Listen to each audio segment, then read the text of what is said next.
Ladies and gentlemen, please give a big, loud Texas welcome to the next President of the United States, Vice President Kamala Harris.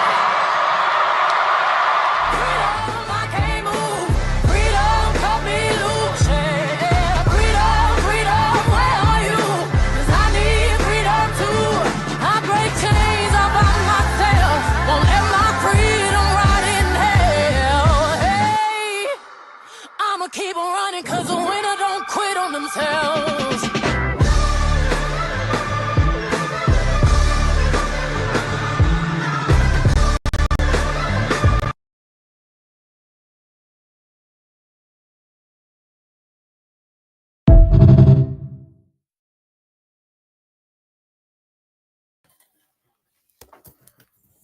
Hello, everyone. Can everyone hear me? Okay. Hello, everyone. This is the long-awaited show that you guys have been waiting for. So we're here today to come and talk about different life issues. Then we're going to talk about all the women that are great all around us in this world. So I just want to say some things before we start. My name is Doopsie Baby. I'm your host for Doopsie Baby Show. That we come here every Sunday to come and discuss life issues. So now we're let me just read this. Hello and welcome to this special edition of the Doopsie Show, dedicated to women in power. We will be using Kamala Harris as an example to examine how far women have come in powerful positions, but it's not going to be exclusively about Kamala or her chances. The most powerful woman in the world at the moment is actually Ursula von der Leyen. But will it be Kamala Harris after the 5th of November? Let me play you a little mortgage showing the top 10 most powerful women in the world at the moment. So we're going to play you a clip now. Just hold on for us. One man. You can go ahead with the clip.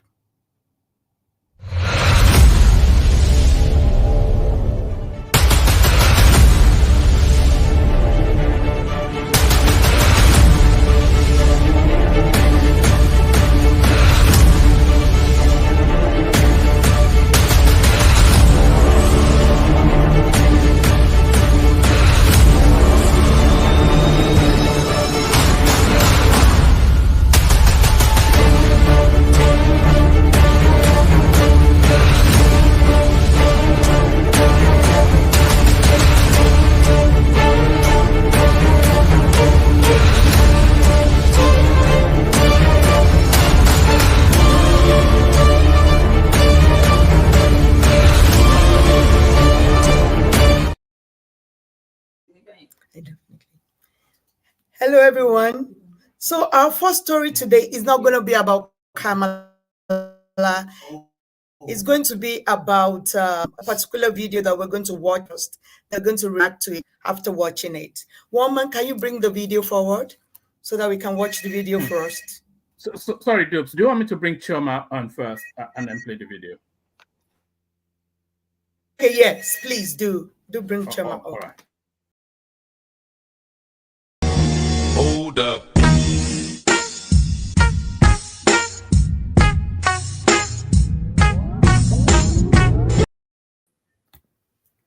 I love it. That's my jam. That was actually my idea, Ms. Doopsie. How are you? I'm good, Chioma. Good to see you like this. You look so great. Thank you. Oh my God. Course of tonight's dinner, and you are the dessert, okay?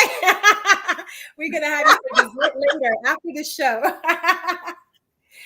No radio. Oh my God. Yeah. Chioma, you want us to discuss about a particular video before we start this Kamala's topic? Yeah, one man has. So I want one man to play the video so that we can discuss. ask me for money. The only thing you always do, instead of that, you ask me for money for my family, to send my family money. Not even your siblings has called me one day that they need my help. You have been a good person to me, and you have been a good person to my family. And I want to thank you today. As a matter of fact, if not this, I would have been celebrating somewhere, if not for the sake of what happened. But for the sake for being faithful, this is 10,000 a year, and I want to give it to you. Now, for being a good girl, for being a good girl, take this one. For being a good girl. Thank you, baby. Then, for appreciating whatever God has used me to do in your life, and for always stand by me by prayer and everything. Take this one. Yeah. Thank you. For at least for not misbehave, not letting anything do. I know many people by now be pushing me, my birthday, my this, my that. For you not to hear, even your hair, I asked you to go and make it, you say you don't want to make. You choose to make this one. All these things I observed them, and I want to appreciate you. Thank you.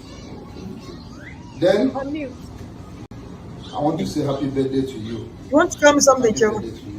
But above all, I want to appreciate you for loving my mom, for respecting my family, and for respecting You see me. how funny this video is? It is actually very funny. Happy birthday to you. For appreciating my mother, I appreciate her. I would have done more than this, but I have a lot of time. God bless you. Yeah, I think it's fine, but she I wanted us to talk about this video. Did you watch the whole thing? Because I see you. Yeah, I did actually. Oh, okay. I did. What do you think about it? Yeah, I just think that men should. Can you guys just keep quiet? Who is that? Who is that? Who's bothering you? Some people are bothering me. Miss Lucy's working. Let her work. So I just think men should do better, because you're giving your wife $10,000 doesn't mean you should put camera on her face for everybody to see her. And I think it's a bit demeaning to the woman. It's not good. No matter what, she's your wife, and she's the mother of your kids. So I think it should be more. You should try and raise people's self-esteem instead of lowering it.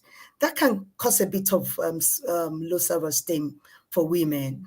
So I don't think it's good. If you think you've actually appreciated her, why calling your friends before you can gift her something? $10,000 is not that much. I would say it's a lot to some people. I agree, but no matter, regardless the amount, I'm not even bothered about the amount right now. Regardless the amount, I don't think you should just. Can somebody attend to them?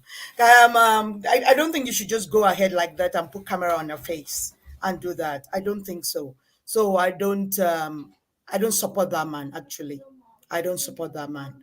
Go ahead, Choma. My problem with the video is like he had the bundle, right?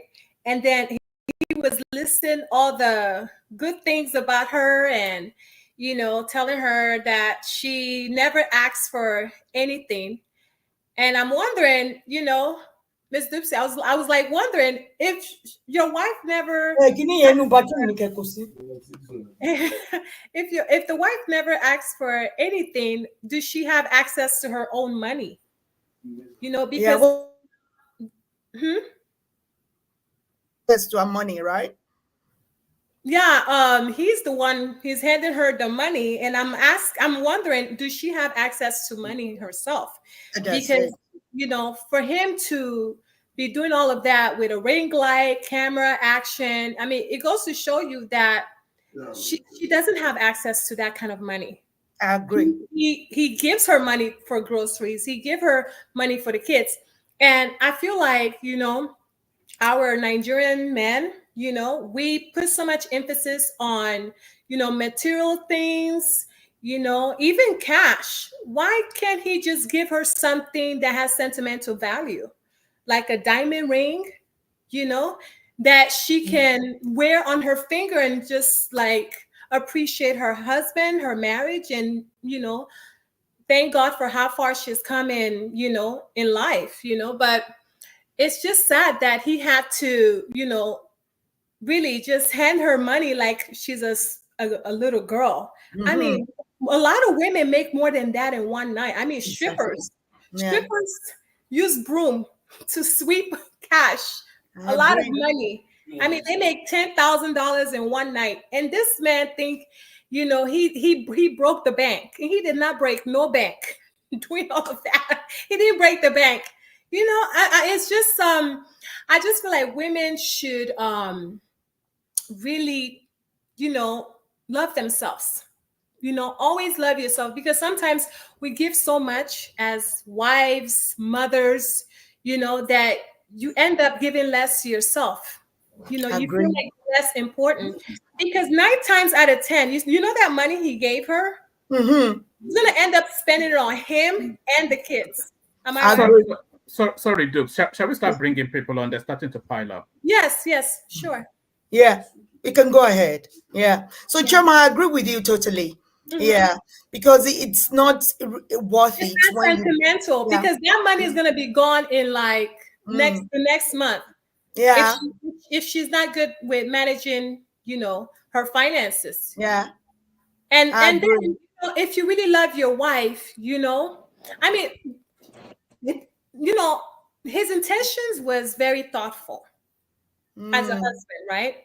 Yeah. But it's more like, why do you have to get a whole ring light? Why do you have to have a camera? And then, your wife, she looks modest and demure, but she's unkept. Like, she's not well put together. So why would you put her on social media? Like, who are you trying to attract doing that? Is it your homeboys? You understand what I'm saying? It's absolutely wrong to put your wife in that type Choma, can you hold on a minute? If this person is not going to put on his camera, who is this? Lou, Miss. No, I don't want anybody that. No. Lou, keep your camera on. Put your camera on. And she's very beautiful. Oh, look at you, my sister. How are you? Gakwana. I the mama one day will. I think I know. Okay, Lou. Hi, Lou. See, how can you forget me, my love? I'm so sorry. Lou, you wearing Lou when you were like a foundation member here. That is gone. Exactly. Today's a new day. Yeah, Is far gone. Yeah, people change.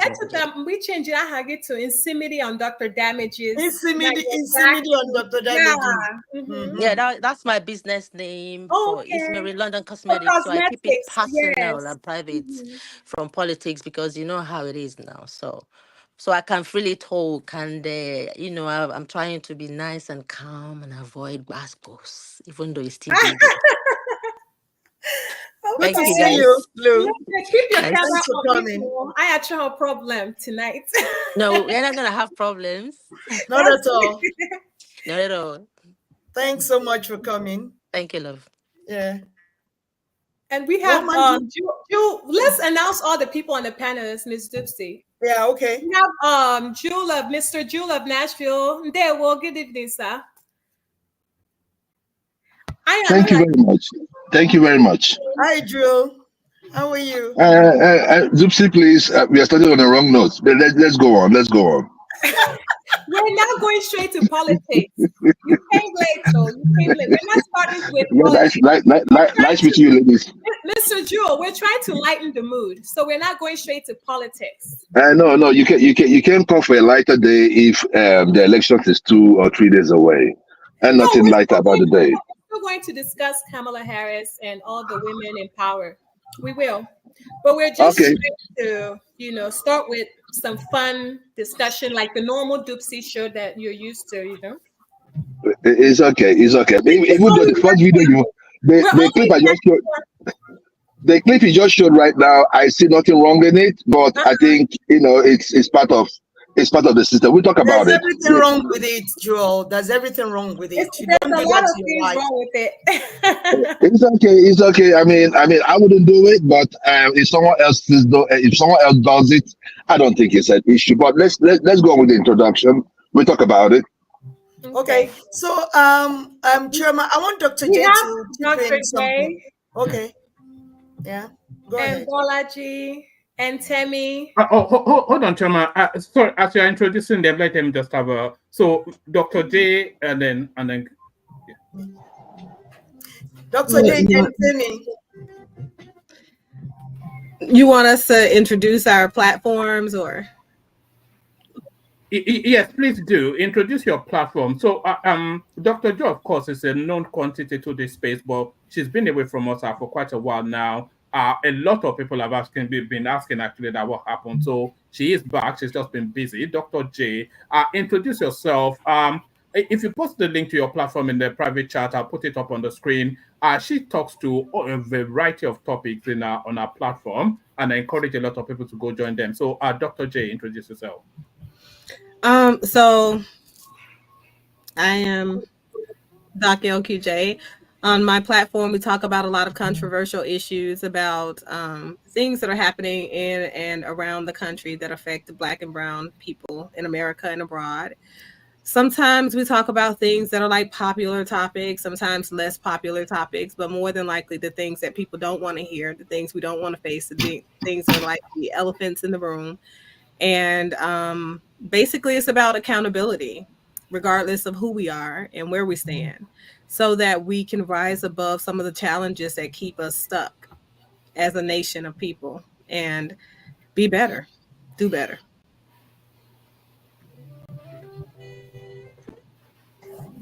Thank you, Dr. J. So we have Lou next. Lou, do you want to introduce yourself to the platform? Okay, I don't really know what to say. Well, I'm Lou. As you can see, that's what is on the screen. My name, Lou.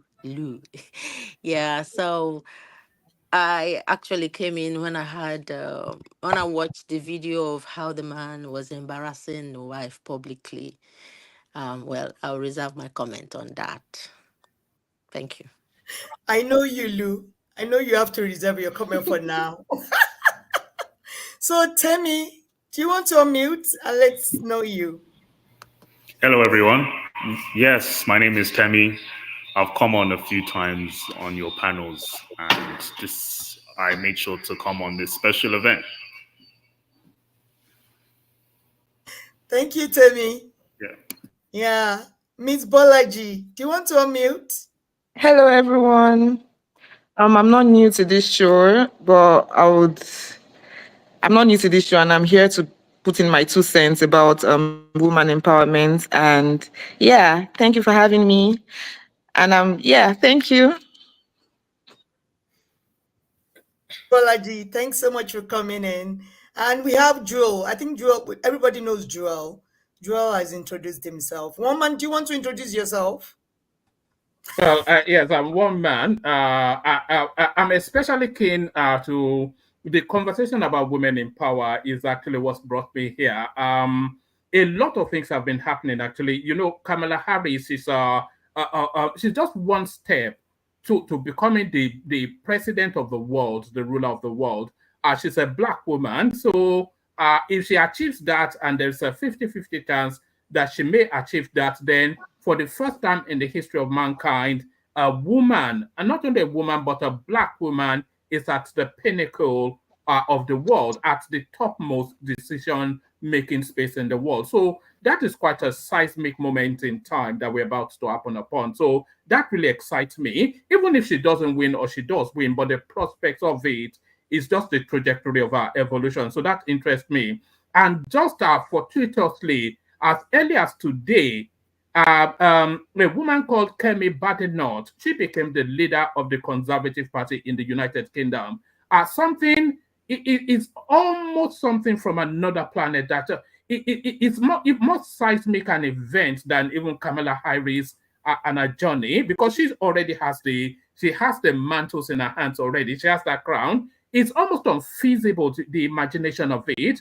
She's a Kemi, of course, unmistakably, you know where that comes from. She's a Nigerian woman, and she's the leader of the Conservative Party in the United Kingdom. Unheard of, but it's actually happened. So it's stunning.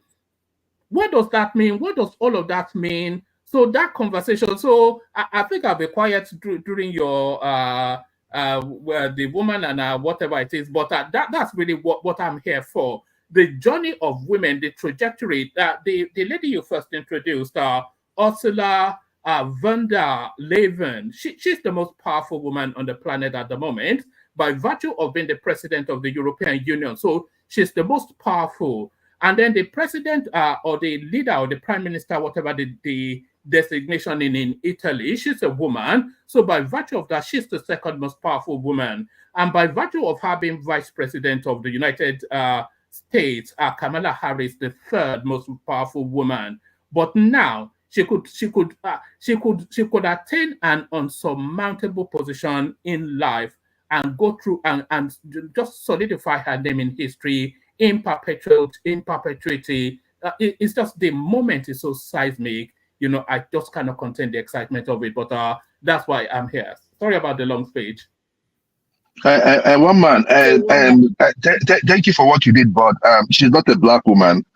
Please, I think it will be better whenever we want to give an information. Yeah, women are doing great things, right? Not really attaching the color or tribe or language to it.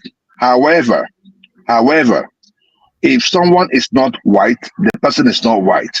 If someone is not black, the person is not black.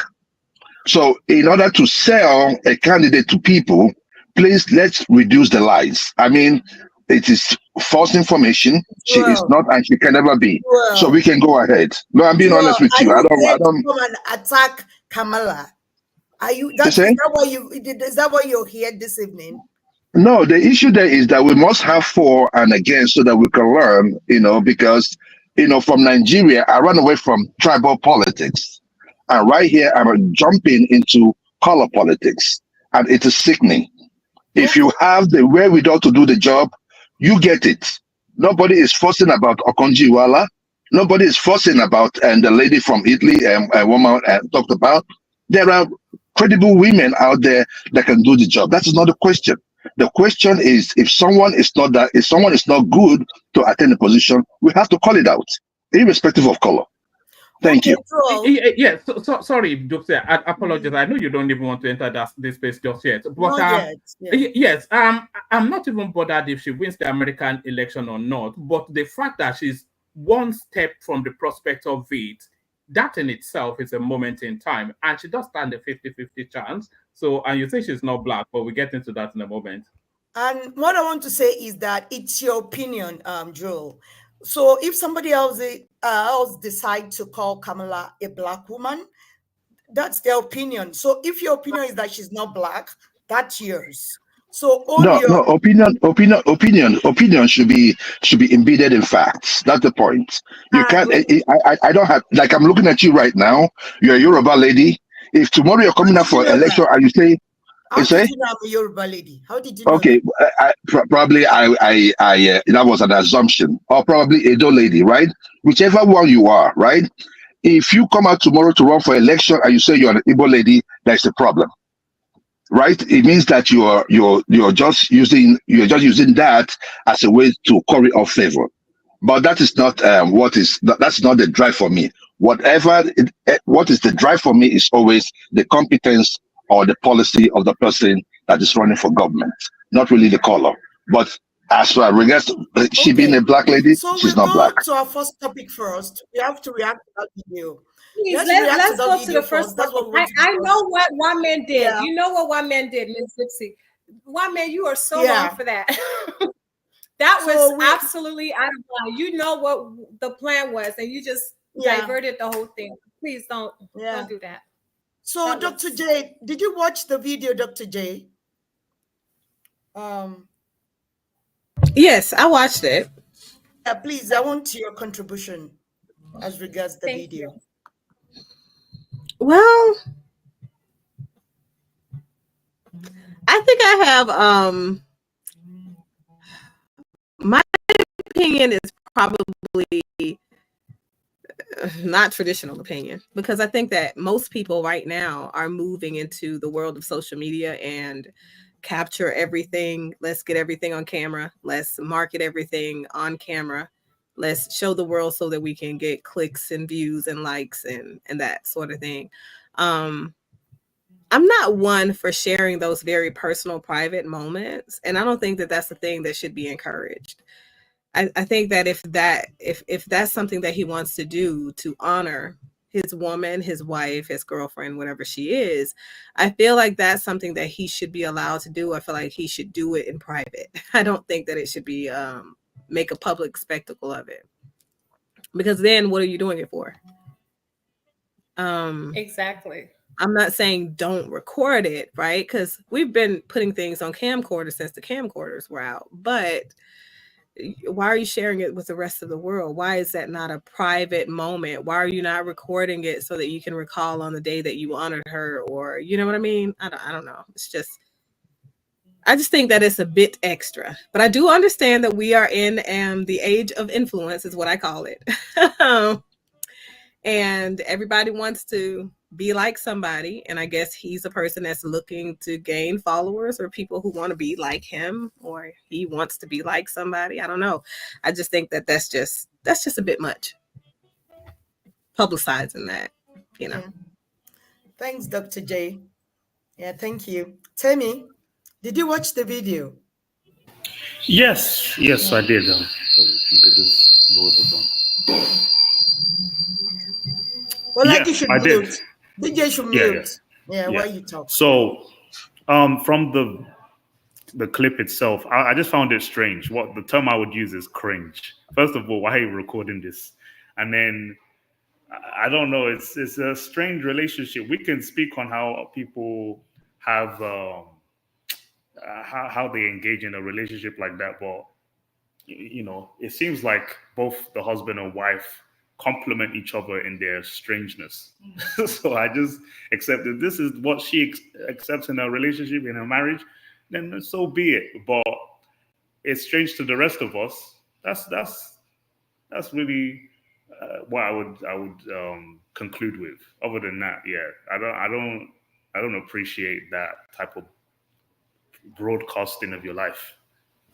I don't think anyone else would. So something in me is telling me it's fake, even, you know, just to, you know, have a conversation, just to stimulate discourse like this for attention. Because if it, you know, they recorded it and then showed it online, maybe on Facebook or WhatsApp, now it's to the rest of the world. Let's have a discussion on this relationship. They're even kikiing and laughing at people talking about them. So that's how I see it. Thanks, Temi. Thank you for that. Temi, you can mute so that Balaji can unmute. Yeah, when I watched that video, she looks like she doesn't handle any finances in the house. So, and I'm very sure he collected that money back after that video was made. There's nobody's private anymore. Everybody wants to share everything on social media now. So yeah, that's what I think. And that video was so cringe. That video was so uncomfortable. I feel so bad for her. And I feel like that's the kind of woman most Nigerian men want nowadays. They want a subservient woman, a woman that doesn't speak, that doesn't say anything. And she must have been brought from the village. She doesn't even look educated. I don't know how educated, but she doesn't look educated. She looks like somebody that doesn't talk most of the time. So yeah, that's my point of view. Thanks, BJ. Yeah, Yeah. I think I agree with you totally on that. Yeah, Lou, my sister, can you unmute? Let me Yes, hear your please. contribution. I'm here. Can you hear me? Hello? Can anyone hear me? Yeah, we can hear you very well, Lou. You're very Okay. clear. Yeah. Did you see the way I just took a breath? It's when I watched it, it's dehumanizing and disrespectful to womanhood. We are here to celebrate the power, not just the power, the importance of women in the society, in the family. Is that image the kind of image that should be out there portrayed for the younger men to follow? The family unit in disarray, with disrespect on women, chucking money at woman as if the woman is for sale. That's the way I see it. You don't have to give money for birthday. You can do it behind closed doors with respect and dignity. She doesn't. What did he mean by she doesn't ask? That I believe that woman has been through so much that she decided to maybe not speak. Well, maybe that's how they want their marriage to be. But I do believe that the man had mentally abused that woman publicly and reduced the image of women to money, which is very disrespectful to me. Thank you. That's my view. I agree with you, Lou. I agree with you. Men should do better. I agree totally. Stop letting women have low self-esteem. Apart from that, why should you give your gift to your woman? My husband doesn't gift me money. I sign check. I take money out of his account. That's the way it works.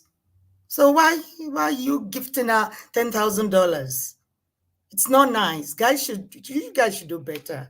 Joel, okay. Alrighty. Thank you. I don't see anything wrong with that video. Would I do it? I wouldn't do it. And even if I do it, I will do it in private. But I think we are so caught up in a world where everybody wants to tell everybody how to live their lives. This thing also happened in the time where people gift each other gifts and they say, oh, don't give in public. Jesus Christ said that the right hand should not tell what the left hand is going to give. Who cares? Nobody cares. I don't care. When I go to Nigeria, for instance, I give a lot, but I don't do it on camera. Some people do it on camera, and I see the reason why. It inspires others to do for others.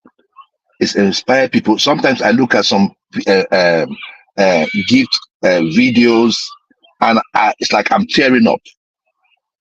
So people do go through a lot of things in their lives and all that. So the issue of public versus private, for me, is determined by the people involved. Now to this lady, the husband was showing appreciation to her. I would do it in private. But the issue there is that we should also respect, even though you're a working class lady, also respect the roles or the wishes of those who are housewives. And there's nothing wrong in being a housewife. If that is what you are, if that's what you wish for, then let that be it. Come on now, you want to propose to your wife, you do it on camera. All your ladies are on camera. You hold it on your eyes. Hello, say hey, do it. You gift your lady a car. Oh, my husband gave me a car. He gave the wife money, and everybody is saying that, oh, they feel like the wife was disrespected. She wasn't disrespected. She was there. If she didn't want to take it, I mean, it is about the people in that union. If we can get it, there is no one size that fits in all marriages. Allow people to live their lives.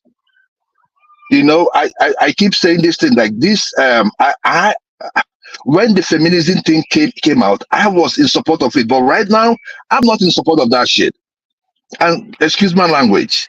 And the reason why I'm saying this is that, for instance, the other day, let me just take you guys, just something that happened just 2 days ago. Trump was saying that there are illegal immigrants that come into the country and they've killed 3 women.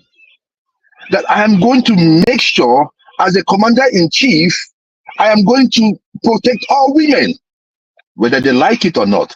It is not whether the women like it or not. It is the responsibility as president to protect the lives and property of the people. You have no choice. But what we see in the news? People, women saying, oh, he said it in the wrong, he didn't say it right. He was saying that he was going to, for real? Look, I get it. I get it. You know, if somebody was not, if, like, for instance, I know I can't give birth. I can't give birth. If I start giving birth tomorrow, I don't know how I will act. I might start acting crazy, like, you know, like no other person did it. Now, I get it. Some of you started making money, so it's like, oh, it's the best thing in the world. Yeah, it is good to make money, but there's also the humility that comes with making money. Let's not make this life about men versus women. We are taking it too far. This lady, allow them to live their lives. If that's the way they want to live their life, leave them. The lady, when that man was giving him that money, the camera was on. She knew the camera was on. If she did not approve of it, right, then that's an abuse. But if she did approve of it, she is not complaining. Right here, somebody said that she does not look intelligent. Just by look alone, they know that she does not look intelligent. They know that she is not well kept. From look, so, and she was at home lying down. If you guys can be, hold on. You know me, my own is about both. I tell you the way it is. He wants to trend over 10,000 euro. 10,000 euro. He wants to trend 10,000 euro. 10,000 euro. I can as well use it to go buy a car. He said, no, I can. In this day and age. Okay, Chomi, see, sorry, Choma, because I know if I call it Chomi now, I might be in the news tomorrow. They'll say, "Oh, that was so endearing." You know, it's just so many things that you can do these days. Well, Mrs. Choma, look, let me tell you this: the issue is that if he had used that 10,000 to buy a car, and the wife made a picture out of it, many of you will say these are the men that are men. Now, if I'm going for an occasion that requires me to give money, my mom will tell me, educate, don't buy something that is an item. Give them money. They know what they need. They might buy what they need with their money. Yeah, or don't see it that way. So I don't want to take much of your time, but I think it's an emotion misplaced. Thank you. My thing is, he should have bought her something that has sentimental value, because she's gonna end up spending that money on him and on the children. Okay. And it's who cares? If that's what she wants to do with her money, are you going to tell her what to do with her money? No, if she wants to spend it, look, hold on. If she wants to spend it on her family, right? Is that not better that she spend on a side piece? Okay, or she's spending on something that is not reasonable? That is why it's kind of selfish, you know, because number one, he's doing it to trend for himself. You know, he's not worried about how she looks unkept. You know, Choma, our money. Okay, go ahead. I want it to be so conversational. I don't want anybody to hijack the show and start talking as if no. I want it to be so conversational so that we can enjoy it, because we are going to move away from this topic in a minute. So let's everybody has their own turn to talk about. Can I say something though? Yeah, go ahead. Jewel of Nashville. There's men that trend by buying their wife's Lamborghini truck, not 10K euro that one girl can make in one night. That's all I have to say. Okay, so it is about the value. It's about the value. So we're getting somewhere. We're getting somewhere, right? We're getting somewhere. So it's about the value of the game. He could buy her a ring. He could upgrade her ring. Something. What if she has a ring? What if she has a ring? What if she has a ring? He can still upgrade it. You can always upgrade the ring. Oh my goodness. It's okay. It's okay. I'm saying he should have got a different gift. Yeah, Dr. J. Let Dr. J now we see that he gave her $10,000 or €1, and she's gonna spend that in less than a month because perhaps. But Dr. J, I can't hear what you said. Something, Dr. J. Yeah. I said at first I said I think Shoma is she's trolling. She is not for real.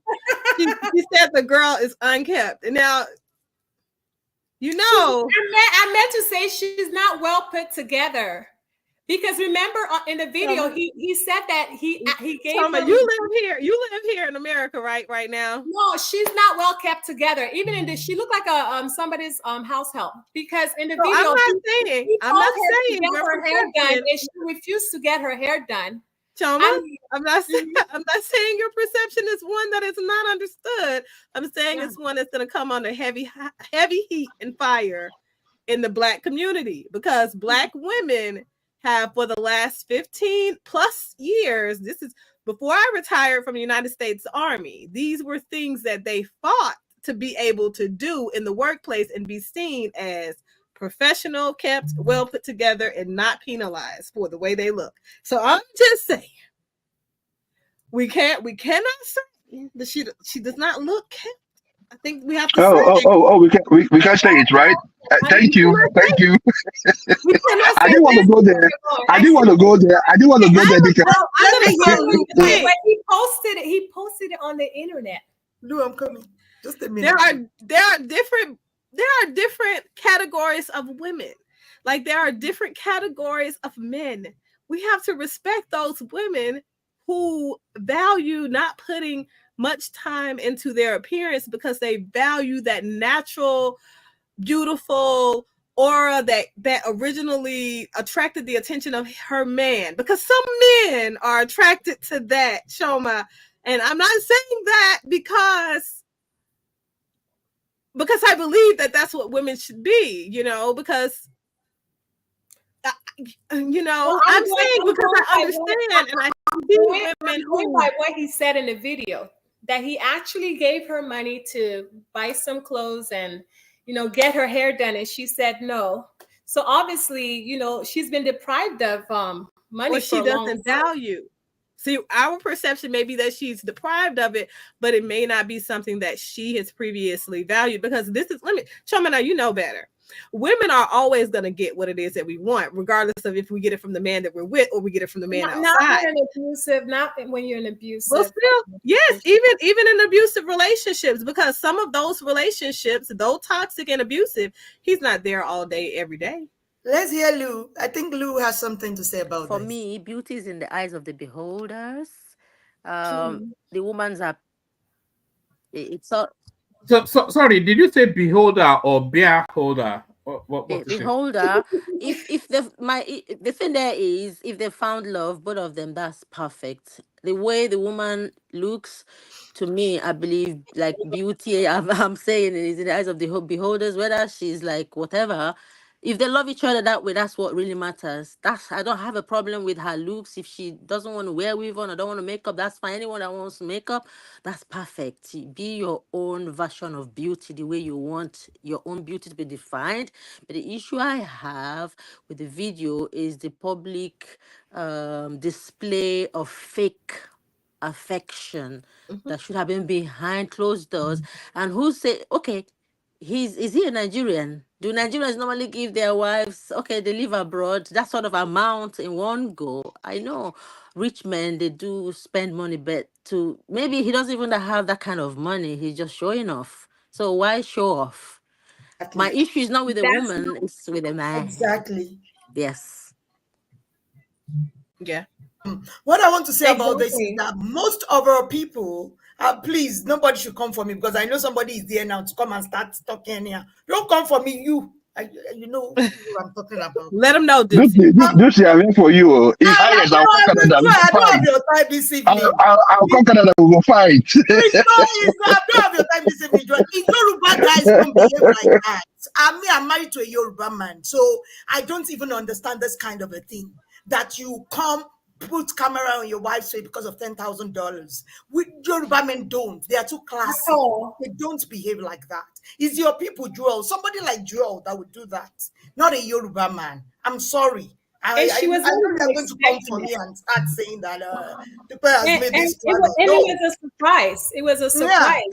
Yeah. Yoruba men are too classy for that. They don't do that. They don't behave like that. Why? To put in a camera on your wife's face because you want to present $10,000, so even if it's $100,000, he was handing it to her one by one. You should. He was handing it to her one by one for this. Exactly. I don't really think that has to do. Sorry that I barged in. I don't really believe that has to do with ethnicity. Behavior is not described by where a person comes from. It is individual. You understand? I agree with you. We have bad eggs everywhere. So an Igbo, Chinese, anyone that think in such a way can behave like that. I agree with you, Lou. I just said that purposely because of Joel. I agree with you, Lou. Yeah. I don't know what you think. I've told you that I won't do such. I would do no such.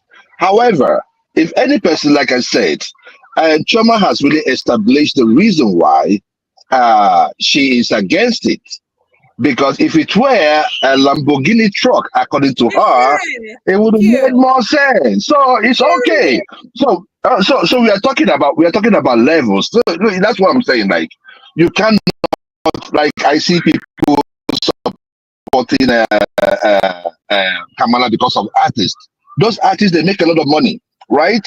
And you that is supporting, you don't make that kind of money. So what am I trying to say? Every family is not the same. Every pocket is not the same. And when we together, some people have these billions and they've not done anything like this. If a poor person, right, does it, or somebody that is barely surviving does it, I think that person made a lot of sacrifice to do it. But, you know, in life, like I said, you know, we all have our opinions. I remember those days, one man, when we were at the university, you know, some of these, some students pay more than the oppressors, right? So some people, they call them student oppressors, right? So it depends on Do you remember what they used to call those oppressors? They used to call them aristos. For people of a different generation, are they, you know, in the universities, this is back in the day, I'm not quite sure if it's still the custom. In the universities in Nigeria, come the weekend, you see all of these luxury cars just streaming and funneling into the female hostels to pick the girls up for the weekend. So those people in those vehicles, they call them aristos, which is a short form of aristocrats. So that used to be the form back in the day. To this topic, I objected somewhat to the way he was counting money at her, like she was the housemaid or whatever. Exactly. But then but what if he had bought her like a BMW, tied a bow around it, and then pulled her out with her face covered, and then say, "Look, I bought this for you." It's no different from that. It. So but it's no different from that. Did you see that? I'm not. I feel the same way. I feel like that's okay. So if he's going to gift her, if it's genuine, if it's coming from a genuine place, that's the problem I have with this whole modern day whole, you know, age of influence thing. Like, thank you, lady. Thank you. You don't need the camera. Why do you need that? I could get you recording it so that we can have a family moment recorded, or this is the moment I finally gave your mom her flowers, right? If she were to pass or something, you want to remember, you know, you got something you can hold that moment, steal that moment in time for yourself. But to be sharing those allegedly personable moments with the rest of the world, you're just doing that for clout. Nobody's stupid. I was born at night, not last night. So I know why you're here. Dr. J, it's a sure thing that as soon as that camera is turned off, you'll be taking that money off her. Okay. He'll be taking that money off her. Let me go and put it in the bank. One man. What we've not thought is who actually posted the picture or the video. Yeah. I bet the husband. It might be the lady. It could be. Hold on. I don't agree to that. Hold on. You know why I tell you this? See, hold on. Let me just tell you this, right? 80% of women cut off their friendship at horizontal level immediately they get married. Yeah. Most women that most women would rather throw their fellow women about, you know, them showing off, unlike a dude. A dude will keep his friends. Women do things to compete with one another. You say? Women don't do things to compete with men. Women do things to compete with one another. That's why you have the whole argument. There's somebody in the comments right now talking about Shoma has on a wig, calling it a hair hat. So that's men do things like that. They say things like that as if that's going to affect us because they think we show up for them. We show up for other women. Naturally, women are naturally competitive across the board with one another. We're not showing up to impress you. We're showing up because this makes us feel good. This makes us look good to us. And then other women see that, and they Doctor, I would not agree with you in total with that. I'm just saying. Most women, look, they see, there's a reason why my parents sent me to a mixed school, right? Have you gone to a single girl school before and a single guy school before versus a mixed school? Mm-hmm. Pay attention to it. if you go, if all girls school. So when you go to all girls school, you find out that you find more girls that are unkept. If you go to boys school, there are more men that are unkept. Go to a mixed school, you will see that everybody is doing everything to complement the other gender. They're competing with one another to gain the attention and approval of the other, because it's still the competition is still with the women. So more men like me, that's external validation. So I'm letting you know that you and I, while in competition, I'm better. I'm the better one. I think we can say anything we want to say about this, but I don't see any lady out there going out there dressing up only to get complimented by her fellow women, right? If you're an Igbo lady, like there's what we call osokoso, right? When by the time they leave house, they are thinking about the ladies that will look at them and be like, okay, today I am dressed. So in essence, they're trying to, do that to their fellow women, right? To show their fellow women their days, but at the same time, they need the guy's approval. That's the point. I'm trying to make you understand. They do. No, when we turn heads, we're getting the approval and the other eyes of the women looking. We're not turning heads for other men to look. Other men look at you and tell you like, oh yeah, he's got the woman that's turning heads. Well, it's okay. It's okay. I don't want to. Outside with my husband, it's 1 million women and 1 million men constantly looking, and then they stop us. They're like, "Oh, your wife smells so good." I've had men come and walk alongside myself and my husband and say, "Damn, man, you got it," and that's real. That's real. That's real too. And then it's so when they look at me, right? They're not looking at me because they know that I'm trying to get their attention. They're looking at me because they're in competition with him. The reason that they're joining right behind him is to lure me in as a woman to see if I'm really loyal or am I going for the bait. The idea is for you guys to be in competition with one another, and we're in direct competition and acknowledgement with other women because you guys don't understand the why we do what we do or how we do. Like this guy in the comments talking about her wig. Her wig is laid. It looks really good. Who is the guy? What's whoever the guy is? Go in the comments. Go in the comments. It's up there. Well, calling the woman unkept or something. Well, the issue there is this. I think what the person was trying to say. I think what the person is trying to say is, she had the lady you were talking about has a natural hair, and Choma has a wig on. Right. So there's still a woman to woman comparison. Oh, okay. Women judge women. See, Doc, see, I understand this women to women comparison, but you see, you don't live by yourself in this world. There are men in this world too. So you cannot just say it is women to women. We have eyes, and we can give an opinion on issues. So no matter how you want to make it women against women, as a man, I will always come out to say what I feel is right or what I feel is wrong about it. It does not matter who is involved, whether it's the man or the woman. As long as we live in a society, we should be able, to be able to complement each other or to troll each other. That's the essence. Yeah. And so that's what it is. Compliment, unless you're a gay man, a woman is not in competition with you. So she's not going to be taking advice to you as to whether or not she wore a wig and that was a cute thing or the right thing or. Well, you can get approval. You can get approval from your friend. Right. So we do. You can get approval from your our male friends and other women with your male friend. It does not make you gay. No. So we're not there for their approval. In other words, so if a man no, they are like if sometimes my wife dresses up and she'll be like, "Do you like this, baby?" I'll be like, "Okay, do it like this, or you're looking great." So it depends. I don't know. I mean, God, see, I think we should allow people be, allow marriages be. You know, whatever we think, whether you're competing against your fellow woman, you're competing against your man It's and an all that, just intrinsic allow thing, your though. marriage be. All these things, like I don't get it. Like It's it not. It's just not anything that people put effort into. It's the natural thing because those are the people that see likeness, right? The same thing when you hear people talk about black women, white women. People are now talking about whether Kamala is black or not, right?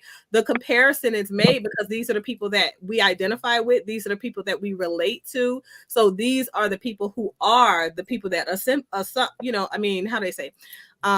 Ultimately we have to satisfy, or ultimately they have to give us their approval, or if they give us a denial, it impacts us.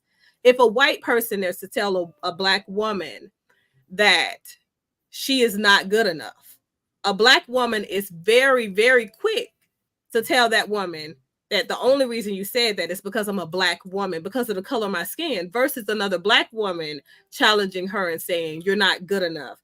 There is more impact on that statement coming from a person who looks like you, because then we're curious as to what are you seeing that I'm not seeing. We value that input before we will consider the input of that white woman who knows really nothing about us, nothing about our culture, nothing about why we show up, how we show up, why we move the way we move, why we speak the way we speak, etc., etc. That's the reason we look at cultural competency in the way that we do, because relatability is something that definitely matters when we're talking about who is the person that we're ultimately looking for approval from. We seek approval from those who are like us because they understand the unique experience that it is to be us.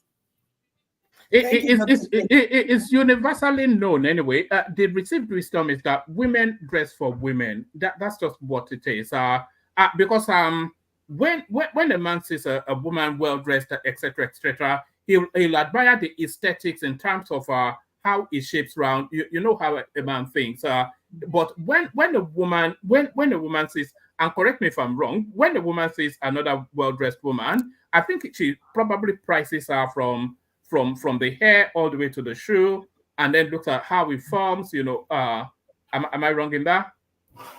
Yes, you're very wrong. One man. Yeah, like sometimes we notice the woman and sometimes we don't. If there is something about that woman that we see makes her stand out, that we identify with, it's oftentimes more likely that a woman is to go up to that woman and say, hey, where did you get that dress from? Or where did you get that wig from? I've had women ask me, where did I get my wig from? Oh, what perfume are you wearing? You smell absolutely delicious. I have men tell me, oh, you smell so good, right? But they're not trying to wear the scent that I'm wearing. And I wear some unisex scents, but they're not trying to wear the scent that I'm wearing. They want to get a sniff and get real close and intimate for other reasons. But a woman is trying to get that same level of attention that you're drawing and garnering that even caught her eye. So we're on the same level. It's just men and women are not, we're just not the same. The things that we consider, the things that we view, the things that are in our wheelhouse, within our eyesight, are just different. And that's okay. It's not to say that either is good or bad. Like with Shoma saying the girl is unkept. She does have the right to say it, right? Because we're all in the same culture of women. That woman-to-woman conversation, if Shoma was to have that conversation with her, I can guarantee you that woman would be willing to sit down and listen, because she could look at Shoma and say, well, she got herself put together. I mean, you know, if you're going to pay for it, if you're going to make me look like you, if you're going to do me a makeover today, if I can look like that when I walk away from here, that's going to garner me probably more compliments, more attention than I normally get. And that's going to make me feel good about myself, because I can see that you exude confidence. Even if she said it nasty, if said in private, the girl would be more, apt to listen. Hear her out. But I have something to say. I do believe that people are different. Women are different depending on their ages, their backgrounds, their upbringings, where they are at a particular point in time, because situations can shape people and the way they think of themselves and the outlook on the world. Mm-hmm. So I for myself, I do believe that some women want to be a better version of themselves. I don't believe that all women are in competition with one another. But if you, to some women, they may prefer Lexus, and another woman may prefer a shoe or a handbag, and another woman may prefer to walk because of a certain reason. Situations define the way people behave in societies. So I don't really see it as a competition. For me, everyone is different. If you look good and I see you as a lady, I admire you and I will give you your tea and I'll say, you look sweet, darling. Do I really want to be like you or in competition with you as a woman? No, because you are you, I'm me. If I want to dress up so that we are in competition, what have I achieved? I have nothing to gain from that. That's why I say age is important. As people progress in life, they gather experiences, and the way they see things and behave will shape their behaviors and their lifestyles. Thank you. Yeah, I agree with you, Lou. Yeah. Mhm. Yeah. So, woman, do you want us to move to Kemi Badenoch? What's the name? Yes, I wonder if you want us to start with Kamala Harris since she's on the thing. No, let's start with Kemi. All right, let's Yeah. start with Kemi then. Yeah. So, like I was trying to say earlier, so it's a moment in time in the United Kingdom as the Conservative Party, which is the equivalent of the Republican Party in the United States, the Conservative Party have now elected a new leader, and that new leader is a Nigerian woman called Kemi Badenoch. So Badenoch, of course, not a Nigerian name. She's married to an Irish man, but nevertheless, raised in their formative years in Nigeria. There she is right there. That's the new. It's quite a moment in time, actually. I wish Kemi was here.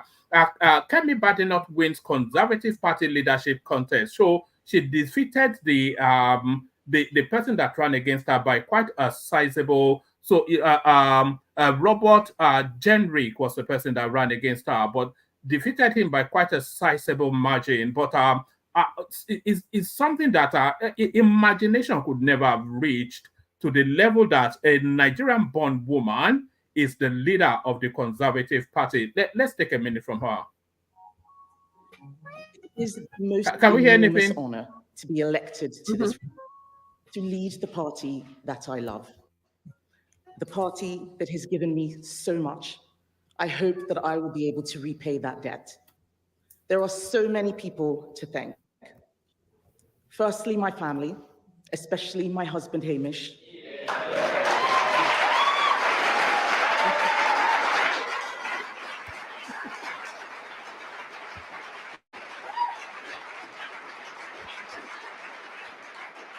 Hamish, I couldn't have done this without you. Thank you for being with me every step of the way.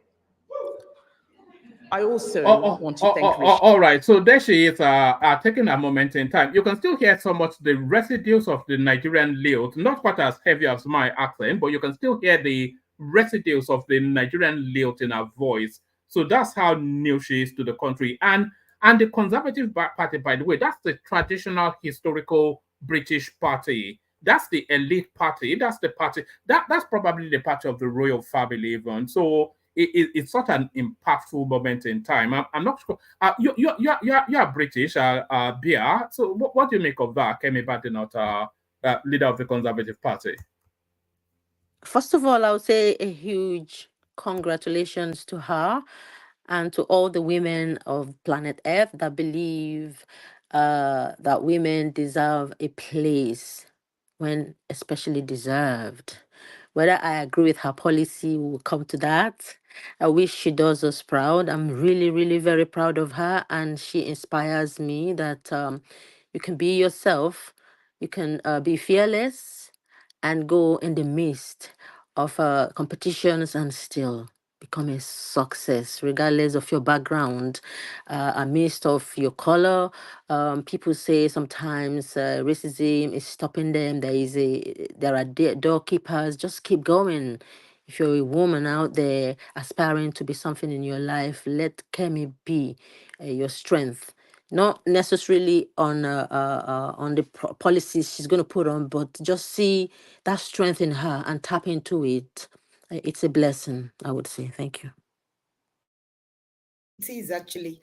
And I'm saying congratulations to her too. I'm so proud of her. I've listened to her severally. She's very, very assertive in her beliefs and very expressive. I just love her. So I wish her all the best. I think she's going to go places. And I'm hoping she's going to be the next prime minister of Do you find that politics I'm not sure how much of her you follow. Do you find that politics a bit right wing? Because of what she believes in. She believes that's her country. She believes that's where she comes from. That's her opinion. So she doesn't want anything to happen to the place that's in a negative manner. So she's very protective of the United Kingdom. So I support her. There's no, I don't see anything wrong with her. Dubes, she's a little bit like Trump, actually. What she does, her politics is to throw red meat to the carnivores. A lot of the followers of the Conservative Party, they're very much like the sort of people that follow Trump. They're a bit right in their thinking, a bit white in their thinking, a bit protectionist in their thinking, and a bit superior in their thinking. So she has to feed them. She has to feed the black people to the white people in order for her to leverage, which is what Trump does. But you can see Trump doing it. But when a Nigerian woman is doing that sort of politics, you recall from it a little bit. She's just throwing black people like raw meat to. No, I don't think so, woman. I don't think that's exactly what she's doing. But I can say that she's more protective of where she believes she comes from. That's the United Kingdom. So she doesn't want anything bad to happen to the place, or she doesn't want anything negative to happen to the economy. So that's what she believes in. So don't say she's literally throwing the blacks to the dogs. I don't think so. I don't believe that. That's how, if you listen to her very well, she's saying very good stuffs about how to protect. Did you hear commentaries about Nigerians? And by the way, she's not even from this country. Do you want me to show you where she's from? She's from Nigeria, right? Let me show you where she's from. This is where she's from. This woman now that's now turned into some right-wing extremist. This is where she is from. That's her right there. So now she's suddenly some right-wing something. That's her in her formative years. Yeah, it doesn't matter, woman. It doesn't matter. She strongly believes in United Kingdom. That's her country now, as we speak. Do you understand? And she's well protective of where she's from.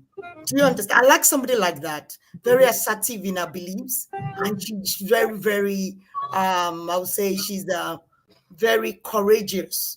She could talk very well. I just love her. I've listened to her, since you've been sending us stuffs about her. So I've gone to search to do a little bit of research about her. I think I just love her boldness. I love her courage. And, we shouldn't, if she believes that some Nigerians are not, are doing some bad stuff, is that not true? If some Nigerians are doing some bad stuff, yes, but not especially Nigerians are doing bad stuff. There are some Nigerians doing bad stuff, but certainly not as much as the Pakistanis or the Chinese. So why does she central focus? Because the Nigerians are actually, even the black breeds, they are evolving into some sort of middle class space. And I have to say, a lot of Nigerians are forced in that space through education, through achievement. So they're so frontal now in their excellence that that you cannot but acknowledge them. You cannot ignore them anymore. So they are pushing through. All the doctors, all the lawyers, all the accountants, all the bankers, all of them Nigerians at the top end. The owner of Gatwick Airport in Nigerian, all of these things. So all of those achievements, this person here, for reasons of selfish personal ambition, she's willing to throw that. You're wrong, woman. She's not talking badly about the professionals. No, she's not talking badly about the people that. Yeah, but the people won't ask you what your profession. Sorry, Dr. If you come out of a train station, if you are the chairman of Barclays Bank or a brain surgeon, they don't know that. They see a black man coming out of the. That's all they see. They don't know your designation. So, and this is what this woman is doing. So my question, I have a question. So when you say that she's bold and she's, you know, essentially standing up for what she believes in, and she has a heavy belief in the UK, do you support her because she is a female that is, you know, making herself pronounced and, you know, stating what her beliefs are and standing behind her beliefs, regardless of if they do go against what some people would consider to be dedication or loyalty to culture, right? Because I think that to some extent that can be blind loyalty, right? To not accept the fact that there are some bad apples, or there is a heavy degree of bad as well as good along just humanity in general, right? We have to acknowledge that. And it's okay to pick a side. It's okay to have a position. If you stand for nothing, you'll fall for anything. Exactly. I heavily believe in that. So I'm just curious as to whether or not you're supporting her because she is a woman, or because she represents what you see in the past and we've seen historically leading up to the women's suffrage movement, you know, that women typically like to subscribe to being silent, subservient, not really seen or heard in the media or in politics. And this person is finally taking a stand, and she stands for something, and she just so happens to be a woman. And you know, I'm supporting her for her boldness, for her assertiveness, and for the way she can actually talk to the politics.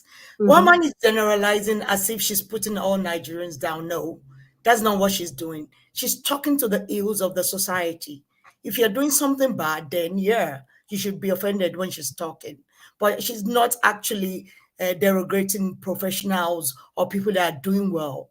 So if I'm supporting her because she's so bold to talk about what she believes in.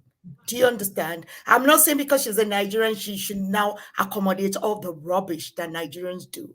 No, I'm not like that. You should be able to call people out when they're doing something bad.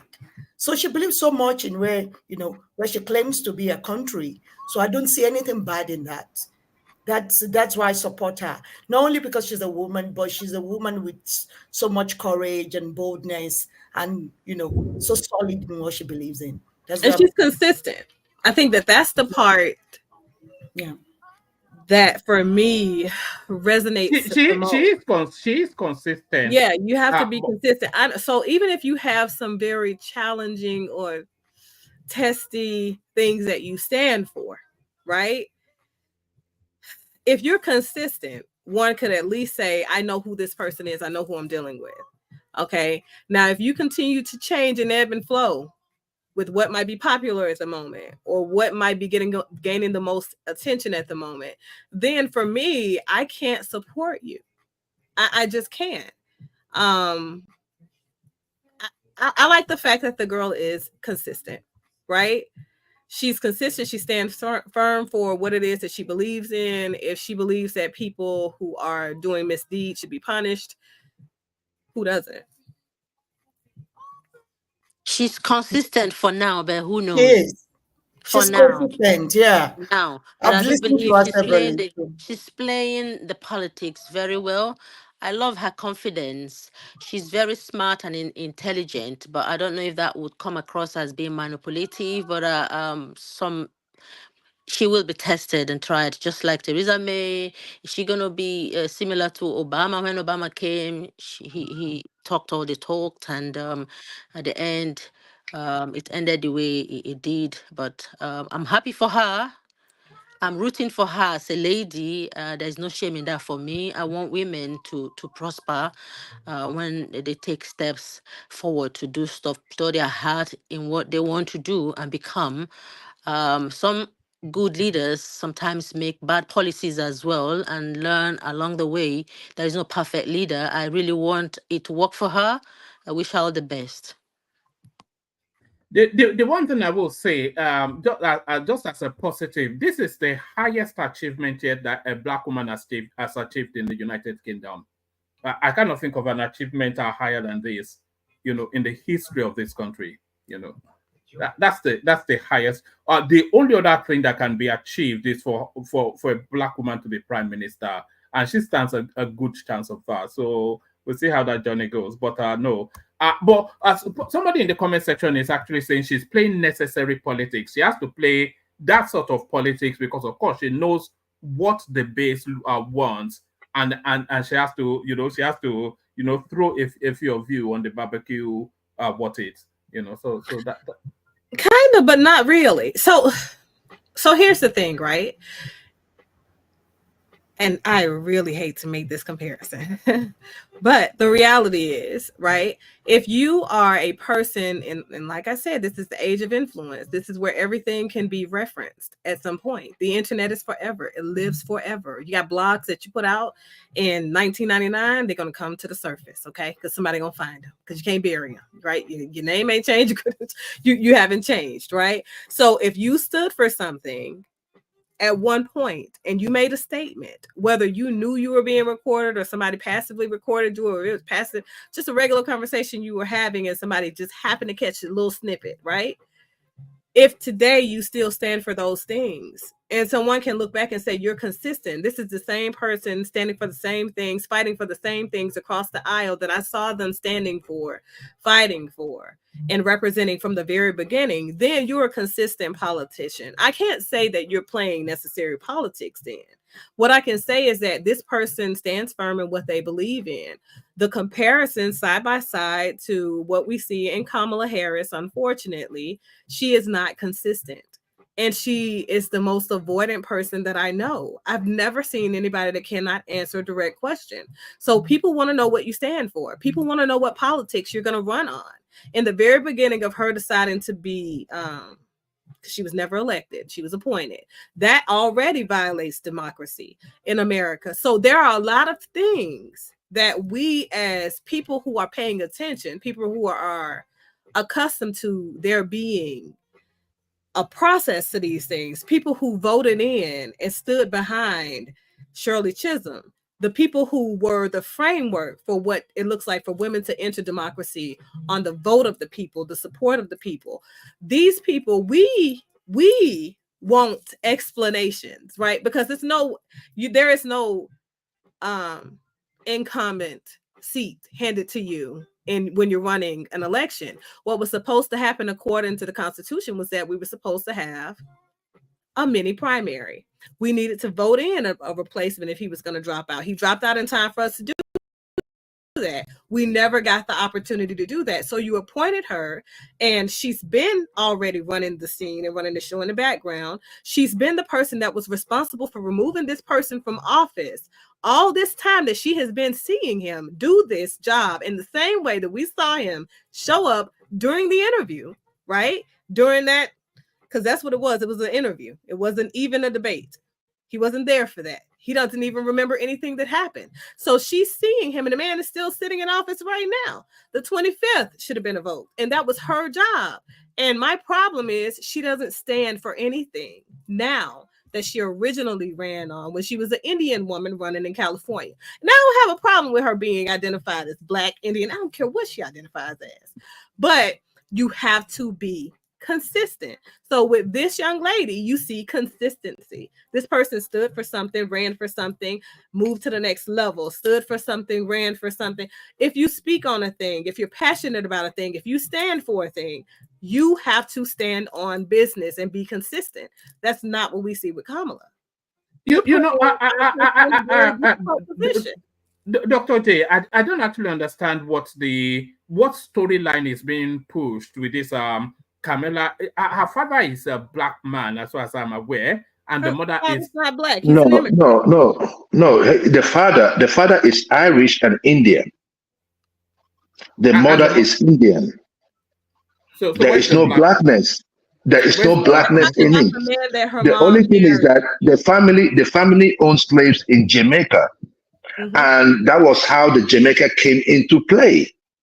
And now all of a sudden, because we have so many people amongst our community who have refused to read, who have refused to research, who think with the color of their skin, whether the content of their brains, would come out and admit that this lady is a black woman. And look, like doctor said, I don't have problem whatever skin the person is. I am not bereaved of great women around me. My mom is one. My mom is one.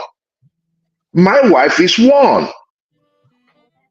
So I am not here because when people come out to talk about strong women, you are afraid of strong men. What does the strong women have that is going to scare me?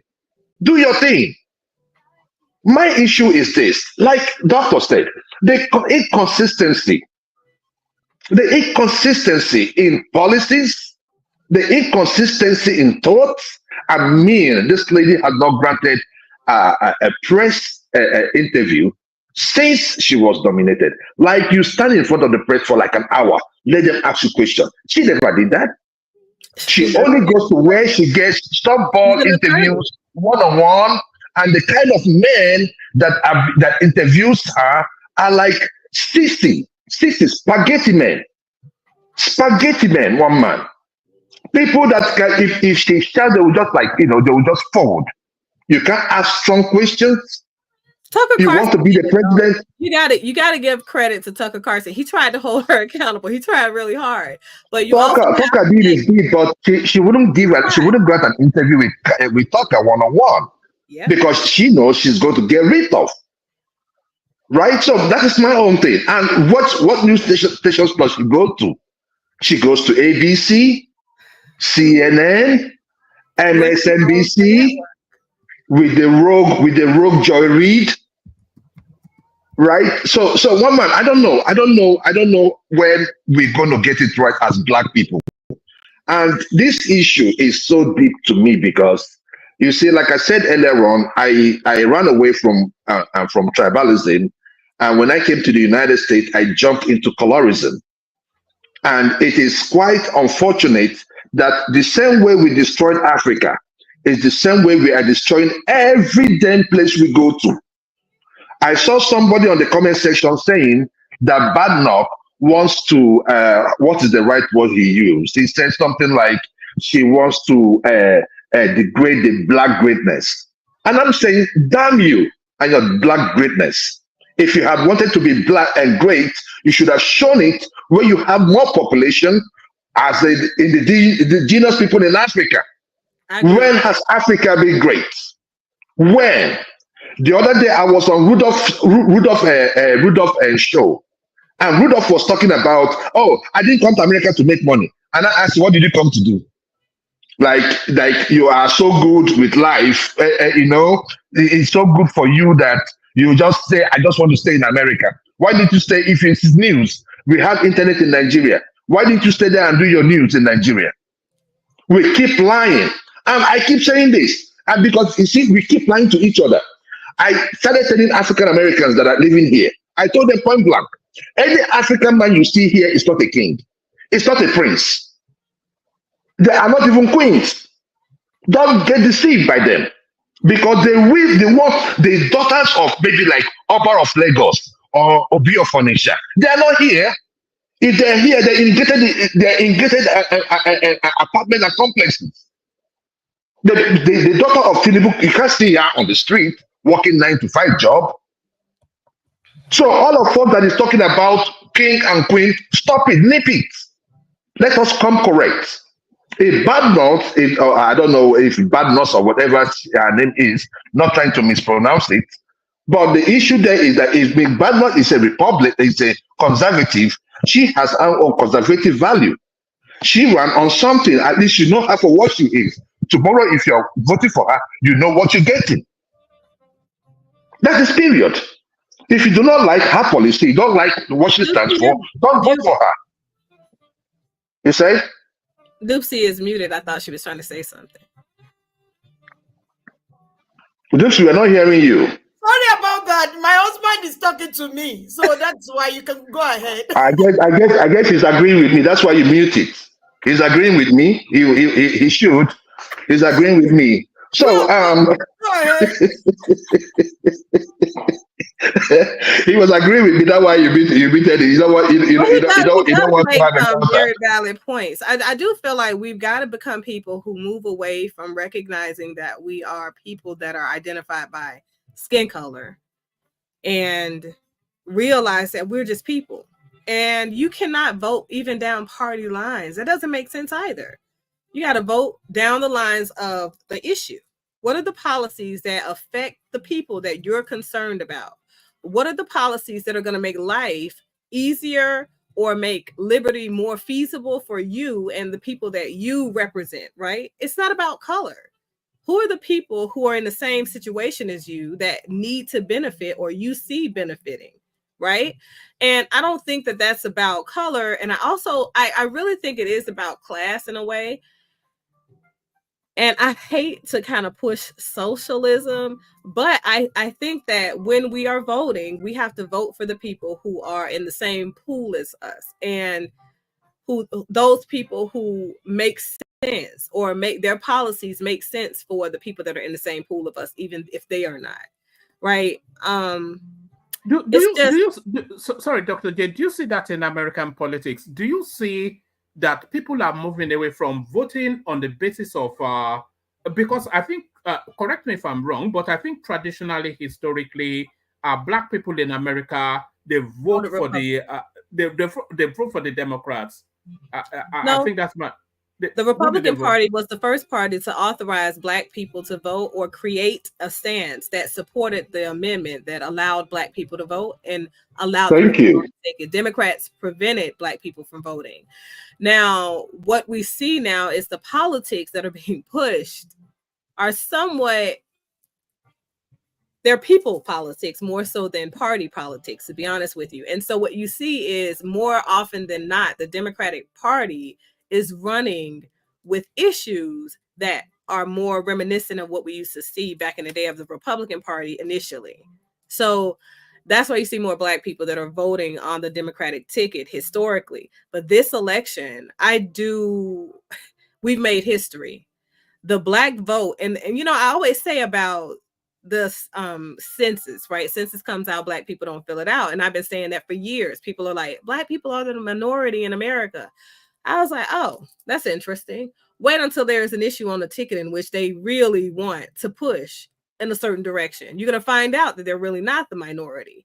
When there are issues that concern us and we want to boycott somebody, we close businesses. So the reality is we are not the minority. We are just the minority when it comes to representation because we refuse to fill out the census. We refuse to vote because we feel like our vote won't count. And I think that is a complex process. Many people go to American schools and they learn about American politics and government and history and citizenship, but they don't understand the way that the actual elections work. They don't understand the democratic process. So yes, your popular vote does not count towards the more likely, selection of the candidate you're voting for. Because sometimes there have been times in history, about 4 or 5 times in election history, where the popular vote was for one candidate, but the electoral college selected the other with the less amount of votes from the people. That's who selects or elects the person into office. And in many of these states in America, there is no law against them voting against what the popular vote voted for. That's the problem for me in America. That's the issue that people need to be voting to amend, because if this person is just simply these people, right, that represent our state and that have been elected for our state, if they just simply want to pick whoever they want to pick, that's who they're going to pick. So, and that's going to be the thing that causes your vote to not count. You understand what I mean? So it's important to vote because, of course, when you vote, then you get a higher allocation of those electoral college delegates, right? But you have to know what the process looks like and how it works in order for you to really mobilize a force to stand for a thing, right? And I just feel like this thing that we've done with Kamala, How do you even pronounce her name? I think that's another Kamala. contention, isn't it? Is it Kamala or Kamala? No, it's Kamala. But people call her Kamala when they don't support her, blah, blah, blah. You know, people like to people mispronounce my name every day. It's Lakianda. They call me whatever they want. And I'm okay, right? But the realities are that's not going to change her getting the votes because she's activated and mobilized the worst thing that is happening right now. And so that is the fact that people are easily influenced. When I say we're in the age of influence, it's all of these, what do you call these people that are like superstars, like mega superstars, Taylor Swift, and then she's talking about and trying to make people feel like it's about Trump taking away the rights of women, right? Mobilizing women, making women feel like there's a threat against women. There's no threat against women. He is not, a president does not have the authority to overturn the Supreme Court. It was the Supreme Court who overturned Roe versus Wade. And the reality is it's about pragmatics. Roe versus Wade never represented us because guess what? When that amendment was in fact written, women didn't have voting rights. We didn't even have the right to be a citizen. Citizens were only men.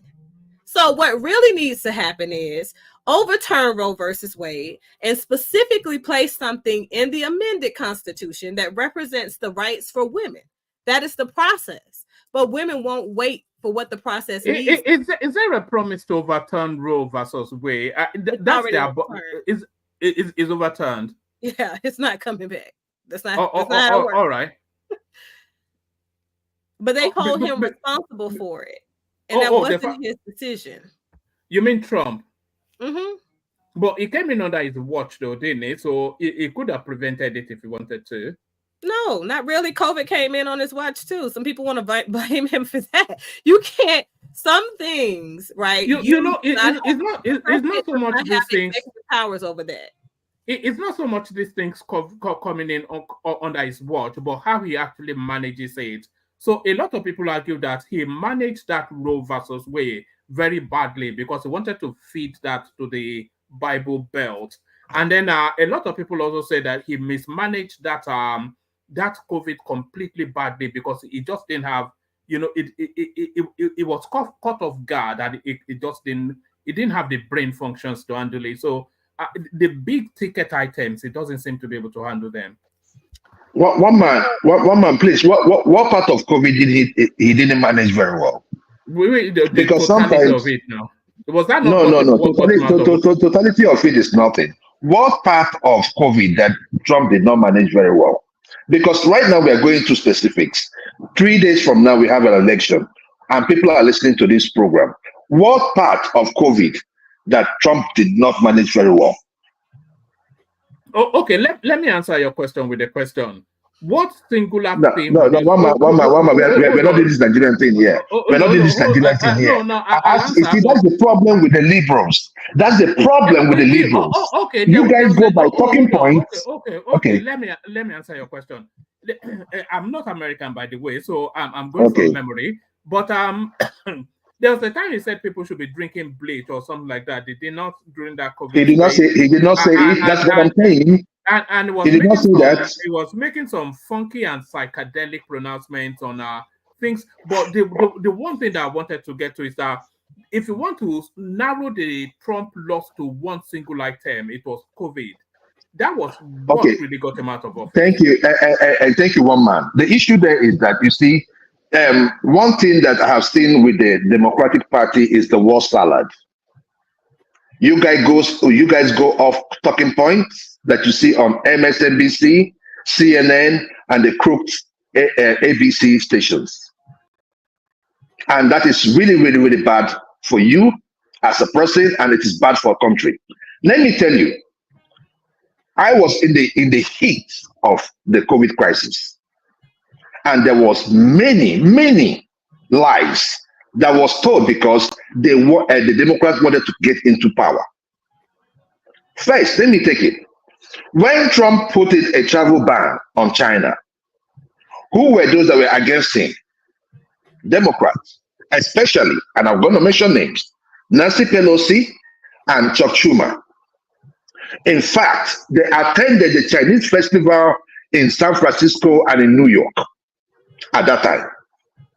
So, in other words, like, trying to console the Chinese and all that. Trump said it is a Chinese, the COVID came from China. They were saying, no, you cannot say that. Why won't you say it? Because it was classified information. And if he does the truth, that is the truth. It came from China. Some things are classified information. So the president is given the responsibility to keep the secrets of intelligence. And even under this current presidency, the vice president has leaked trade secrets and things that she should not have said that have led to alternative events in this war. However, what I'll say is people like to ridicule Trump and hold him responsible for mismanaging COVID because they are looking at the word of the president as like law, and as if he's not human. Okay, he's a dick. I'm going to be honest. However, he is a businessman. He did not mismanage the COVID-19 pandemic. How could you? Because here's the thing. The president defers the majority of those things that he doesn't understand in the decisions. And he has a team of people. And those teams of people are the people who advise him on the magnitude of the issues and what the outcome possibilities are. And then he chooses an outcome based on that. So it's not like sorry, Dr. J. Sorry, Dr. J, to interject you. Was he not arguing, because I'm going by memory now, like I said, I don't live in America, but was he not arguing in the public space with an industry expert then, the world leading expert on that space, that was coming out to give us regular updates, and Trump will be arguing with an expert that doesn't even know anything about most things. Right, because by the time it gets to you guys, there are several conversations that have happened behind the scenes before the camera started. And in those conversations, he's hearing from other experts. So the presidential panel that we sit on as advisors is not one that is publicized. Those conversations are not made public. A second, third, fourth, fifth rendition of those conversations is made public, where somebody has agreed that these are the facts that we're going to introduce into the public at this time. It prevents rioting. It's a ton of reasons, right, that you don't do it that way. But you're hearing him argue from the position that he took as a result of having collected information from those meetings that happen in private. The problem is he'll say things. He's an unscripted person. He won't read the teleprompter and he'll just say whatever he wants to say. Now, so some people, they may see that as problematic. I see it problematic if you're reading from a teleprompter and that's it. That's what you see happening with Kamala. Every time she's doing an interview, she can't answer a question directly because she starts talking about something that was in a commercial. I asked people, were they okay? Is that the question we asked? No, ma'am. Dr. J, what you gonna do about the border? Dr. J, are you a Christian? I am not a Christian. No, I'm Catholic. I just want to be sure. Pansat, can you just put your cap by the side? Don't let it be like that. Like you're gonna tell about how to dress. No, it's my boyfriend. What's your problem? What's your problem, Drew? It's my boyfriend. Is that a cap or a skyscraper? Is this a cap or a skyscraper? How's everybody doing? We are doing great. We are doing great. Pansat, you're welcome. You want it more to the side, right? Right? By the side, yeah. No problem. Exactly. You look good. Okay. Make we so good. Jewel, you've been ubiquitous on the internet and you've been pushing this narrative. Now, let me make a confession. I used to be a Trump supporter. Right? There's nothing wrong with supporting Trump. But when Trump was left to be Trump, it was okay. And especially with the polity we had at the time, the Democrats made it very difficult for Democrats to support Democrats, right? So we're in a different era now. We know better. Trump has been ruffled up, and it's no longer that Trump that came down that escalator. That particular Trump in 2016 had good sense. His native wit, mother wit, they say, prudence. He was shrewd, intuitive. He was the kind of person I would support. But the Trump we have today is he's been battered, almost going senile, gone far right, and it's a stake now. Fraudulence in his mannerism, and he's a trickster, deceitful person. That's what we have now. He's still okay. So we have a binary choice. It is wrong for anybody, especially any black man, to come here picking black people based on the tone of their skin or their makeup or their parentage. We're not like that. That's white people stuff. We're blacks. If you're native in African soil, you're a black man. Even if you're white and you're fair, you have good common sense. Nobody's looking at the tone of your skin. So it's embarrassing because now this is a guy, Jewel, who I agree with maybe 99.9% of the time. So I'm not going to hold it against you. All I'm going to have to say to you is that machismo. You see how these women, the one in the UK and the one Kamala Harris, they're married to people who are not black.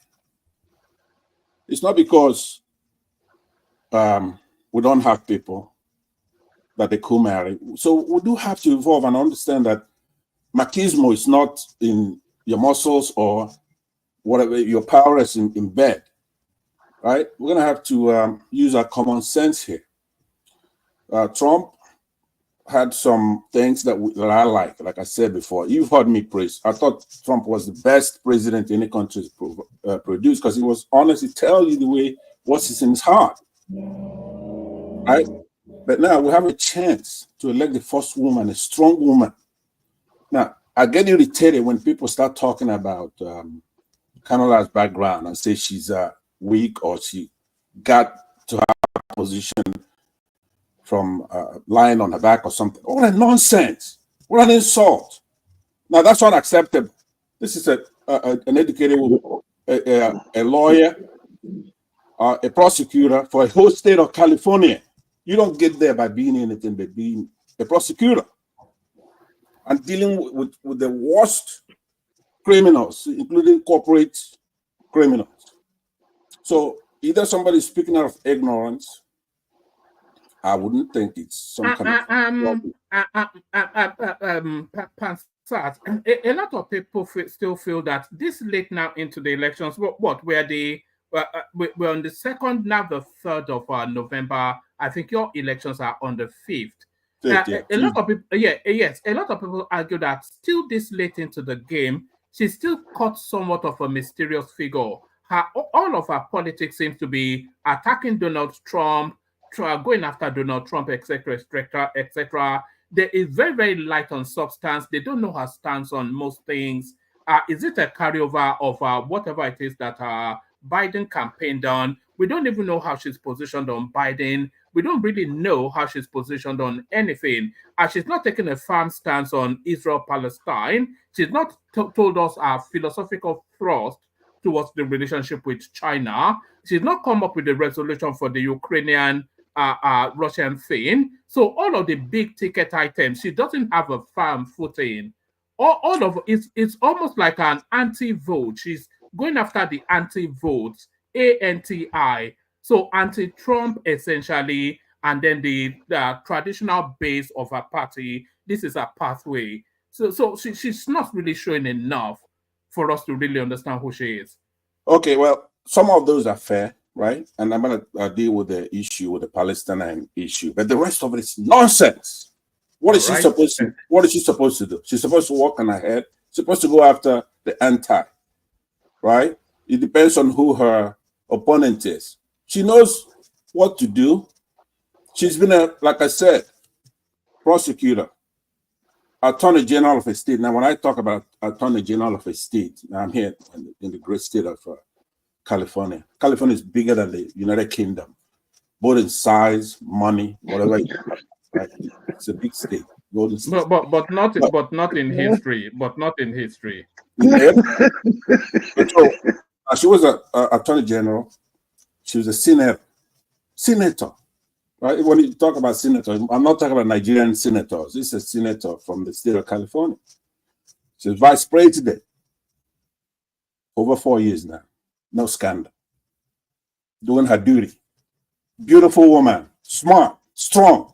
Yeah, but she was vice president in a tepid administration that was run by a semi-senile sort of it's not it wasn't exactly a popping and pumping administration. It was tepid at the best. So some people would say even a failure, really. Yeah, because you put a lot in your first comment. Sorry, carry on. Let me deal with that. I don't want to be spoon-fed. I normally get irritated about that. But let me say that all that's nonsense. We're a few days to the election here. It's a non-quantity, a non-phenomenon. If somebody wasn't just upset with the Democrats not doing what the tenets of that party says, there shouldn't be any competition, even with a senile Biden and Trump. But because the Democrats are not living to what they're supposed to be doing, for example, in 2000, when Obama was president, somebody mentioned it earlier, I supported Obama the first time.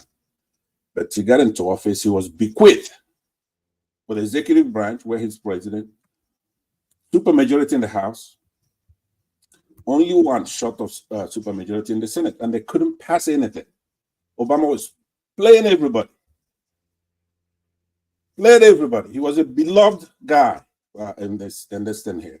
But anyway, so we're not going to punish Kamala with Obama's crimes now. I'm not happy that she's went back when you have whites for Kamala, white dudes for Kamala, white women for Kamala, all that stuff. What kind of white dudes are for Kamala? And look, Pastor, I think you've engaged in the word salad of your principal. And I get it, because you guys don't answer questions directly. You just beat around the bush, keep telling us stuff. Now, see, you said I understand. Hold on. Joel, you're talking forever. I got here. Let me finish. Then you ask me a question. I just want to address one thing that you said, because you keep making it wrong. Let me just address one thing that you said. My baby Go ahead. Please respect my boyfriend on this platform. Thank you very much. I'm begging you. One man, I know that Jules, you got to speak. Let me say this. On the issue of the Palestinian, I believe that's an important issue. I said it when I switched over. Now, Jewel, I'm more of a Trump than Jewel. I supported Trump more than anybody on this platform, by far.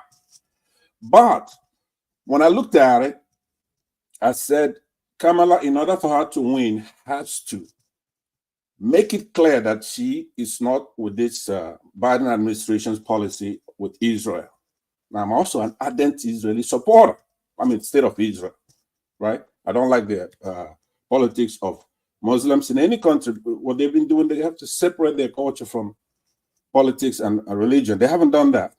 We suffer the same thing in Nigeria, but over there, though, that doesn't give Israel the right to go committing genocide where we could see it in this century with the tacit support of this Biden administration. That is unacceptable. That kind of... You don't think that she was a part of that? She made it clear that she was a part of those decisions. She admitted that. Accidentally, but she did. You realize that, right? With the nature of vice presidency in the United States, that's unknowable. We don't know. It would have been... She said it. She said it. You know, because she said it. Yeah, she could. Said, I wouldn't have done anything different than Biden. I was a heavy part of all of those decisions, and she was. Right. That's okay. That's okay too to say, because she's not president. Let's admit that she's not president. But she is. President's policies that they have to do it together, or she has to resign, right? So the president was running as an incumbent. Yes. And he was ruled and deemed to be unfit by people that are a part of the Democratic caucus. He was removed from the race. He didn't decide to drop out. He was removed as a sports foul. It's all those things are circumstances. And he was forced from the president. Yeah, who do you think makes this? Those are circumstances beyond her control. No. Besides, let me make a decision. She said it out of her own mouth. during the interview. No, it's not true. I know a lot of things I said about Trump that's not true. A lot of things I also said about her that's not true. So No. I'm fair. This is during her interview. They asked her specifically. I was watching. Yes. I saw that. I don't read it the way you're reading it. She's gonna win. Here's another thing. It's not about that. The reality is she verbalized that she has made those decisions. She supports and stand behind those decisions. The decisions to kill United States troops was hers. No, I said again, that is a vice presidential talk. Here in the United States, Doc, let me answer you now. Make I answer you. You hear Pidgin English? You did speak Pidgin English. Okay, so what I'm saying is that if a vice president talks like a vice president, it's okay. She's not supposed to come out and show division. They have to show one united force. But we do have to watch her body language, and I have. Now, you could trust me. I'm a very, very good read. I looked at her soul, and I know she's not going to do what Biden did or what Obama did. She'll be her own woman.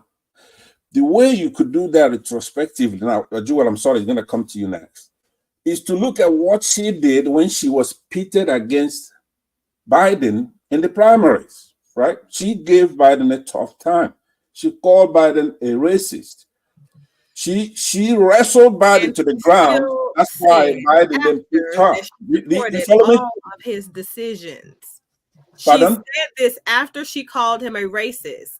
After she called him a racist in a recent interview that happened a week and a half ago. Right. Again, That's why you are advancing my point. Yeah, you're advancing my point. She said that I made those decisions with him. She didn't call him a racist then. No, what I'm saying is that you are unwittingly, you're advancing my point. The only time you have to put on a different lens and then go back and look at when she was her own woman running against Biden, right? You have to spend time to meticulously figure it out, right? So now here's a strong so woman. Look at her lying against Biden, but she's now lying against Trump. Everything that Trump originally said that he was going to do, she's now put it on her campaign ticket. Prior to this, she had no plan. Jewel, what were you gonna say? Sorry about that. No tax, I wanted to tell you this, right? There's nothing that is hidden under the sun. She was the AG of your state, not because she merited it. She was the AG of your state because she slept her way to the top. I don't cover myself. Hold on. Maybe if you ask, hold on, you stay in California, so you're closer to Willie Brown's wife. You have problems. Hold on. There's no hold on. proof for that. Hold on. Oh yes. What is Oh yes. I know. That's a very bold statement. I've noticed you. Anti-woman. Have I covered my face to say it? Anti-woman. Where Hold is on. the proof that says Hold on. Are you serious? I want to be walk. I want to be walk. I don't think that when men do they bring it up. How did you know this is allegation? Acting as if you're a saint. It's not an allegation. It's not an allegation. Hold on. Let me just say something. Please. It is not something. It's not a hidden truth. It is out there. There have been videos of her and him in public, of which I don't have I would have sent it. Hold on. Let me finish now. I would have sent it to you guys, and you guys will listen to it. She was sleeping with Willie Brown, and that is not hidden from anybody. It is a well-documented fact in California. Californians themselves from San Francisco, they've all talked about this whole thing, right? So this is the thing. You shouldn't be here. Here's the thing. So I'm not saying that you're wrong, because I'm not saying that these are not facts, and she's not saying that they're not facts either. What I'm saying is these are not things that should be brought up during her election campaign. Okay, so if she slept herself to the top. Whatever she did, men have sex to get to where they're going all the time. No, Dr. J, this is my thing, right? This is my thing, right? This is my thing. We are not, see, this is the thing, right? We still have intelligent women that slept their way to the top, right? You see, there's what we call expo in Nigeria. Right now is on trial. Hold on. Let me say this. Let me just say this. Let me give you an example. In Nigeria, for instance, we have. Hold on, Pastor, please. Let me finish this. In Nigeria, that's what we call expo. When you're writing an exam, who is talking now? You have to. Pastor, let me finish. Let me learn my point. Let me learn my point. You cannot say stuff like that. Okay, I'm here on the screen with you now. Wait a minute. What I'm saying to you is that you cannot make such an absurd statement. It's not absurd that she slept her way to the top. We have this. It's not absurd. Where's the evidence for that? Her way to the top. It's not absurd to say it. We have to be in order. Don't say that. Don't say that. That is what happened. The people in California say this. It's in the news. It's in the news that are pictures and videos of them passing together. Right? So don't say that. Don't say that I am saying something wrong. I will exit. Here's what I want to say to you, right? Because now I said to you before, you're one of my brothers here that I'm very proud of. No, don't be proud of me on this one. Don't be proud. Just say the truth. Just say the truth. I'm not. Don't say the truth.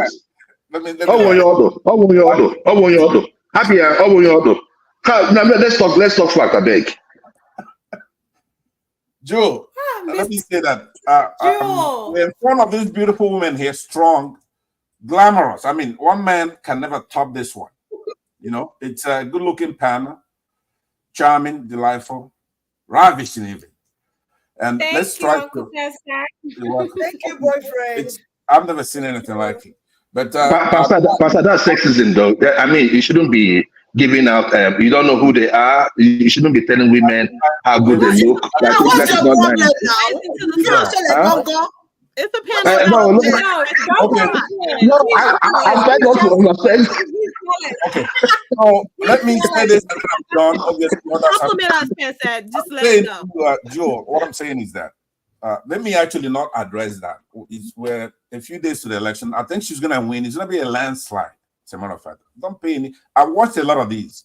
Americans are stupid when you have such a strong, beautiful, strong woman who's got an agenda for the country, and they have to make a choice. I believe they're gonna do the right thing. Americans are very savvy. Now, the language of making it a toss-up and all that goes with this timing because nobody wants to appear like endorsing anybody. So the polls will reflect in the money. Yeah, Madam Lou, go ahead. Go ahead. Hello. Madam. Yeah. Mr. Passat, longest time. Hello, sir.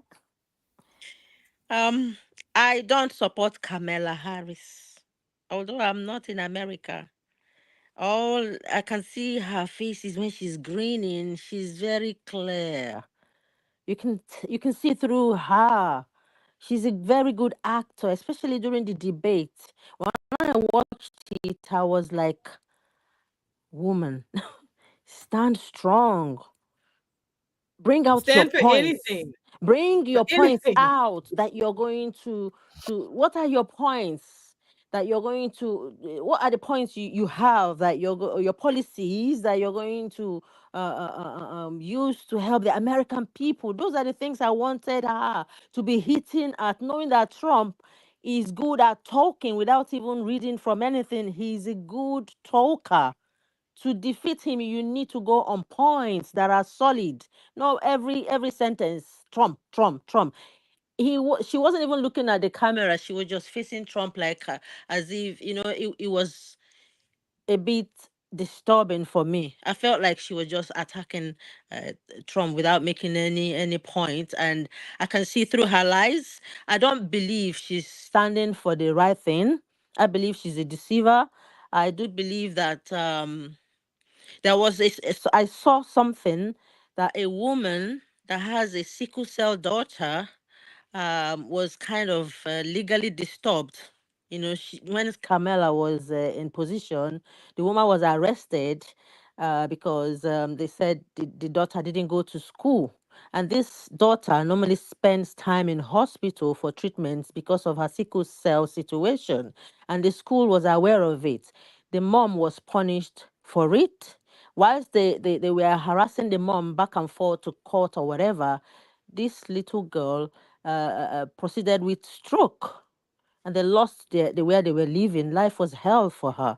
So to me, I'm not really saying that Trump doesn't have his own negative points here and there. But for me, even though Trump is not 100%, I've always believed that he would do some good. There is good in Trump. There is some good in Trump. And I can see through him. And let me say something real quick, right? Talking about what she did as an AG. I'm not. We've gone past the stage on how she got there. We all know how she got there. Now let's talk about some of the things that she did as an AG. No, you can't continue to try and land that, okay? You can't talk about her sleeping around. Men do it too, so you can't. No. You know what? There was a lady in I think in the British media. A question had been always thrown that Trump said he grabs women by their crotch, right? And the lady said, "I'd rather be grabbed by the crotch than what's the other thing that she said?" There was a counter that she gave, but what I'm just saying is this, right? Whenever it has to do with the Democratic Party, I don't know if you've noticed it, Doctor, there's always this way of not reporting anything that Kamala does, Biden does, or any of the Democrats, whatever they do. But anything that has to do with Trump is always out there in public. Oh, he did this. Oh, just anything. Call it anything. And he does negative. He said he was going to protect women, and I was like, it's negative. So it paid me a lot. It paid me a lot because if you had listened that Doc, that leads me to what somebody wrote up here talking about. Trump said that we should use bleach. Somebody one man made a point here that he said we should use bleach. What bleach did he say we should use? He said that he wished that there could be something that in the healthcare, in the health field, exactly, in the health field, we have what we call gastric lavage, right? In the health field, we have please let me land. We have what we call a gastric lavage, right? Gastric lavage is a way of cleaning out your stomach. And if Trump is saying, because of in the healthcare system in the United States, we don't normally cure. What we just do is to manage the symptoms. And when you see somebody that is calling for a cure of COVID to end this, and you have to twist that for your political gain, that is criminal. It is criminal. Doc, let me tell you one other thing that happened. During that COVID period, they were on TV castigating the Nigerian lady that said that hydroxychloroquine works for COVID. In the hospitals, they were giving it. So I see, you can say anything you want to say about Trump, but I used to be like that.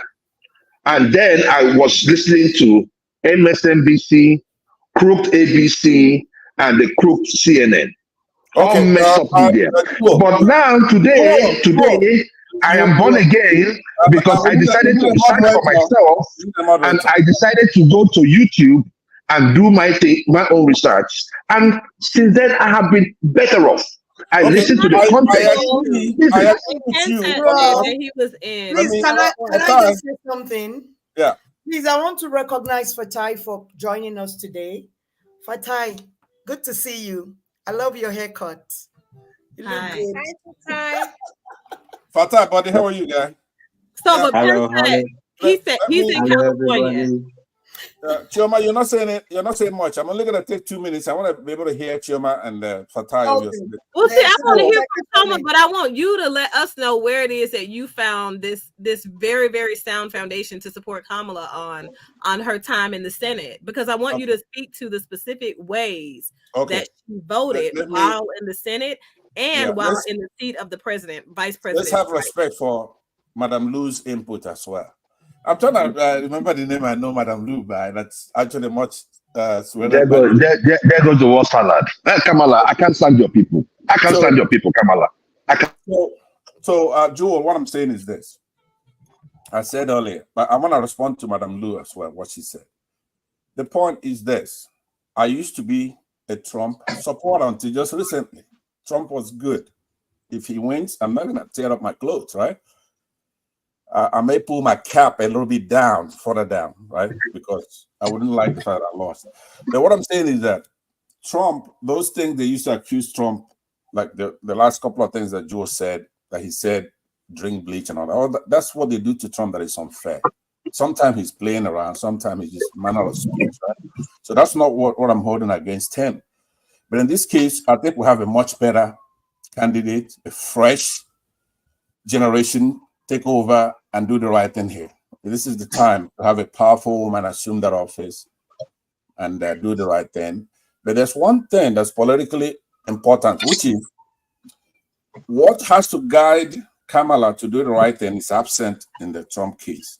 If you're coming in the first 4 years, you're going to have to do what you said you're going to do. That's what we had with Trump when he did very well. He knew he was going to run for a re-election. So this time around, Kamala is going to be in that position. She has to do the right thing for re-election. If she doesn't do it, then we're going to vote her out. You understand, Joe? So well, there's one problem with that. Nobody elected for Kamala. What did she do? What did she do in the Senate? What did she do in the Senate? Going seriously, when somebody says they're going to go from Madam Lou to what Joel said and then what Doc said, a human being can only speak about one issue at a time. I can't throw the whole three things out at the same time. So I'm saying to you, Joel, since you're very impatient, she would have to deliver in order to be re-elected. But in the case of Trump, he doesn't have to do anything. He knows he can't run again. So he could come in there like a bull in a china shop and just knocking his enemies, putting people in jail, cutting deals, right, with Saudi or Russia or whatever, because he knows he's not going to run again. Now, I don't want that kind of Trump. I know he's capable of doing something like that. He didn't do it the first time, but there was a lever. There was something stopping him from doing it. That's re-election, right? He doesn't have that anymore. So we're not going to take that risk. But he's an able guy. Trump was a very good president. He could tell the Europeans, pay your fair share with NATO. He could tell Canadians, stop ripping us off, stop taking our jobs. He could talk to Mexico the same way. And he'll bring walk up to the United States. If he goes to an airport, if he looks better than ours, he'll get upset, right? You have a sense of patriotism and say, look, why should I, in Saudi Arabia, you have a better airport than me and I'm defending you? That's not fair. You have to pay for your defense, right? Stuff like that is good. But that's not the Trump we have now. We have to deal with the Trump we have, not the Trump we wish we had, or the one we had before. This Trump is better, be dragged to the courtroom under all kinds of allegations. And, you know, I'll conclude with this because you have Fatai here. What she did in the Senate, no scandal. That's big, right? Trump has scandals. Biden has scandals. So if somebody comes into public life, there's no scandal. It's a family woman with her husband there. As Attorney General, he prosecuted everybody, regardless of your race. Even some blacks are offended by the kind of work she did there. She was tough on black men, right? But those were the laws at the time, drug laws. Right, but in the Senate, she voted to basically introduce inflation. That's the reason people are paying inflated costs for a carton of eggs. No, but you see, one of her biggest program now, and it's never been said by a candidate before, is to say, I'm going to go in there and cut down inflation. You know, that's the Nigerian. Trump said it before she said it. Pardon? Trump said it before she said it. She started. Go back and look at her campaign ads from the very beginning, and then look at her. She's the first one. Look at her ads after she debated with Trump, and then you see that's when her policy. She wiped the floor with Trump. Look, no, she literally stole in that debate. But anyway, let me go ahead and give it back to the moderator. It's okay. She's gonna win. So now what we have to do is to try to stop making a fool out of ourselves by talking about her sex life and all that kind of nonsense. Yeah, I think that's illogical. But I think it's once you do that, once you talk about sex life, right? You wearing a hat that says, "Look at me, and I'm an idiot," right? You don't want to do that as your brother. Sorry, Dr. J. Thank you, Prasad. Sorry, Dr. J. Pansat, I'd like to know what gives you that, because I've not, this is not the first time I've heard you say it. So I'd like to know what gives you that confidence to say she's going to win. But before you give us that, let's give it back to Dopsy. Let her move it around a bit, and then maybe then we come back in the loop to address that. Hi, Fatai. Good to see you. It's been a while. Yeah, hello. Can you hear me? We can hear you very well, Fatai. I love your haircut, by the way. Thank you very much. Thank you very much. I'm a little bit tired. I'm a little bit voiceless. But I want to say, Eku àtijọ́ ṣe dáadáa ní gbogbo ẹ̀. Dáadáa ní gbogbo ẹ̀ wà. Dáadáa ní gbogbo ẹ̀ wà. Nice to meet you. Nice to meet you in as close to in person as possible. Yeah, same here for time. I've seen you before on the screen though. So yeah, I've never seen you before. So nice to meet you. I've seen you before. Go ahead. Nice to meet you, Chema. Nice to meet you. Hello, Dr. J. Nice to see you again. I think I saw you one time on the regular Dupsy Baby's show. Nice to meet him too. I do remember his name. Yeah, thank you. Miss Lou, Madame Lou, I'm not sure. Hello. Hello, Pansat.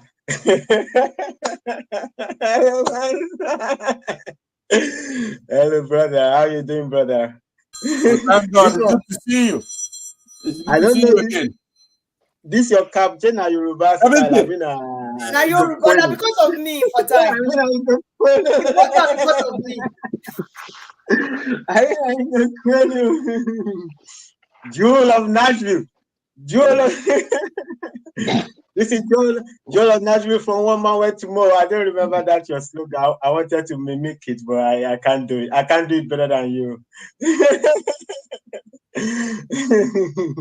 Good to see you, brother. Welcome, brother. Welcome. Thank you. Well, I don't know what to say basically, but I think before I say anything, I want to say hello to Oga of the Universe. You know, my own personal person. I want to say my own personal person, Oga of the Universe. Tokwe Ho. AB, where is Ajanle Coco? You know, where is Madame Zita? You know, I've not seen him for a while too. I don't know. Maybe he traveled. Oh yeah. I've not seen him. I've not seen him for a while. Yeah, maybe he traveled. Yes, a lot of people have been asking. So let me just some of you may or may not know. Ajanle Coco is a businessman. So he's recently lost a staff, not to any ill health or a staff left, so he's having to double up. So he's now under really heavy. So that's where he is. Okay, all right. So it's good to know that it's fine. I'm very happy about that. I am very happy to be here. Actually, there is one bro. What's his name? Omo Baba Willie. I'm a Gon Islander, you know, but I think he's not a regular. I think he came on 1 or 2 times. And one RB. I want the Highland, I want the Highland, you know. I have to give everybody because it's been a while.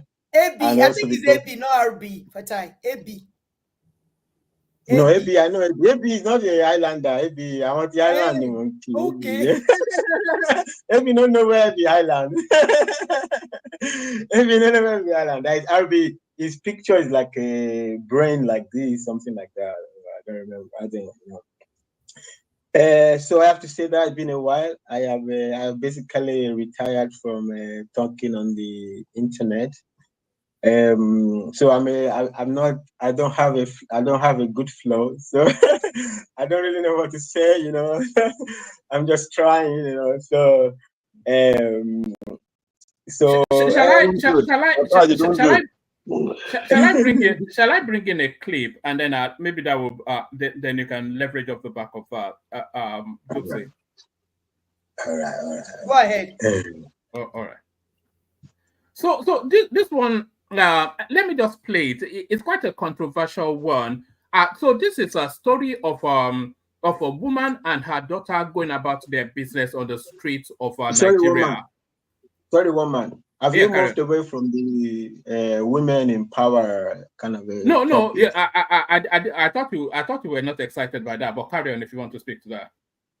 No, yeah, because I want to know what you think about that. I want to know whether or not you think that women in general, because there are women, should be in positions of power and what that means for a world that essentially is led by women.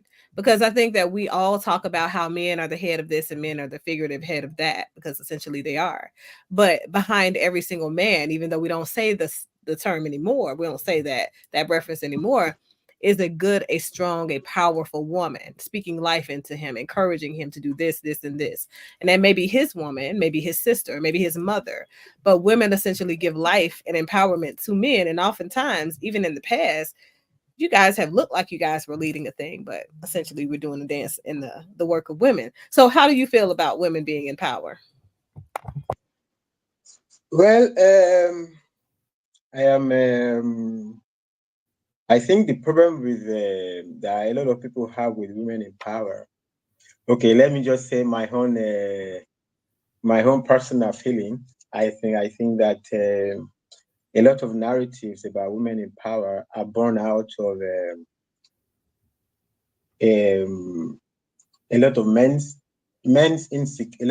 insecurity drives the framework by which the women are looked at. So I don't know where to cut it, but I don't believe that there is anything wrong with women in power. I think is the one of the strong modern women leaders. I don't really look into the politics. I think one of the strong modern women in recent times, and a woman of color, not color like black.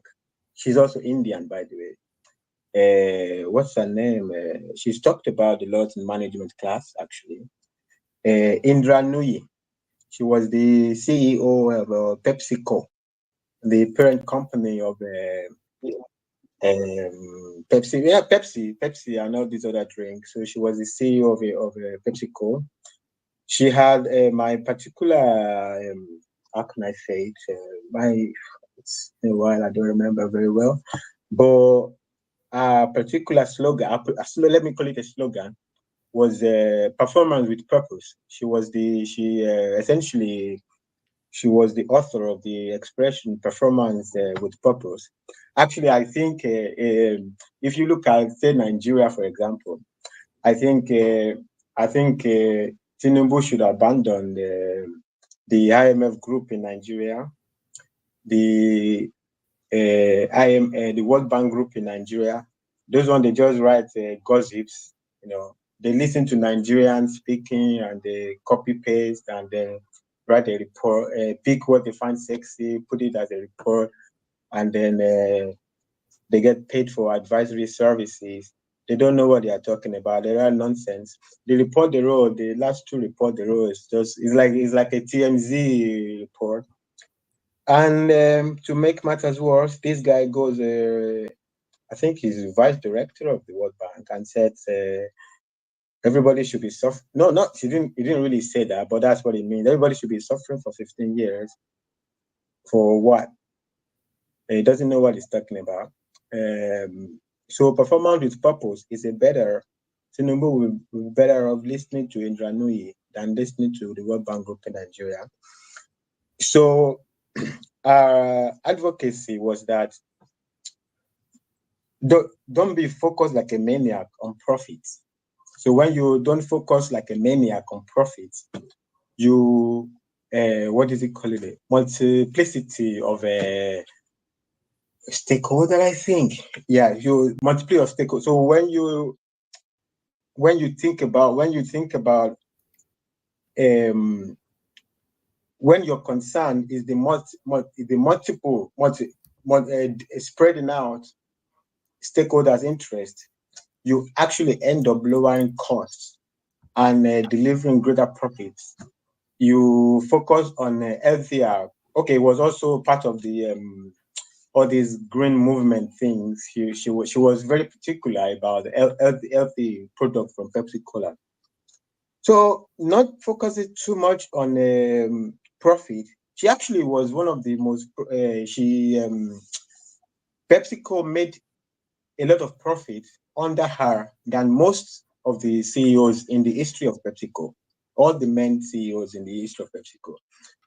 So it's not really the case that women cannot hold position of power, but I think it's an issue of uneven distribution. So if you put a woman in a position of power now, and then by circumstances, she doesn't, something happens. So it's like, oh, okay, we give a woman a chance. So they're not like in Nigeria, what's her name? Better Edu. Okay, that's not a talking. So when you have a lot and a lot and a lot, so you will have you'll be ups and down. Everybody will fail and rise up, fail and rise up, fail and rise up. And then you can be able to make a judgment on whether women are fit to be in power or not. But not from 1, 2, 3 women, you can't get anything. So it's also one of the great, actually, maybe some people call her the founder of feminism. She wrote this book called A Room of One's Own. She's actually one of my great literature, one of my favorite literature authors. What's her name again? Room of One's. I don't remember her name right now. So basically, what she said is, so women don't have the same, are not given the same conditions as men. So it's like, okay, the argument came from, okay, so most of the authors are men. Therefore, women are not good writers. Women don't write books and this and that. And I said, no, the woman also needs a room of her own. If you have a room of your own, you fail at your own time, you rise up at your own time, you eventually, you're going to have even more writers, female writers than men. But when you are conditioned not to have a room of your own, of course, it's very easy not to see that many great women writers. And it's also the same thing with even Black people, for example. So it's a room of one's own is closely linked to The Danger of a Single Story by what's the name? The Nigerian Chimamanda Adichie. Yeah. Chimamanda Adichie. So Chimamanda's point was this. Sorry, Fatai. Do you think women labor under that? Because that space in itself is a conversational space. That danger of a single story narrative. Of all of the things that she's done, that's the one that struck the most. Do you think women labor under that? And if we're saying the global population skews towards more women than men, then why is that? Why are women not using the leverage of their numbers to take power position? And do you also agree that the narrative of the woman globally, especially westernized spaces, is essentially the narrative of Black people as well? That they give one opportunity, and the entire fate of that gender/race is dependent on the performance of that opportunity. So if that opportunity fails, then they can use that as the test, as the sample case to say that, yes, we gave a woman an opportunity and she failed. Even though they would have given 1,000 men opportunities, 800 of them will fail, but the 10 that did well, they say, look at this example. So do you think that's narrative of that danger of a single narrative fail? Do you think that is very, very central to what women are contending with, and by extension, the Black race? So give us a little flavor of that, and then we'll move the conversation around. Fatai. Well, I think the answer to that is what I was talking about before. That it's been essentially a story of a token. So out of a token, you then make a generalization. Well, you don't have enough numbers to be able to make such a generalization. It's also what I was making with Beta Edu. That okay, she's one of the very few women in the government of Tinubu. I don't agree with her with letting her go. I think what she did is less than what Tunji Ojo did. If she should be let go, Tunji Ojo also should be let go. I'm not saying I agree with what she did. We don't even know what she did, and that's also the problem. As far as we know, she approved a memo for money to be paid into private accounts. The accountant general did not go ahead and pay the money. The accountant general refused to pay the money. So it was like an attempt at corruption. Not the action hasn't happened, but Tunji Ojo actually was peddling influence. He did it already. The company he was using to take contracts already happened. Now, these things about issue of ethics and these things, they are usually subjective. You understand? So they also, according to, let's say in the case of Tinubu now, how he wants to be seen, how he wants to project. So he might not have a problem with what Tunji Ojo did. But my point is, if you're not going to have a problem with what Tunji Ojo did, you should let Beta Edu stay as well. I think whatever Beta Edu is accused of is less than what Tunji Ojo is accused of. And so that's the problem. So you give a Beta Edu a chance and you say, you see, the women have failed. But it's a token. It's like one out of thousands of men in the government. And I think that more women involvement in the African politics is more beneficial than all these men. I think it was Kenya or something when the woman was the first lady got a success with a bill to stop underage marriage. You understand? So you're not going to get that result 1,000 years of men in power or something like that. So my point is, it's not really been the case that the women cannot perform, but is that we don't actually know. So if you don't give somebody good enough chance to have a evenly distributed result, it's very difficult. It's essentially a fallacy to put them down or say they can't perform. And I don't think that because one woman failed, because Hillary Clinton didn't become president, but it doesn't mean that she failed. She actually broke the ground. Didn't become president, but her values still stand with But us today. The work that she She did in actually the broke Senate it. stand with us Yeah. to this day.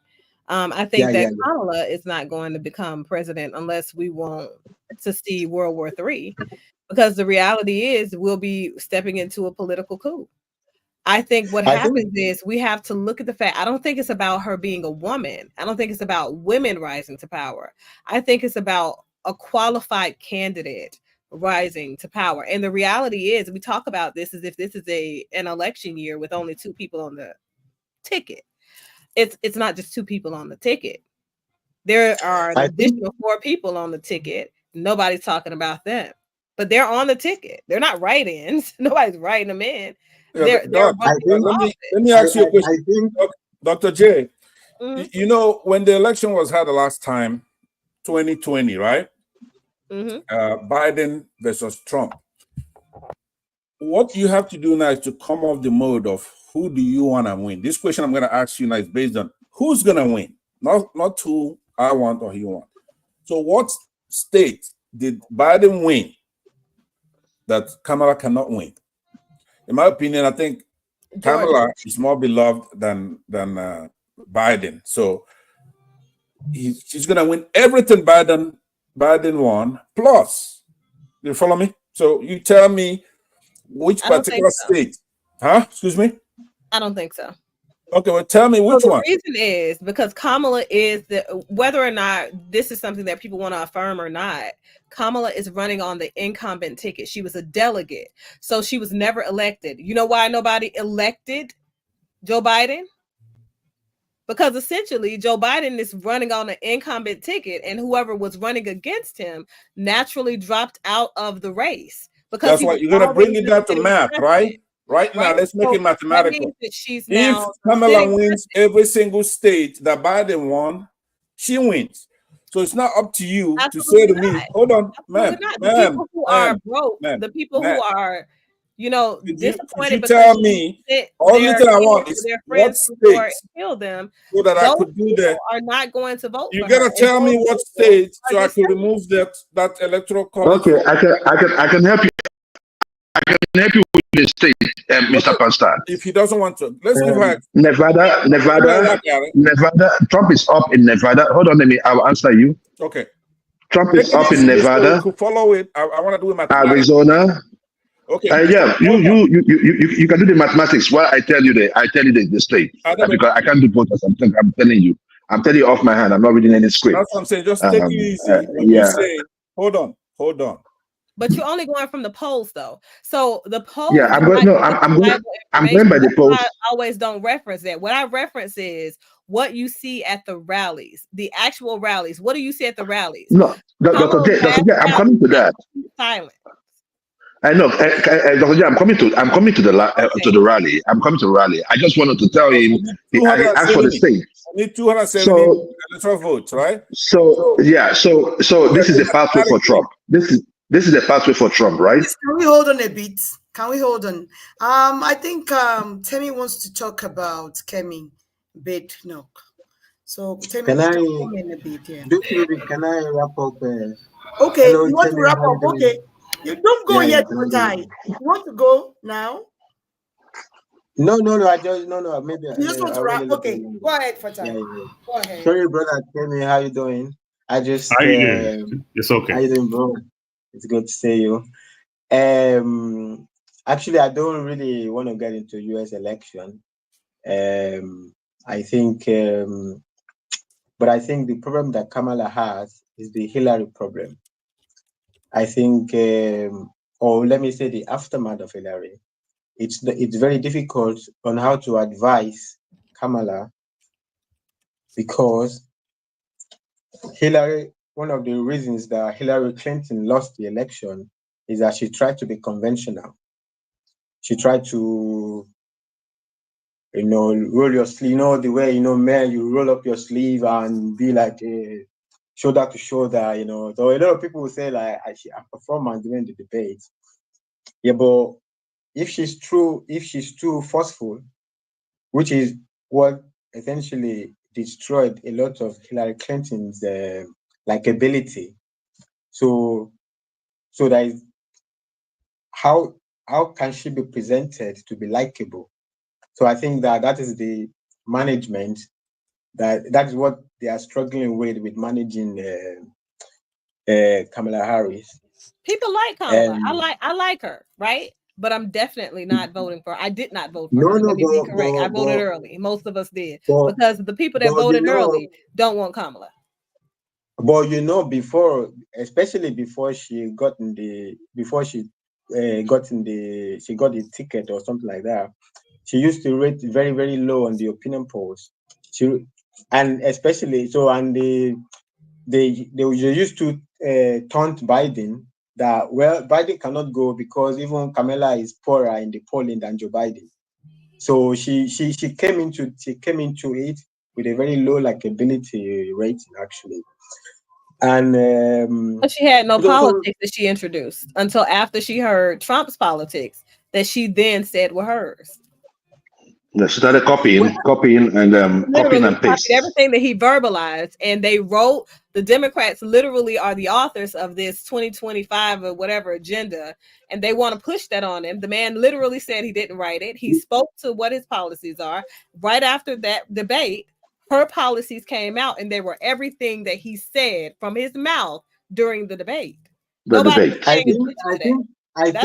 think I think historically the Democrats have historically all, or at least in modern, let me not say historically because I don't know what was happening 5 million years ago. So in modern history, the Democrats has always been like a counterweight to the Republican. So it's easy to see them as a follower. So the Republican are like they are like holding the tradition, when they are. And so the Democrats' position has always been like a pushback on the Republican. Like you always like in the interest of the corporation. So the Democrats want to win them a little bit away from that.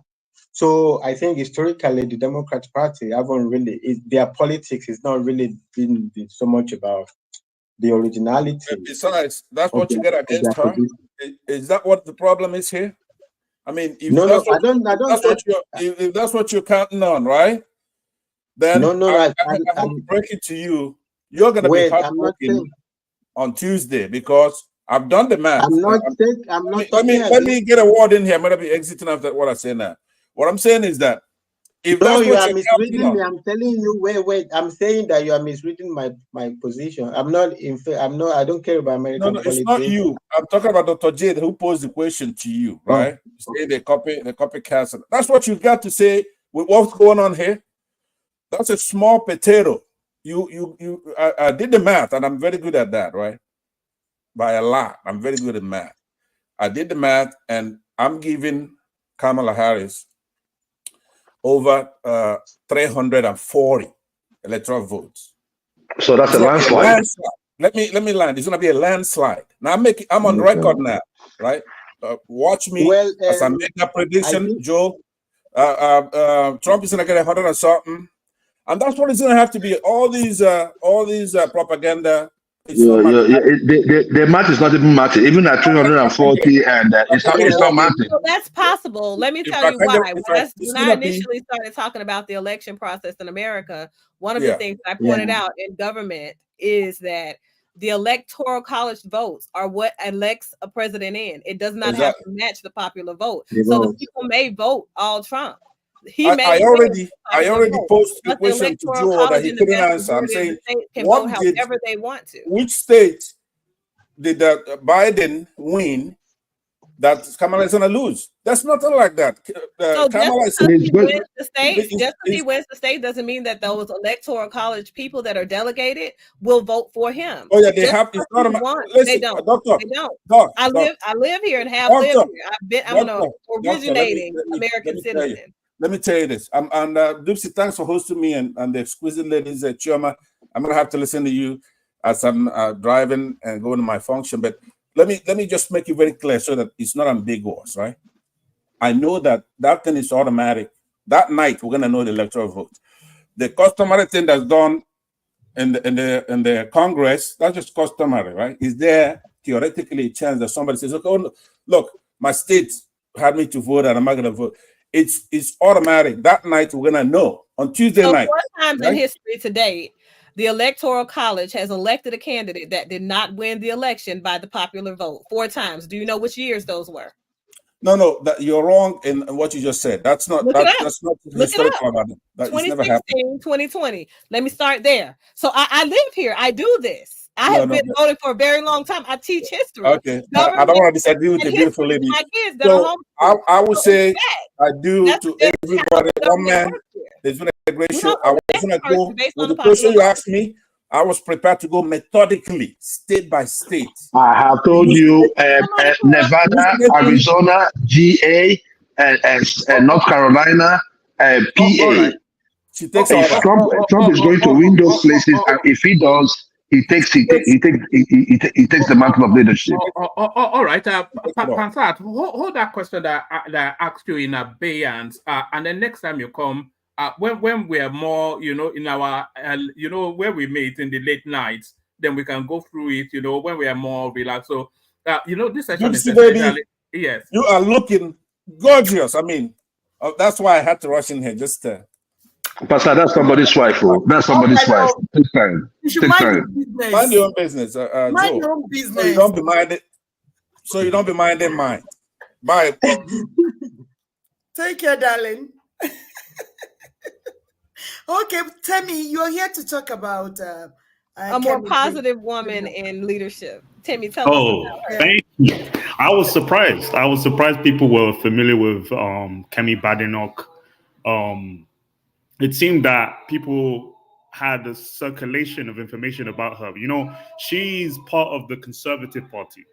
I've known her since 2017 when I discovered her speeches, especially she on a TED Talk back in 2011. Before she entered politics, her views were very particular, very family orientated, and she spoke a lot on Nigeria because she was raised in Nigeria till 16, 17 before she moved to the UK to study at university. She spoke on the government, you know, the issues we have in Nigeria from the 80s, 90s, how it affected the young people, how it affected families in Nigeria. The government in Nigeria invested a lot in education, but then dropped people when money ran dry. She spoke on everything. And she even educated Westerners who wanted to understand African politics. Now she has climbed up the, you know, steps of government, not forced, not because of her being a woman or Black woman. She's not a DEI, very educated woman, an engineer. She supported the cabinet in the last three elections. She never really wanted to chase leadership, but it gets to the point when a leader is not really someone who craves for power, but steps up when no one else is willing to do it, right? Her party is called the Conservative Party in the UK. They've had many runs. They've made a lot of mistakes. In fact, in the last 6 years, they've had 4 leaders. So while the Tory party were in power, we've had 4 prime ministers. Boris Johnson, before Boris Johnson, Theresa May, Boris Johnson, Liz Truss, and Rishi Sunak. All 4 within 5 years. Useless. But while she was in the party, she was galvanizing a following. Because when you listen to her speak, many interviews and speeches, very well spoken. People claim that her accent is very English, but she admits. No, I think she has an undercurrent of Nigerian in her accent. Yes. If you've heard her TED Talk, she speaks proudly of her upbringing in Nigeria. She spoke on how she would have loved to pursue politics in Nigeria to help, but the opportunities weren't slim. In fact, in Nigeria, if you wanted to run for a specific state, your father has to have been from that state, right? But in the UK, she mentioned the comparison between that. When she ran for MP for a county in England, she had no connections to that county. She never lived there, but they gave her the position as an MP for Youth Norton. It's like an English county. And she represented them for 8 years. She's been in parliament and she's been proving herself. And because of that, she's been rising in politics. And now she's the leader of the opposition because they lost the election last time. For some reason, she has proven herself that she could lead this conservative party. A conservative party is considered racist, was considered maybe too against migration. It's not true. Overall, this party has had more female. This is the topic on female empowerment, you know, women in power. The Conservative Party has had three leaders in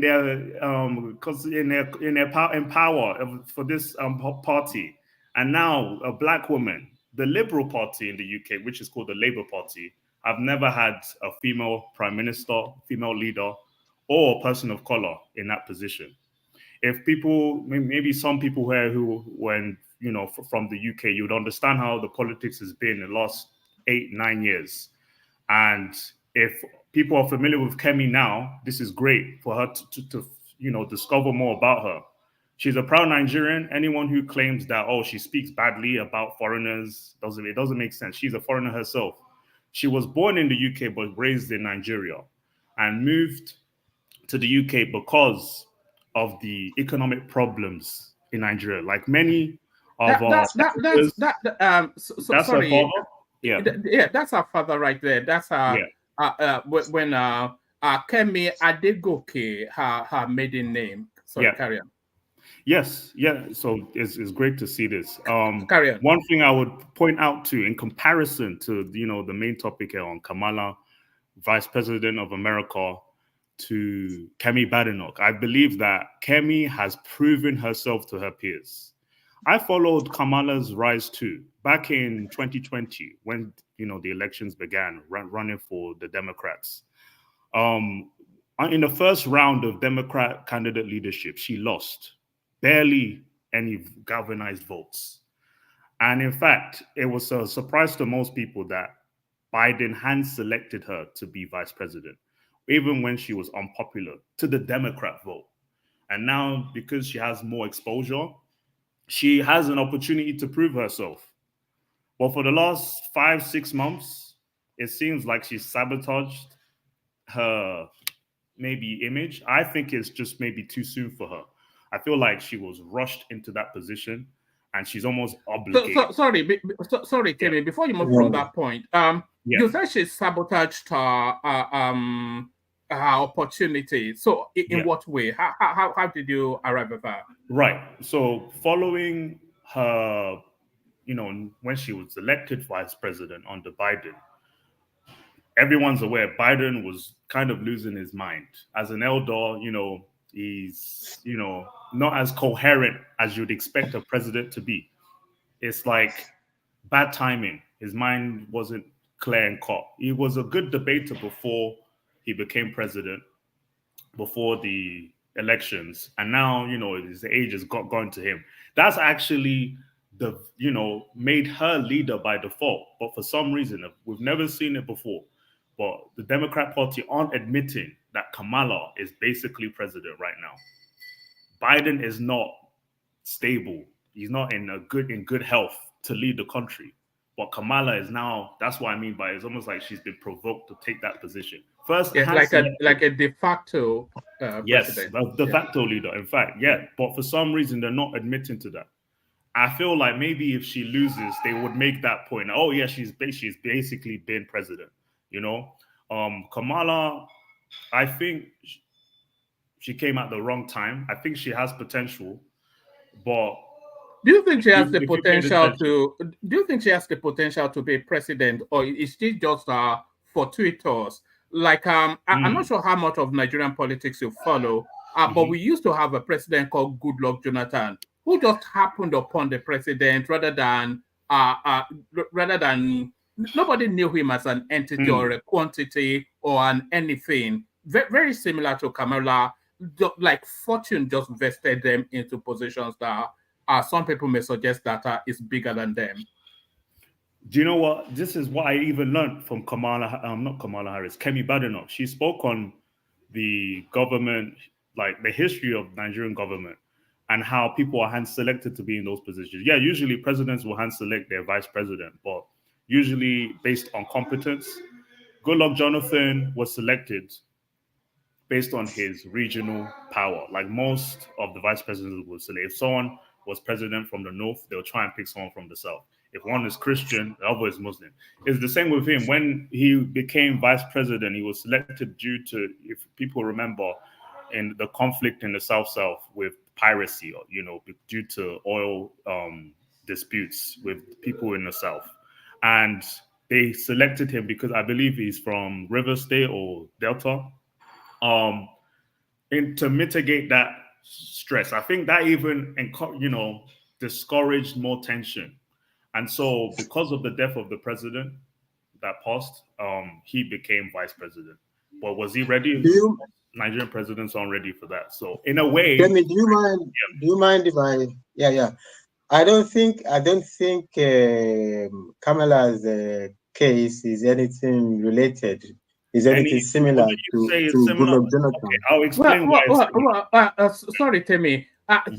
She's somewhat inherited a position in a way that Goodluck Jonathan inherited a position. No, not at all. I agree. Hold on. If Biden had a full functionality, we'll be talking Biden versus Trump now. So it is not through dint of talent or they spotted anything especially glowing in her that cannot be missed. It's just by dint of fortune that the Yeah, president but is somewhat incapacitated, and then she steps in. That same dint of fortune, good luck, Jonathan, the president incapacitated, and he steps in. But why are we with saying in somewhat incapacitated when clearly right after that particular debate, the Democratic caucus met and declared him unfit to be president? It was her due diligence and her duty as vice president to declare and evoke the 25th. She didn't, but she assumed the position and the powers of the president without evoking it. And then somehow the American people have settled into the fact that it's okay for her to inherit the right to run on the ticket as him without a mini primary. These are things that are Very calculated. unprecedented. These are things that are not constitutional. These are things that are not allowing the art of democracy to be what democracy is supposed to be. So I think that's what Is it not expediency though?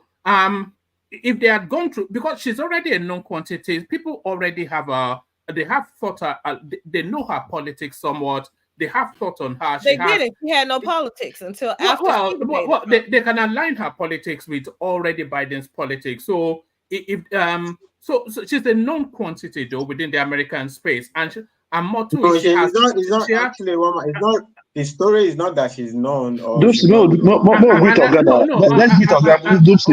So sorry, 1 second. I'm actually speaking to Dr. J's point that she didn't go through a primaries to emerge as the ticket holder.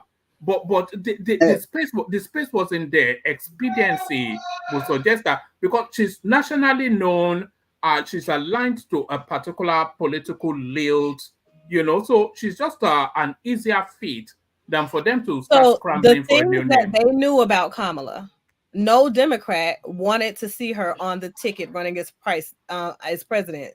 Those are the things that in that first, her first, how you say, battle with Trump that she lost. Those are the questions that she did not answer properly. The fracking thing, going back and forth on whether or not she approves and stand behind fracking. Her way of voting in the Senate this particular term for the inflation, the rise of costs for groceries and things. She did not answer the questions.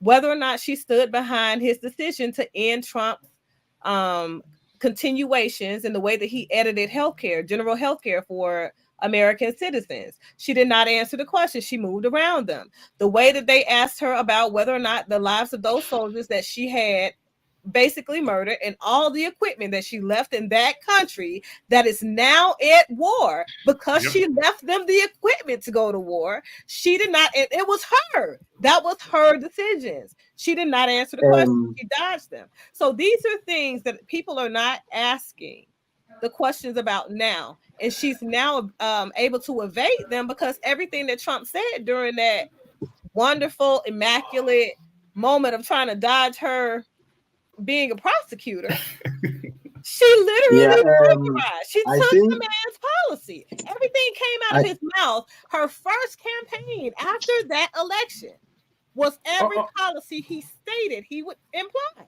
I mean, put in place. I'm just saying.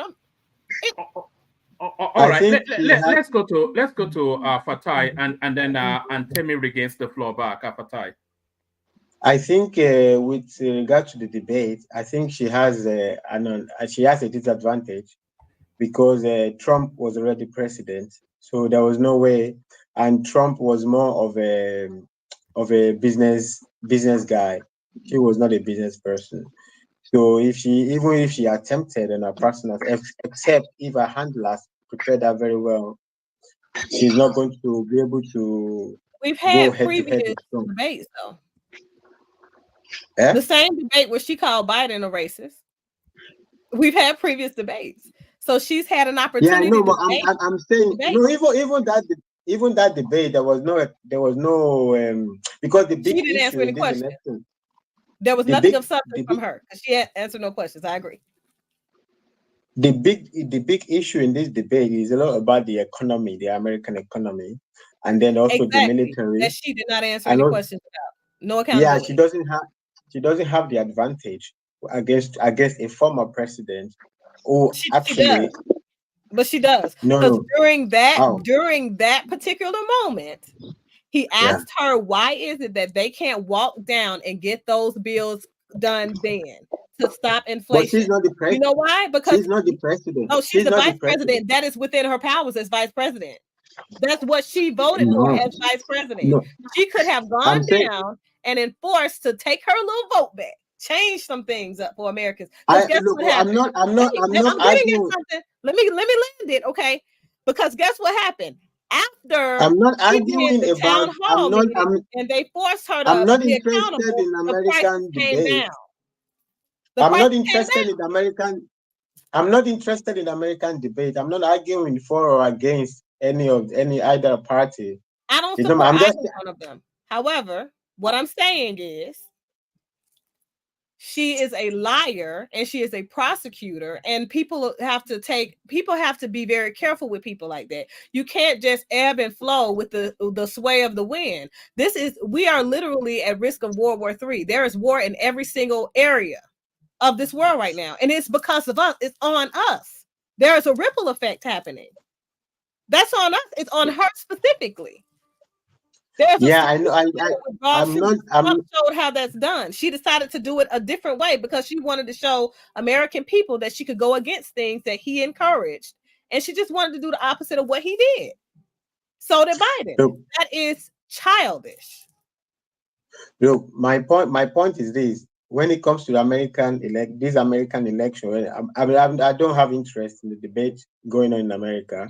I think the point I'm trying to get to is that she is like Jonathan, the former Nigerian president. So I just a side point about the fact that she wasn't answering questions in the debate. I was just saying that she doesn't have an advantage over Trump in the debate about the economy, about the military, because Trump was a former president of the United States. And these two sides were Trump's strong points, even while he was president. So she didn't have the advantage. So obviously Trump would have an advantage. So she would be very careful in going toe-to-toe with Trump. The big point about the debate, she was to make Trump look like a bad boy. And she would make herself look like a bad person because she has one duty as vice president, and that is when she sees that this person is not arguing. She is I'm not arguing against Trump. I'm not arguing against Fatai. I even think that comparing Kamala to Goodluck Jonathan is an insult. Let's just perfect comparison. I would say. Do you know the reason why I say that? Hold on. Do you know the reason why I say that? Because I look at their education background. I look at how they answer questions. Goodluck Jonathan was not running away from the press. Goodluck Jonathan was answering questions. Goodluck Jonathan had his own policy. Goodluck Jonathan, hold on. Let me just emphasize. Goodluck Jonathan, see, Temi, I don't know if you've seen the average Kamala's interview. I am not talking with the shoot or the difficult media according to the Democrats, right? Because it's not like they ask difficult questions. It's just that you can not answer the question. But I'm talking about people that are friendly. You know, when you have a friendly interview, the kind of friendly interview she's been having for the past 3 months or so, she cannot really state. Even those things that they say that go to her website, you cannot refer me to your website when you can actually summarize what you can do for the people. Now, if you ask me about Kamala Harris and what she's going to do, she's just going to tell you opportunity economy. What is opportunity economy? Vague. You're going to give 25,000 to new homeowners, right? Okay, I have a home. How does that benefit me? You're going to give 25,000 for startups. Well, that is covering your cost of startup. What happens to you afterwards is none of their business. You see, look, the best way to solve a problem is not to throw money at it. You have to look at yourself and say, let me look and see what really works. It is hard for her to differentiate between herself and Biden. And Because if she I has made, were, she's made. all So if right. you Do made you the do you decision mind with if I that just make person, the point? you if can't Because I I would were, like separate to go yourself from and that person All because right. there are people in the no, room but if I that were her, will if I were right. her, Sorry, Dr. Joel. J, Joel, hold on.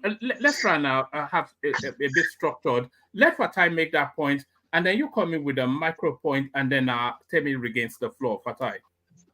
yeah. So my point is, I'm not debating American politics. I don't have what is it? I don't have a dog in the fight. I don't not either way, not Trump, not Hillary. I'm not for anybody. No, I'm just trying to argue the side points, the side angles. That's what I'm just talking about. And I was only saying that she doesn't really have. If she focused on that in the debate, I'm just saying that I think it was a matter of strategy.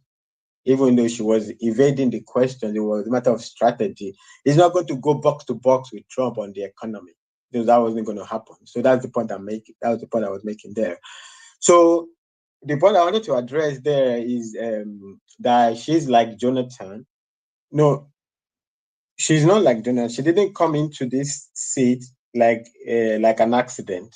Okay, it was the democratic politics that threw her in the seat. Joe Biden angle, the Biden angle, the Hillary angle, the Obama angle. So she's from the Obama wing of the internal democratic debate. So Joe Biden wasn't going to win without her, because she wasn't going to get the black support. So she was getting low favorability, whatever. A lot of it are actually internal Democrats' problem. So the Biden people were putting her down so that she wouldn't come up to take over from Biden.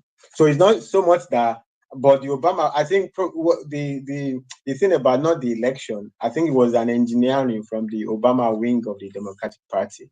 So they had to make Joe Biden fail in the debate, because the theory out there that if Joe Biden debated in 2020, he would not have won if he debated properly. So it's not like just because Joe Biden falls down today and that's why she's becoming president. She's taking the seat. So she was prepped to get to the seat from 2020. It was just the internal politics of Democratic Party that was putting her down. She was a senator. She's been a politician. She was from the state politics to Senate to this. So she has more political experience than Goodluck Jonathan. So It wasn't by luck she's there. It was the internal Democrat politics that put her there. okay. Yeah. So Okay. I want Timmy to finish thank you. his submission. Thank Joe, you very please, if much. you can, yeah. Thank you very much. Can I just Okay. 1 minute, because I would Okay. like to go to Okay. yeah. Bye. I would Yeah. like to So thank you very much. I basically I'm not really in good flow. I just wanted to say something. It's not talking on the internet. It's not really that has bothered my head in a little while. So I haven't really thought a lot about a lot of things. So I just observe as much as I can, and so that's it. But I'm very happy to say say mele share yeah mele would you now mele would you Possible. And that's why I came to possible. invite you specially on Monday. Thank you very much. Great pleasure. Thank you for that. Thank you, everybody. Thank you, one man. Thank you, Jewel of Nashville. Good luck to Republicans and Democrats. I hope both Trump and Kamala Harris win at the same simultaneously. No. I think they have different strong points. I don't know. So I don't want to get involved in the debate about who's going to win there. So thank you very much. Thank you, everybody. Thank you for Thank you, brother. Okay. Ciao. Bye. So one man. What I would try to say is this, right? It will be criminal if Kamala Harris wins, and I'll tell you why. we have seen a lot of things go on within these 4 years. Joe, make that point, but Temi has the floor. So after that point, okay, yeah. No, make your point though. Yeah. Within these 4 years, we have seen inflation go haywire within these 4 years, and we have seen radicalism in our social system go haywire, and it is a problem when you see the major media, who are meant to be referee, siding a particular candidate. It is criminal. I think whatever money or tax break that is given to such media houses should be taken away. If I were, somebody was saying that Elon was going to buy CNN. I was going to buy MSNBC and close it down and put the key in my pocket. Because what these news media have done is that they've succeeded in dividing the American people. And the problem this brings is that we are living in a country now where everything has to be about race. Tell me, you've not seen anything like this before. Even in Nigeria, we don't do like that. Only during the election you see that in Nigeria.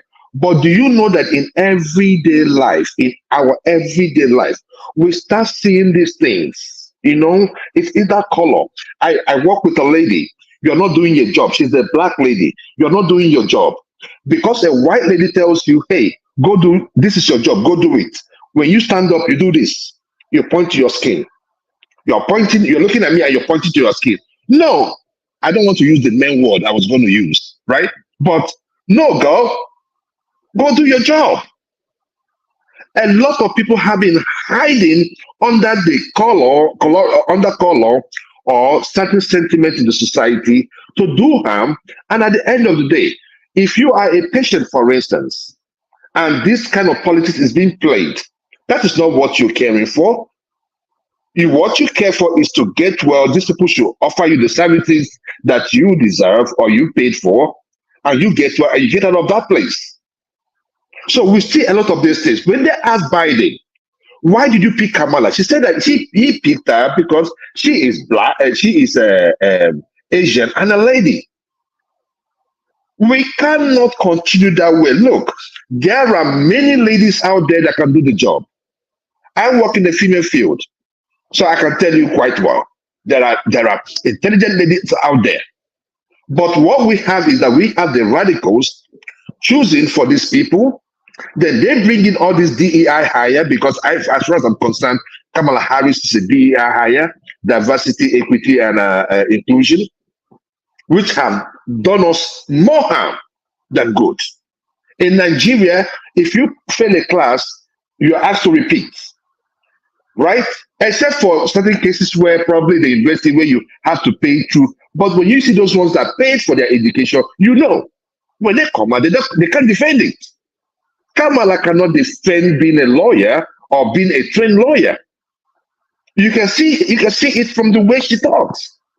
She cannot answer these questions, even in friendly interviews. So that is where that's the premise upon which I am not voting for Kamala. She is not qualified to do that job. I think it was a coup done on Joe Biden, because regardless, there should have been a primary process. In the primary in which she engaged in or she was part of, she scored 0. 0. That's to tell you that she was not even electable. She was chosen based on the fact that she is a woman. That is not the way. That's an insult to women. If you want the women folk to grow, they have to grow based, nothing else, based on being proficient, being capable. You have to have the capacity. The moment you take away the act of doing the job, then you now throw it down to someone else because that person represents a certain quota or this. Then you have taken away the place of hard work. And the moment you take away the place of hard work in the way we achieve positions or get to positions, then you have whittled down the kind of candidate or the quality of candidate that we have that can rule the nation. I know Trump. I know what Trump can do. Whatever he is saying in 2016, he has been saying it till date.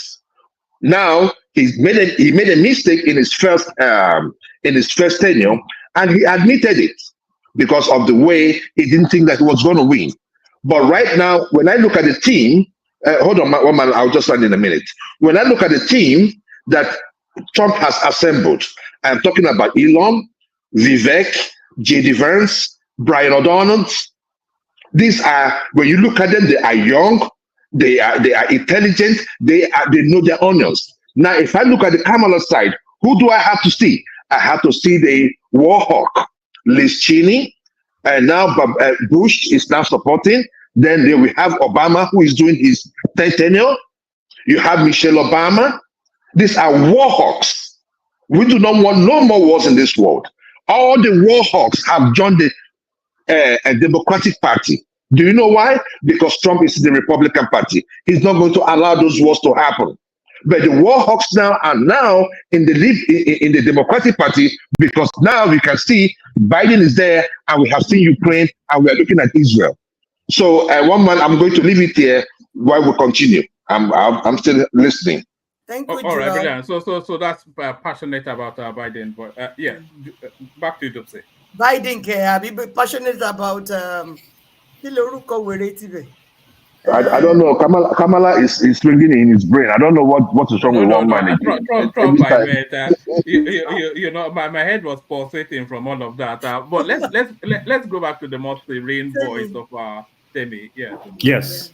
Yeah. You know, the points I was making, I think that's what led to our discussion on comparing Kamala to Goodluck Jonathan. My point was, after I heard Jewel's point about how it's disrespectful to even compare the two, and then also Fatai, they made solid points, not gonna lie. One reason I would make a comparison was just how they were selected. Hand selected to pander to following. So when when Goodluck Jonathan was selected, it was just based on his regional affiliation. And then while with Kamala, Biden made a specific, you know, outreach that I'm only picking a Black woman. And I think there was 3 or 4 women to decide from. And Kamala should not have been one. There were a few more competent, you know, people in power in positions of like authority that were Black women. If we want to use DEI, at least pick a very competent person. Why I think she's not competent in that position, not that she hasn't been a good senator. She has, well, controversially has. She hasn't proven herself when she ran the race in 2020. She lost the first round. That's really hard to lose, especially for someone in her position now. And she couldn't galvanize a following. The same with now. She didn't even go through a primary that every Democrat candidate would go through. And so it's almost as if she's given the cheat code. The term DEI hire is what she represents, unfortunately. When I compare her to someone like Kemi Badilong that I followed for a while, she had to prove herself multiple times. In fact, this was her 3rd run, and she failed the last 2. And now they've given her that opportunity. And the Conservative Party aren't like known to, you know, hire based on identity. So she definitely proved herself. Kamala, to me, I would hope the Democrat Party can rearrange itself because they're struggling. Everything they're focused on is how to bring down Trump. Because we got to the point where we were all critical of Trump, and now we're struggling to understand why they're so focused on Trump. It's like they're even firing him more to be liked because they're not focused on what's necessary. Like, what policies are you introducing to the Democrat government? You know, nothing's being done. Everything's focused on how to take down Trump. And they tried that with Biden. Biden should not have won. Biden should not have won. If people understand the history of Biden, he technically is DEI hire as well.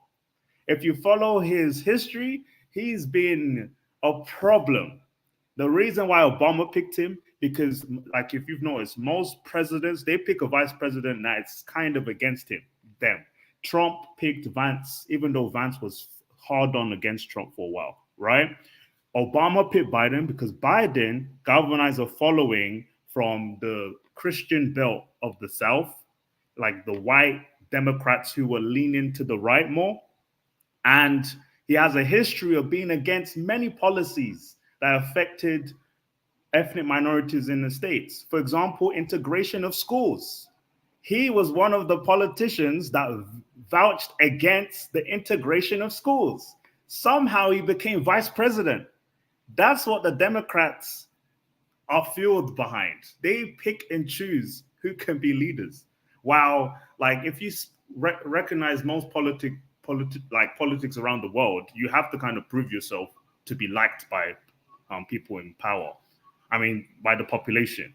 But Biden and Kamala were desperate votes.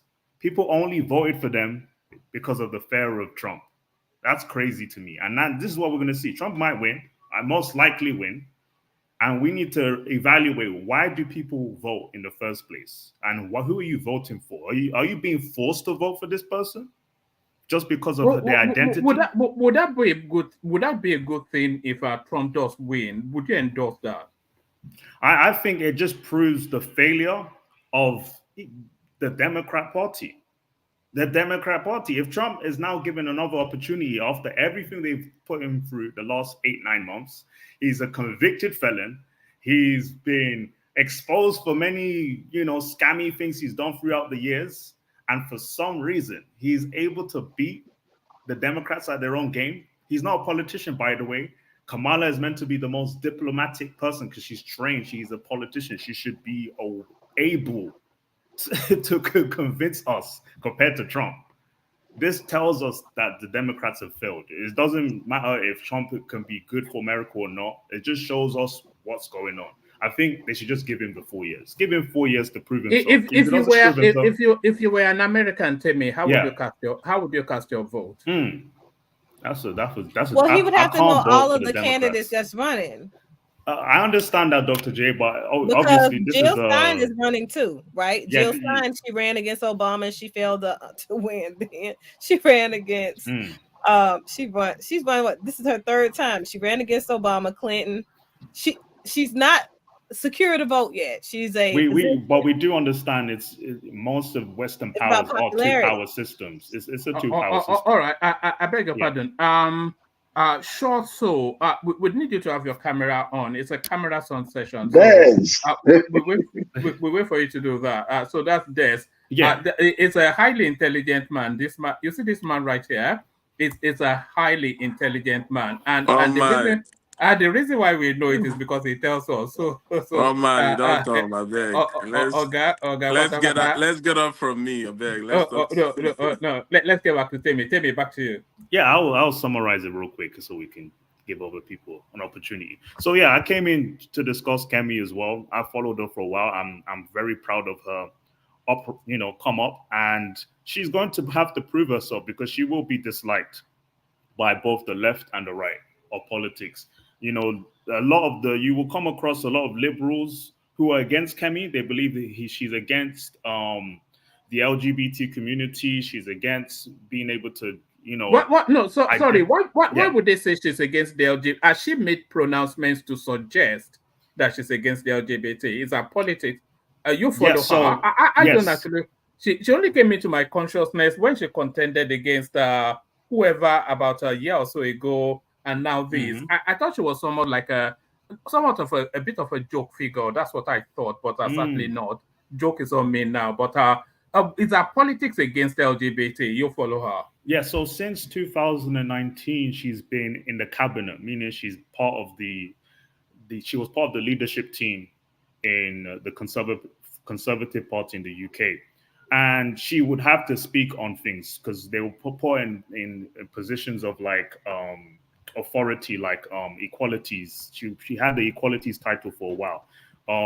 So she had to defend why the government was against gender assignment, meaning children who were allowed to change their gender at a certain age. And then she had to defend why it was against it. And you have to understand the LGBT community is like an umbrella. It's not about disliking gay or lesbian. It also has to involve all these other groups as well. So if she was against one part of that rainbow coalition, she's against all. Even though she's someone who is okay with gay marriage because it's illegal, it's in the UK. There's no argument against it. It's just that specific topic on gender assignment. I believe most of us here on the panel are against the surgical changing of a child's gender. She spoke against that, and now they've labeled her as like many different names, discriminatory, racist. So that's what we're going to see in the next few years. They would dislike her, and they will convince you to dislike her. You might come across people who've heard this before. The clown show they've made her out to be. But she defends herself very well. In comparison to the Kamala we're speaking on, very difficult to, follow what she has to say. Kamala is very confused. I don't know how to explain it. Well, in contrast, Kemi will impress you all when you see her rise. Thank you very much. Kemi, before you go, hold on, Joel. Hold on, Joel. Of you, darling. Temi, we'll be having a session tomorrow, which is going to be largely themed around this Kemi, but how do you put? Is it Badenoch? Badenoch, that's her husband's So surname. which is going to be largely themed around Kemi Badenoch. It's going to be late in the night, around about 10-ish thereabout, UK time. If you are not too busy, it'll be great if you certainly follow her. And between now and tomorrow, I'll try and look up what I can on her. But you seem to have followed her trajectory. So if you're free, I certainly would like you to be there, because it's a moment in time what just happened. So we have to acknowledge it. Yeah. So sorry, Joel. I'll try to attend, and I would even send some things for you to look into for sure. Okay, let me ask this question real quick. Sorry, before you carry on, Dukes, are you happy for me to pass my number on to Temi? Dukes. She's mute. Oh, all right, carry on. I'll ask her later. Yeah. If she's okay with it, then I'll give her my number to give it to you. Okay. All right. So, sorry, have that interjection, but make it I'll make it brief. It's brief. So tell me. One man, how can you allow? That's not fair. One man. We were waiting for you now. I raised my hand first. All right, take charge. Ladies first, Joel. So let's hear from you. Let Lou talk, please. Lou, I'm listening. Lou. Oh man, today is our day now. Milenu. Oh yeah, Milenu. If you're ready. Okay. So I'm wondering what's the difference between what is going to be the difference between Kemi and Theresa May, because they speak bold and they have courage. Tenny, what do you think? Because Theresa May really suffered, isn't it? Somehow. Yeah, I can respond to that. I remember following Theresa May's because it's really difficult when a woman is in power. So she struggled. Theresa May looks up to Margaret Thatcher. If you remember Margaret Thatcher of the 80s, 90s, she spoke on that too. So that's what galvanized her to run for prime minister. But Theresa May struggled during that time because she didn't know how to handle the EU. They had Brexit, so they exited from the main European coalition, and she was not prepared. And in fact, I think she just didn't have I don't think she had the guts to lead. I don't think she's definitely not like Kemi. If you've listened to Theresa May's debates versus Kemi seems to prepare a lot more. Theresa was unstable at times. Maybe she wasn't prepared for that role, even though she put herself in that position. But yeah, you'll see a lot of difference. That's the thing. She has to prove herself. Kemi in that position now, she basically has to be given the opportunity that Theresa May has, and then we can compare. But even if we've had, the UK has had to Margaret Thatcher. She ruled with an iron fist. I don't believe that all women are incapable of leading a country, because we've had good examples. We've had what's the German chancellor? What's her name again? You're forgetting. She's been in power for a while, so she's you're proven forgetting. herself. Hold on. You're forgetting Elizabeth Truss. Have you forgotten Elizabeth Truss? We had her. Elizabeth Truss only lost in 16 days, 60 days. I don't even. Do you know that? Do you know that she gets? Just as an aside, do you know that she gets the full package of an ex-prime minister for the rest of her life as a pension payoff? Yes, it's almost as full if salary, it was a all good of the accoutrements. God, was she there for 6 months? She was wasn't there for for 6 under months. 2 months. I think 60 something days. Yes, not a God. good run at all. Yeah, Look at and that. that's the party's fault. So, Tenny, you would say Kemi is a bit more diplomatic She than stands out. Theresa? Yes. I think I that's followed the all difference. three Yeah. leaders. Yes, so Theresa May, Liz Truss, I followed how they would run their government. Even before they became prime minister, I even tried to study who they were. But Kemi Badenoch, I would say since 2011 has been consistent. She hasn't swayed. She's even prepared for this. I don't think she was aiming for that position, but those leaders where it's like they have to take it if no one else is going to take it. That's who she is. She's not hungry for power like that. Compared to, I believe, how Liz Truss approached her run. But yeah, Liz Truss only lasted 60 days. Kemi Badenoch, she's not in leadership right now. She's the leader of the opposition party, so she's not obligated to do any risk. So we won't really know, but we can observe her. If we watch how they do in the UK Parliament, you would see how she holds her ground. She's very good at that. She can face the Labour Party very well. So yeah, time will tell, and I'll be on her corner. All right, brilliant. Stay with us, Temi. We've got the strong and wise joining us for the first time. So let's just document his thoughts. So unmute and speak to us.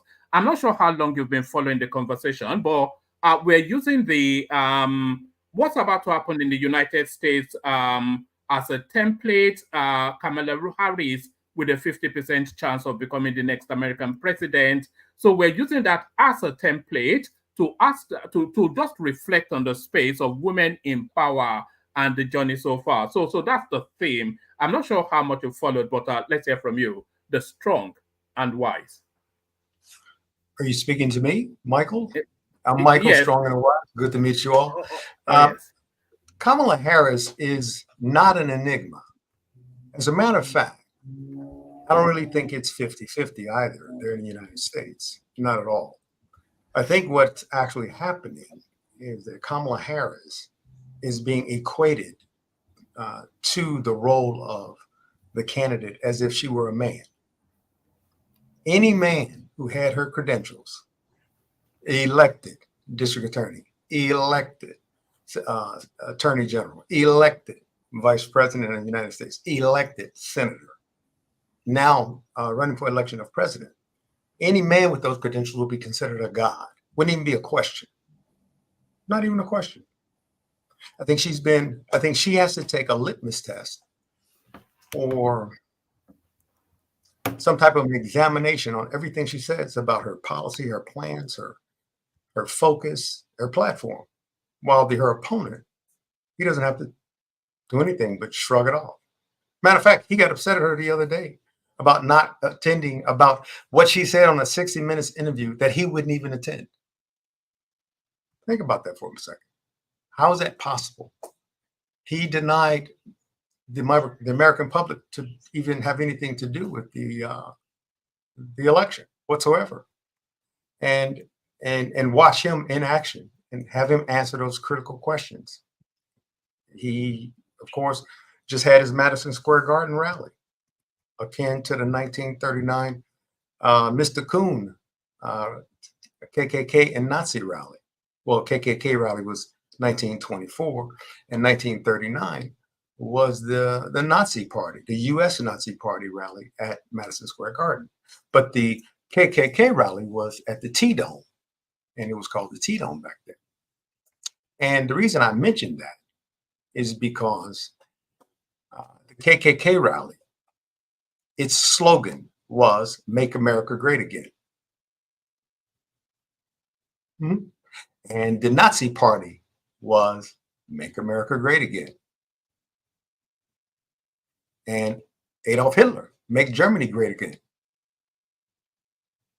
And people are not looking at the parallels that's occurring within the Republican Party, especially the MAGA right wing in the United States, versus what's actually truly happening in the world. And a lot of people follow Donald Trump and they support him. Black people where he stood up and said, you know, how do these people don't even lift themselves out of the ghetto and denigrate blacks all the time, and Hispanics and Asians, yet they're voting for him. Sorry. Let me ask you a question. Do you think I'm not American, by the way? I'm a Nigerian, so I have no dog in the fight. Yes, I'm not. I have no dog in the fight. But do you not think that the American black vote should evolve into some sort of a nuance rather than these standardized spaces that they traditionally occupy? So is because what I understand of American black vote is usually a binary choice. You know, is either, oh, this person is racist, this person is not. I'm not really sure that they vote on policy, they vote on projections, they vote on the value set of whoever. Because whatever Donald Trump might be, whatever his public pronouncements are, which policies best serves your individual life should be the deciding factor. But all too often, you hear the American vote, especially the black vote, make decision based on, oh, this person is racist, this person is not. For many years, decades even, black people have been considered by white people, by the majority in the United States, and mainstream America too, where include other ethnicities and races. They've been considered a monolith, as if we all vote the same way. We're all Democrats. We're all see and say the same things and agree to the same things. And that's not true, just like any other voting bloc. None of that's true whatsoever. No black culture in the world is a monolith. Yet we've been considered that way and taken for granted through the Democratic Party. Not to say that the Democratic Party is bad. That's not what I'm saying. And most of what people say about being a liberal, you know, is good. Like, you wouldn't have Social Security in the United States if you weren't a liberal. You wouldn't have an army if you weren't a liberal. You wouldn't have voting rights. You wouldn't have freedom of speech if you weren't a liberal. You wouldn't have the kinds of jobs and unions that we have in the United States if you weren't liberal. But people take advantage of it. All parties take advantage of liberal policies. They just blame liberalism for everything in the United States because they do believe in some far-fetched, ridiculous things. I heard earlier when I got into the conversation, you guys talking about sex change operation. Believe it or not, that's not a thing. That doesn't happen. Nobody can give one single documented case where it was a Democratic policy or having anything to do with the Democrats to change the sex. There's not one case of it. Yet they propagandize the entire effort of that from the right. And they're better at it than the Democrats. So the Republicans are just better at propagandizing everything, but there's no legitimacy in it at all. Look it up. Don't have to take my word for it. It just doesn't exist. But because Black people are not a monolith in the United States, we have a long history of being very diverse and very succinct in our opinions and what's good for and bad. I voted for Republican and Democrat my entire life. It didn't matter to me who it was and what party, so long as the policies they invoked and wanted to, of course, make a part of my life were aligned with me. They don't do that much anymore because, and here's the reason why, and maybe this will answer your question. Over the past 40 years, the Republican Party, every time they're in power, the very first thing they do is what? They do two things.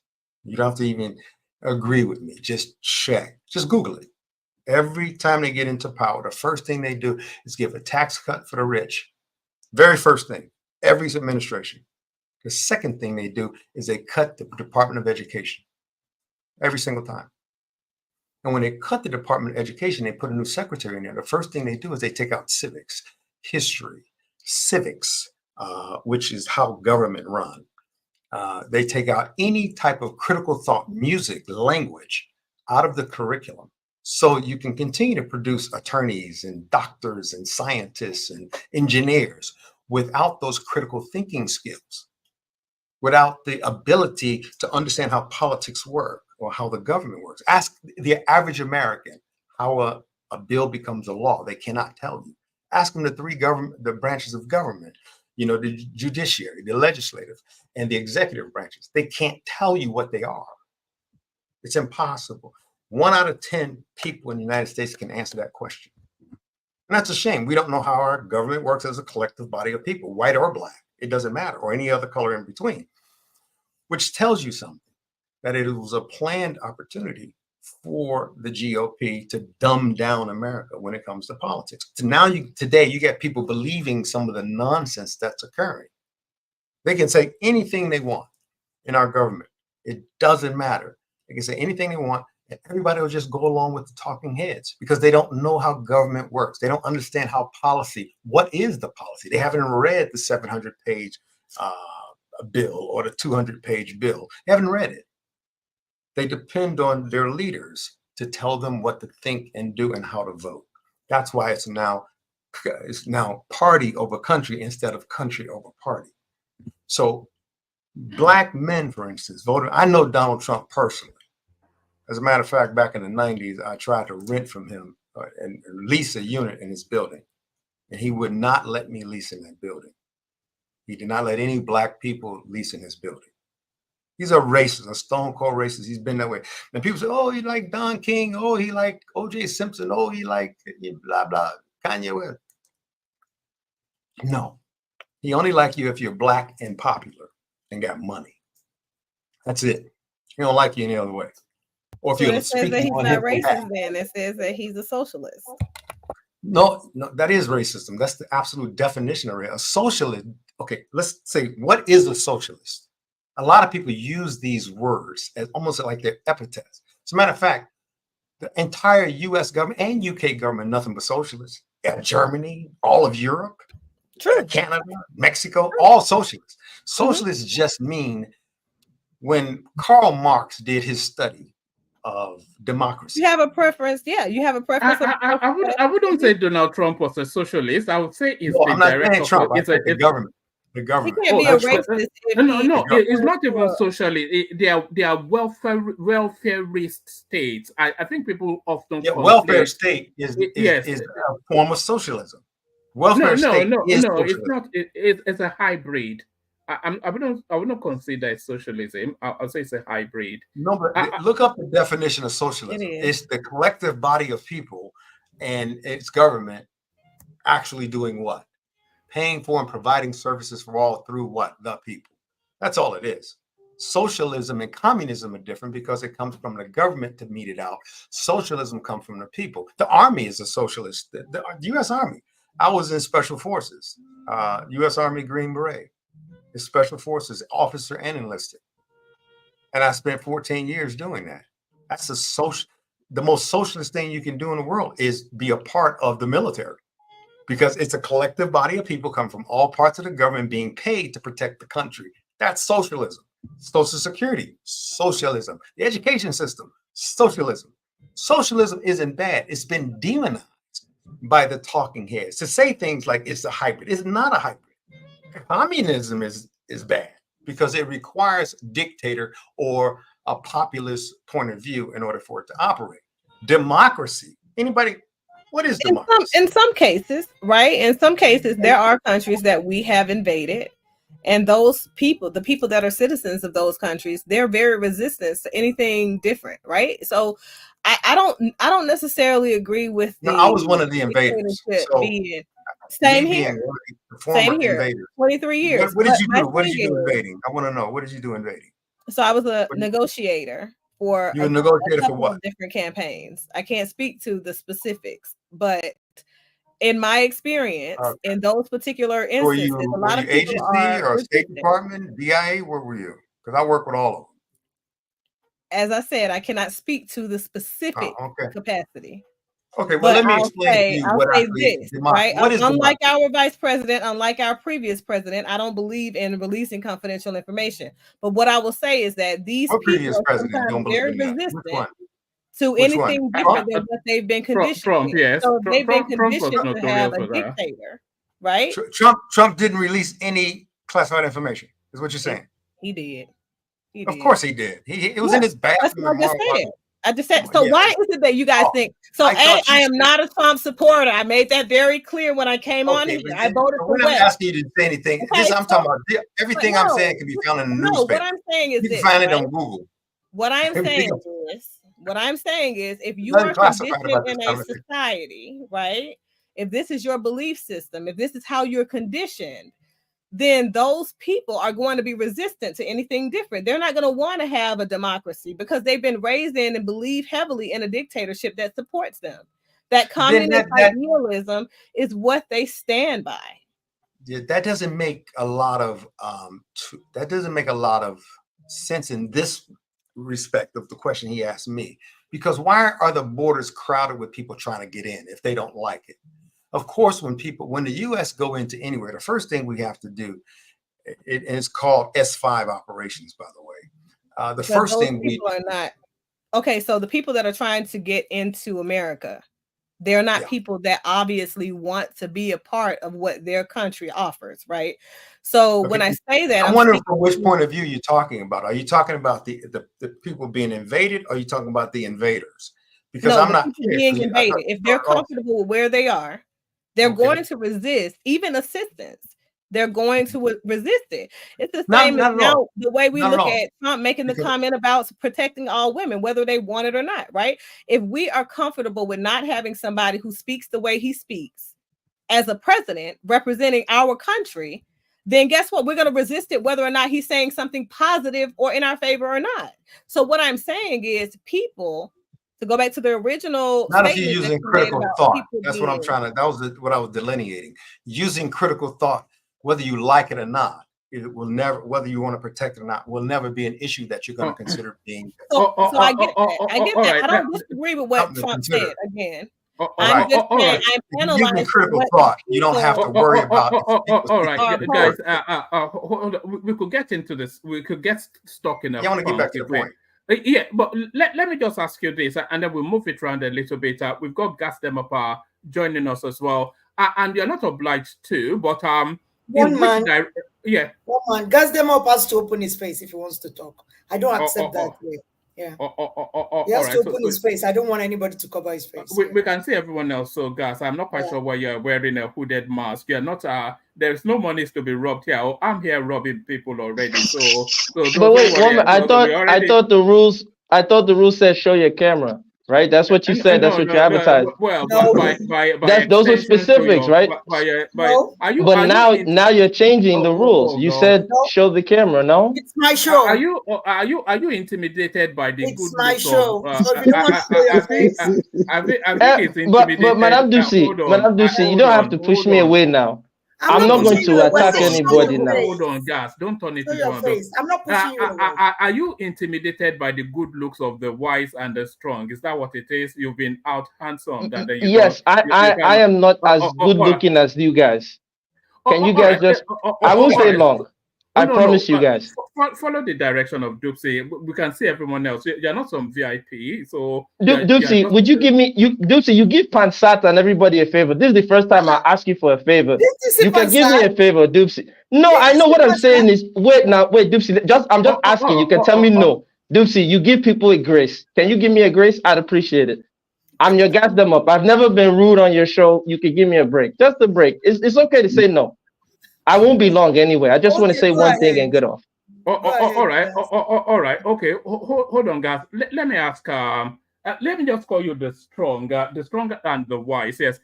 So you're not obliged to answer, but I'll ask it anyway. So you've got it upcoming in about 2-3 days time. Which way are you swaying? I think we can already guess which way you're swaying. 100%.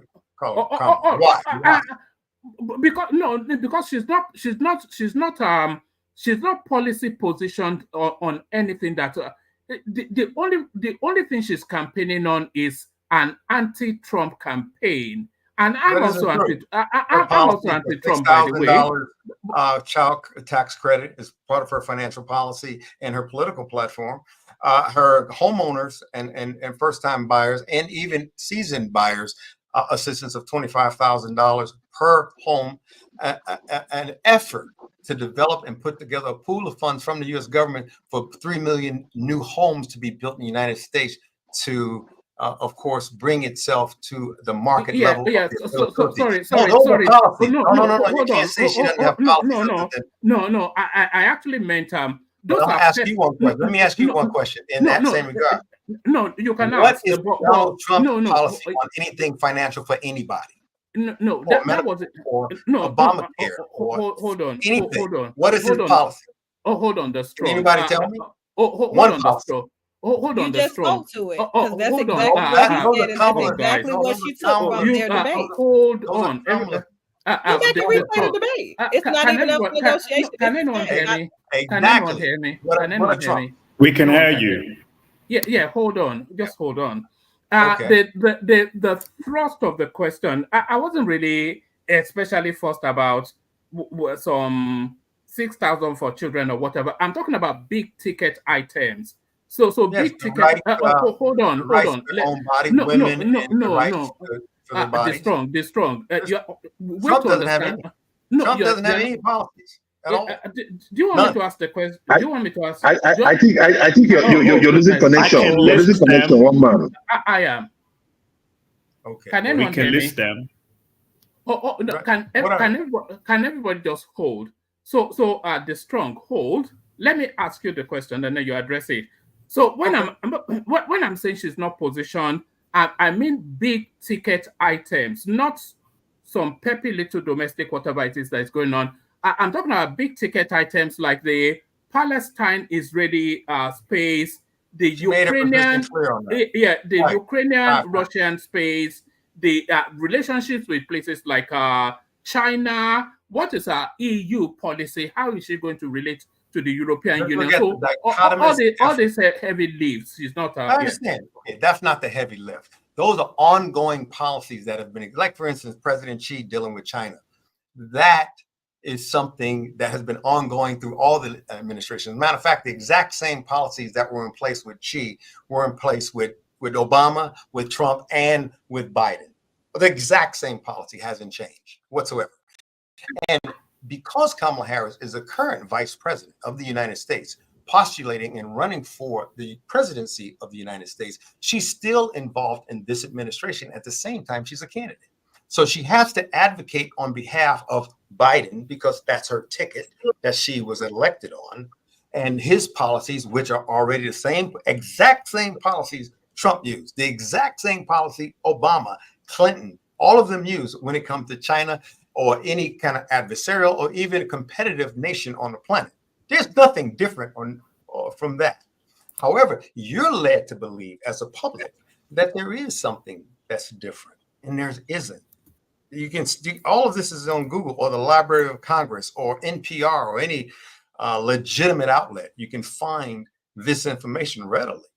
The policies that she advocates right now for interglobalism is not one of them. And so far as the way the policeman of the world of the United States used to be, but participating in global affairs is. Donald Trump is to isolate the United States, to become a America First policy, which most governments on the world are worried about that. They're like, Wait, you claim that he has no policy, and now you're saying he does. So what's the truth then? I'm not globalism. It's okay. I'm glad I'm not a Trump supporter. That's not a global. Just claim you're isolationism isn't a policy. Isolationism no. You use that term. Isolationism is a backwards. This is a bad faith argument because you contradicted yourself. We have a global economy. I'm also an economist, and we have a global economy. And if we isolate ourselves, just like Trump, okay, everybody says the prices are high in the United States right now, but I bet one person on this panel couldn't tell me why. Is it Biden? Is it Harris' fault that all the prices are high? It is Harris. It is not. It is. Okay. What's the problem? in order to What's the recoup problem? money that was lost during COVID. Hold on. Okay, here's the problem. Here's where we're not educated Wait, as a oh goodness me, guys, Dr. J, everybody, hold on. We don't want. Let me just say one thing first. I've muted a little bit strong. We don't want voices cascading over each other because then the audience would not be able to hear anyone. So if you are speaking, somebody wants to interject, just allow that window and then pick it up off the back of what they're pushing. And then if somebody else is interjecting, let's not cascade over each other. Let Temi come at you a little bit. Let Temi come at you, and then you bat it back. And then after that, we go on to Des and then gas them up. Temi. Yeah, I was just trying to, because of course he's speaking on these things. Many people here aren't well versed in American politics, so it's very easy to have a bad faith argument. Let me finish. Have the bad faith argument and claim one thing. He first started off by saying Trump has no policy, while Kamala has many. And then he jumped into saying, well, Trump wants to isolate America from the rest of the world. Because there are a collection of policies he's created to put America first. So if he does have policies, address them. Do not lie to the people here who aren't familiar with both sides. Because I'm not a Trump supporter, but I do like information. And right now, you have an opportunity to give a spread out argument on both sides because now we won't trust you. If you are very much a Kamala supporter, we need to be able to understand why. I just on Trump ad infinitum. I get it. We all get that you're anti-Trump, but no, I'm extremely anti-Trump. I'm anti many politicians. Okay, but then if you claim he has no policies, and then some of us are aware of those, we might struggle to listen to you. Do you understand? So it's about making sure. Yeah, but I'm struggling to listen to you because you're not hearing what I'm saying. We are all listening. We've listened for 10 minutes. How about hearing this? Let me just finish this statement. Isolationism is not a policy. It's a position people take in order to avoid dealing with policies, global or otherwise. The nationalism that's going on in the United States are political movements. Those are not policies. The populist movement is not a policy. It's a movement. These are not policies. A policy has to do with an impact on legislation, an impact on the people, an impact on how it's governed. Those kinds of things, how people are remunerated or paid, those are policies. How people can buy. Could you tell us his policies? Tell us his policies. Okay. Be specific. Donald Trump, and that I'm trying to explain to you, he doesn't have any really defined policies. What Donald Trump says in his speeches, if you listen to Donald Trump, is whichever way the wind is blowing is where Donald Trump will go. It's just, if you said today that guns are bad, he'll say, well, the NRA, it's one of those organizations we need to support. But he won't say that he's against guns or he's for guns, because he doesn't want to take that position. Ask him to read a verse in the Bible. He won't say it. I don't like talking about Bibles. I'm not interested in Bibles because it's a policy of most presidents that have been in the United States to be a Bible-carrying individual. He says he's not going to do that, but people say that he's been sent by the Lord to the United States. Donald Trump has no clear policies. He goes with whichever way his party tells him, nothing else. Those are not his policy. If you can name one Donald Trump policy yourself, name one for me. I will. Wait a minute. I know one man said don't do it, but to say that Donald Trump, the most objective person in the world, goes along with anything that anybody tells him is disingenuous. Anything about how he makes money. I've listened to both Dr. J and you. Dr. J has made it clear she's not a Trump supporter. She's neither. In fact, she's more independent. She's able. Easy tariffs. He was going to increase tariffs. Is the dumbest thing on. That's not a policy. That's a reaction. Now it's not a policy. That's a reaction. That's not a policy. That's not a government. Okay, you're going to ignore that policy. Fine. Let's ignore that policy. Next one. All governments have tariffs. Do you know what a tariff is? Do you even have an idea? Do you know what tariffs is? Yes, I do. Would you like me to explain to you what a tariff is? I'm explaining it to you. But the point is, that's a no. We are taxed at a high rate in order to import goods. I like this conversation, Timmy and Dee. Let me explain to you what a tariff is. A tariff is nothing but a duty, a levy, a fine on any goods coming into a country. It's called an additional tax. That's what I just That's said. what it's called, Is it a levy. policy or not? You take a 60% tariff that they put on some products and a 30% on other in a past administration, in Donald Trump's administration. You take that on top of $6 trillion in cash being put out and flooded the market for COVID money into the pockets of the Americans, which made demand on those items. Just listen carefully. I'll show you how it works. They made demand on those items very, very high, but there wasn't enough product out there, so that raised the prices. $6 trillion hit the economy. The Economy 101 says the more money on the street, the more people will spend. And the more they spend, the bigger the demand becomes for those particular products, especially when they are scarce, which through the pandemic they were. So what actually caused the prices to be high today was not only just the pandemic. Remember, just prior to the pandemic, what did they do? They put a $2 trillion tax cut for the wealthy, which benefited the top 95% of the wealthy people in the United States. On top of that, the pandemic hit for another $6 trillion. That's $8 trillion right there that we don't have, that we're spending, deficit spending. And then they said one more thing on top of that. They said, let's put some tariffs on goods coming into the United States. Well, what most people don't know, and don't take my word for it, go ahead and Google it. It takes 1.5 to 3 years for trade policy from a presidential level to reach the economy. Why do you think those that supply chain problem we had about a year ago, where there were no goods getting to the United States, everything was backed up because they were changing the pricing over and they were getting the contracts renewed for goods and services in the future. It normally takes about 1.5 to 3 years for fiscal policy to take effect, especially when it comes from the United States. So the Republicans, so you'll know, they do the same thing every administration except for tariffs, because all tariff does is make prices higher. That's all they do. Tariffs don't have it. It prohibits countries from flooding our market with goods at low cost, making it non-competitive with American goods and product. It just makes it like, too strong of an item. Like right now, Chinese cars are amazing cars.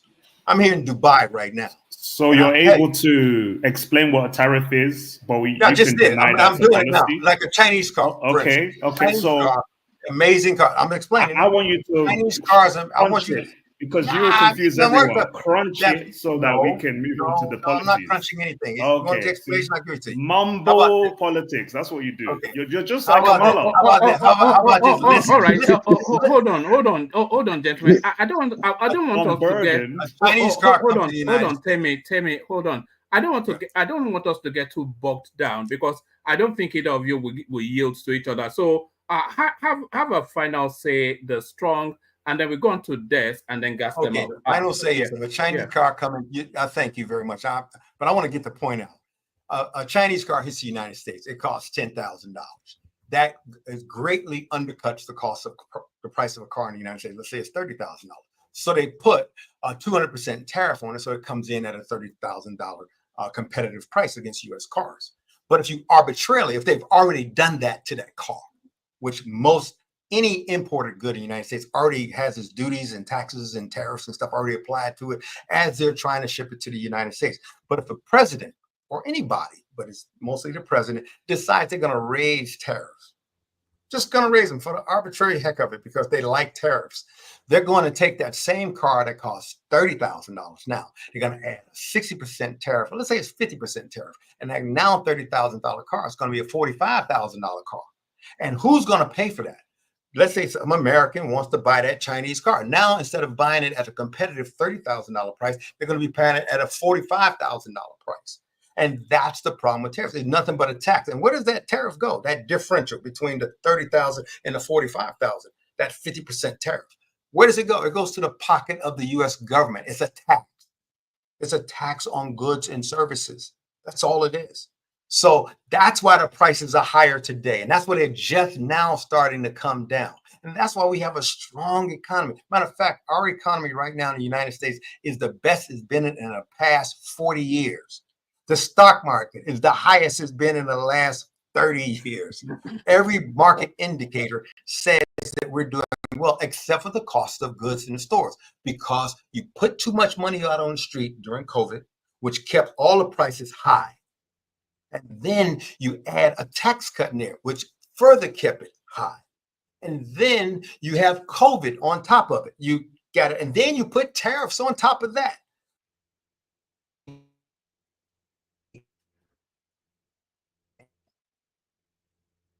They want to reduce those tariffs. That would signal a recession or a depression so deep it'll take us decades to get out of if they start to lower those tariffs. Because every other government, while the United States put tariffs on their goods and services, every other government in the world follows suit. China, Nigeria. I've been in Nigeria more times than most people have been in their backyard. Every country in the world's tariffs were affected by Donald Trump's tariffs. Everyone, prices were high for everybody. But since we subsidize most of the world in the pricing and medicine and goods and services, we hit and felt the brunt of it. That's how that's why the prices are high today. And it's just now starting to go down. That's why gas is lower than when Trump was in office right now. The price of petrol. All right. And one man, I know that you don't want us to go against him, but no, I want but he's saying many things that are not accurate, but we cannot respond. No, you can respond, but there's too many voices yet not spoken. So I want those voices to document as well. Des is here, Gas Them Up is here as well. But before we go to any other voice, let me signal people in the direction of Dr. J's platform. So you've heard her, so you know the quantity and quality that she brings. So if the link to our platform is in the comment section now, click on it, go subscribe to Dr. J as it comes in so many flavors. So go subscribe to Dr. J. Des, you're up next. So we do like a 5-minute monologue. Des, then Gas Them Up, and then we open it up. Des. Yeah, woman. As much as I would like to talk about, this topic, you already know that I can't. My friend, being a veteran, can actually say a lot of stuff. I'm still active, so I can't really comment on anything politics right now. All right, brilliant. Stay there. We'll be playing a clip in a moment. I'll move us away from politics. So Des is on duty. He has been on duty for quite a while now. I hope they release you soon because I'm not sure who's looking after your business, but Gas Them Up. Just a 5-minute monologue from us. Thank you. Thank you, man. Shout out to everybody in the panel. Shout out to Doopsy, Dr. J, one man. Shout out to John Zola in the chat. John, don't be afraid to embrace polygamy. It's okay. You can have more than one wife. Quickly, I just wanted to say, it's something that I feel we as Black people, as African motherland people, whatever we want to call ourselves, we have to wake up and smell the coffee. It's sad that the only thing globally, whenever we leave our countries or those who were kidnapped, whether it be diaspora or continentals, the only thing that we can really rely on is the state. And many of our arguments that I've heard on the platform today let me know that Black people globally are held hostage by the state, particularly the Western states in which we find ourselves in. So it doesn't matter whether you have a Democrat, whether you have a Republican. That's not how politics works. Politics works by effective lobbying. And that's why you see organizations such as the different Jewish organizations. You see the Saudi lobby. You see the Japanese lobby. You see all these other nation states have a power that's far more in proportion to their population than Black people in the United States. It's a fact that cannot be disputed that a country with citizens who don't have not up to, dare I say, one third of whatever of a percent in the United States, such as Saudi Arabia or the Israeli community in the United States, their lobbyists and their lobbying efforts have a stronger position than the 40 or 45 million African Americans. And the reason why is because we still don't understand how politics works. Until we get a community and until we're able to demand as a collective voice and as a collective body what we want with effective lobbying. And I believe the last time I checked the numbers, you need a few $1 million to get a lobbyist, a credible lobbyist, to speak on your behalf so the politicians can listen to you.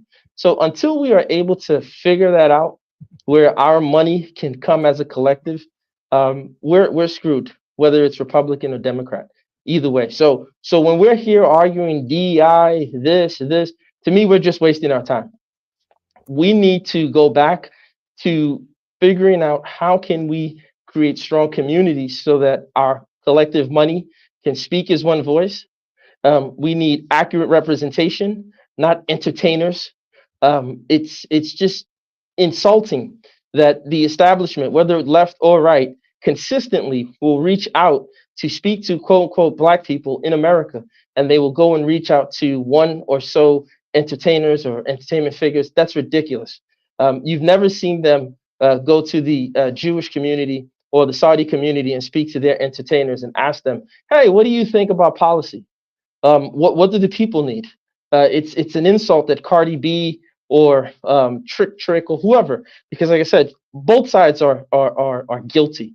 And so until we figure out how we want to be represented as a community, who we want to accurately represent us, we are going to continuously deceive ourselves, thinking that this one group is going to favor us or this other group. Both of them do not have a plan for our people. But ironically, they have plans to assist trade with the nation states of other people and to ensure that the lives, property, and the value that those other communities bring to the United States are protected. So we have to wake up and smell the coffee and cut all this nonsense of left, right, liberal, this. We are deceiving ourselves. We don't have a seat at the table. And the reason why is because we don't have power. So I'm going to end with this. This election is once again showing that Black people, even whether you're in the UK, whether you're in America, particularly us who emigrate to those places, and the people who are there born and raised, we are hostages of the state. Our largest employer is the state. Many of the people on this panel work for the state. The same state that we all can agree has systemic racism, that discriminates against us, the same state that injected our people with syphilis, with the Tuskegee syphilis experiment, the same state that will sit down there and allow redlining in terms of mortgages, the same state that did not properly allow veterans during the First World War and Second World War to get access to funds. These are Black veterans who fought. So we are kidding ourselves, running into the arms of the same state. And I believe if we don't wake up and smell the coffee, we're going to end up like the wooden Indians. No disrespect to the Native Americans, but the same way the United States has commodified them and turned them into a caricature of who they used to be, and they're now just wooden Indians and dream catchers when you go into a gas station. I'm not trying to be funny. If we're not careful with the way Black people are going in the next 60 to 100 years, we're going to see the Toyota Travarius. We're going to see the Honda Indoku. It is coming because we are deceiving ourselves and we are not working together to create viable communities. That's what I wanted to tell you all. I'm going to step off. Thank you for allowing me to speak with my mask and all that. I appreciate you guys. Thank you. Have a great day. Why the mask though? I mean, what's the? I mean, are you wanted somewhere? What is this then? No, it's one man. I believe I'm a strong believer in privacy. You know my retort. I've always said that it's more important for us to know where our dentist is putting his finger before he sticks it in our mouth. But for some reason, we get worried about people's privacy when we should be worried about where our dentist is doing things with his fingers. Sure. That's more important. If you wanted privacy, you wouldn't be online at all. I'm not sure. You have to be able to be. You have to identify yourself with your views, and people like the visual to identify you with your views. So that's just it. But and dentists wear gloves. Yes, may I respond to that? There are many Black lobbying organizations. I can name quite a few right off the top of my head. What happens, they're disjointed. He is making a very valid point about the disjointed nature of how Black lobbyists don't work together always. The 100 Black Men is a huge lobbying organization that lobbies for rights for Black men and women across the nation, all over the country, with Congress and Washington, D.C. all the time. The NAACP is one of our largest ones. You may not hear a lot about them anymore, but they are viable and very strong political force. And they're in The Genius Project is another one that identifies Black intellectuals around the world. Let me see, the Urban League, the National Urban League is another one. There's so many Black lobbying organizations, but we have a very disjointed view on what we're exacting from the government. It isn't that they don't exist. It's just that we're not collective about our efforts. One thing I love about white people in mainstream America is they always look for opportunities to celebrate one another. We don't. As a culture, we don't. It's our thing or no thing most of the time. But there are quite a few Black lobbying organizations. What's the guy's name who was here before? Gas them up. I wanted to say to him that I agree with him though. His most valid point he made, I believe, and I've been talking, Mike, just as a little historical. I've been in civil rights my entire life, and I'm in my 60s now. And I grew up when people were still being put on the back of the bus in the United States.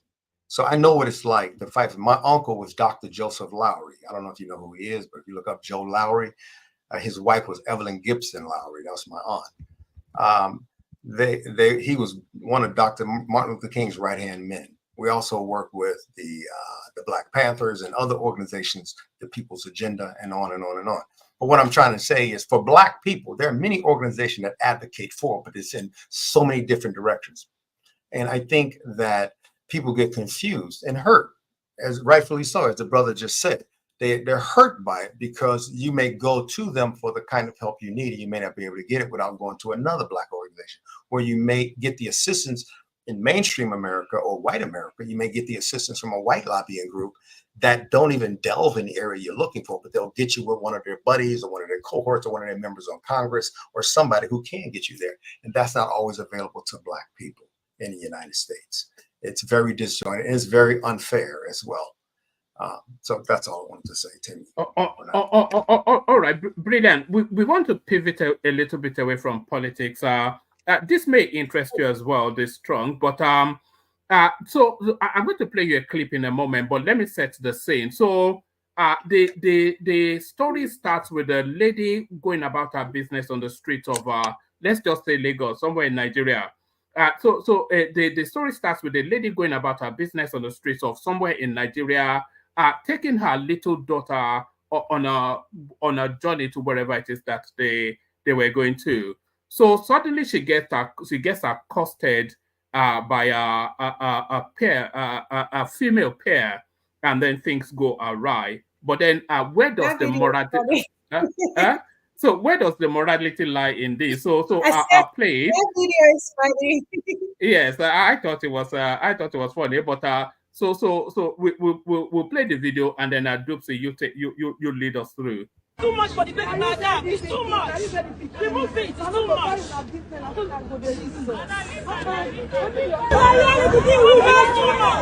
This thing happened this morning. My sister and I were coming back from school runs. We stopped by a street market nearby to pick one or two things, and then we saw this lady carrying a baby with long braids. And when I approached her politely, she told me that yesterday was the baby's birthday, so she made this hair for the baby's birthday. A 1-year-old toddler. So I confronted her politely, but the thing did not turn out well. So watch and see how it all went. I don't know about you, but I only know about the how you not touch me like that? That's where I went. I'm like, why will you just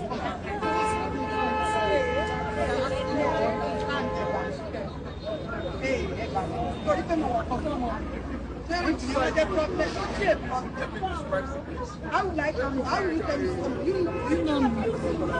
You know me. Even though it's like an insult. So I don't know what I'm doing. It's my money now. It's my money. It's my money. I need to see the money. I don't understand, madam. What's your problem? Hey. For the sake of this day, see your baby. Nobody get to kill me. Are you getting This is too much for the baby, madam. It's too much. Remove it. It's too much. Yeah. So, that's I don't know. I don't think she actually made the braids. I think it's just a wig. But even with that, it's not good for a 1-year-old. how can you? Some people are not supposed to be parents at all. They are still kids in their mind as well. That's why I always, yeah, I that's why I can see always say so much that. wrong with it myself, but tell me something from you, a woman. Let me ask you from I've seen babies with lashes on. No, that's not. Okay. I don't think some people are. I don't think they're supposed to be parenting. What was the detriment to the child? What made you upset about it? What specifically made you upset about it? Because braids is quite. It takes a long time to do braids, and so I can't even sit down now, as I am now, to have that kind of braids done on my head. Do you understand? So yeah, of course. It's right. Yeah, it's not ideal for a 1-year-old to have such on her head. Painful. It's so very painful. It's quite painful as well. It can be very uncomfortable for the neck. I don't even think. Yes, that's what I thought. I was looking at the neck. The baby's head was like this the entire time. That can't be okay on any level. But people are just uninformed. They don't understand. I know they're very poorly informed. Yeah. What is her? I mean, what is her crime? Her crime is that she's subjecting her baby to activity that adults should be dealing with and not a baby, correct? That's correct. And having her, because it could be dangerous for her neck or her breathing or something. It could be dangerous. And it could cause permanent spine damage because remember, babies are very malleable. They like spongy. And she can actually put the attachment in her mouth as well, start chewing. So it's not even supposed to be. That's pretty bad though. I don't want to, get caught having to critique that. That's why I asked you ladies the questions about that. Because I would never require my child to get their ears pierced unless they're a girl and they were older, or my son to get his ears pierced or the braids and all that. I wouldn't do that. I think it would be too much for a child to deal with. That's what we're saying. I don't think some people know that, and I think they're still babies in their own minds, so they're not supposed to be a parent yet. So that's why they do things like that. What happens if that baby goes to sleep and has that, and it turns over and it wraps around his throat? What are you gonna do? I think it can actually choke the baby as well. Yeah, I mean, it seems plausible that that could occur. I think it would be so many levels of danger, and I think maybe the lady who stopped her should have said she should have done it, I think, in a more nice, polite manner. Yeah, I think by telling her what not to do was the problem. Maybe she should have told her what to do. Sometimes people want to be led. They just want to be led. And that's our culture. We don't really understand that.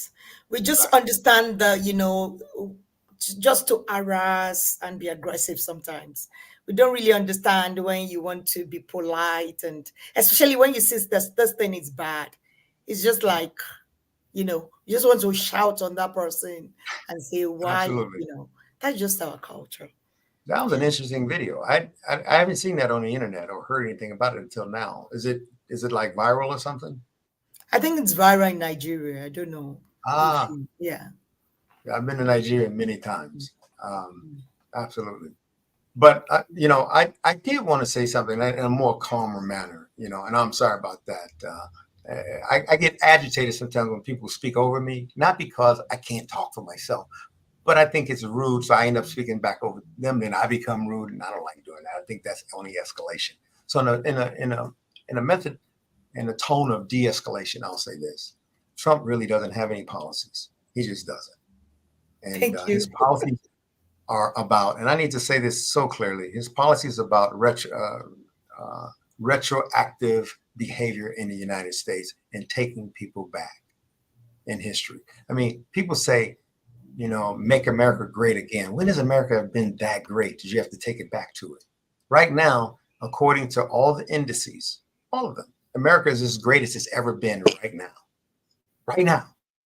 Forget the divisive political environment and all that. Right now, the economy is its best in 40 years. Gas prices are lowest and before Trump till now. Lower than Mr. Strong, you keep telling these lies, and I just wish to debunk it. The gas prices stop. Hold on, please. Hold on. Let me just say this real quick, and you continue. the gas prices are higher right now than it was under Trump. There is no question about it. The grocery, hold on, please. The grocery prices are higher.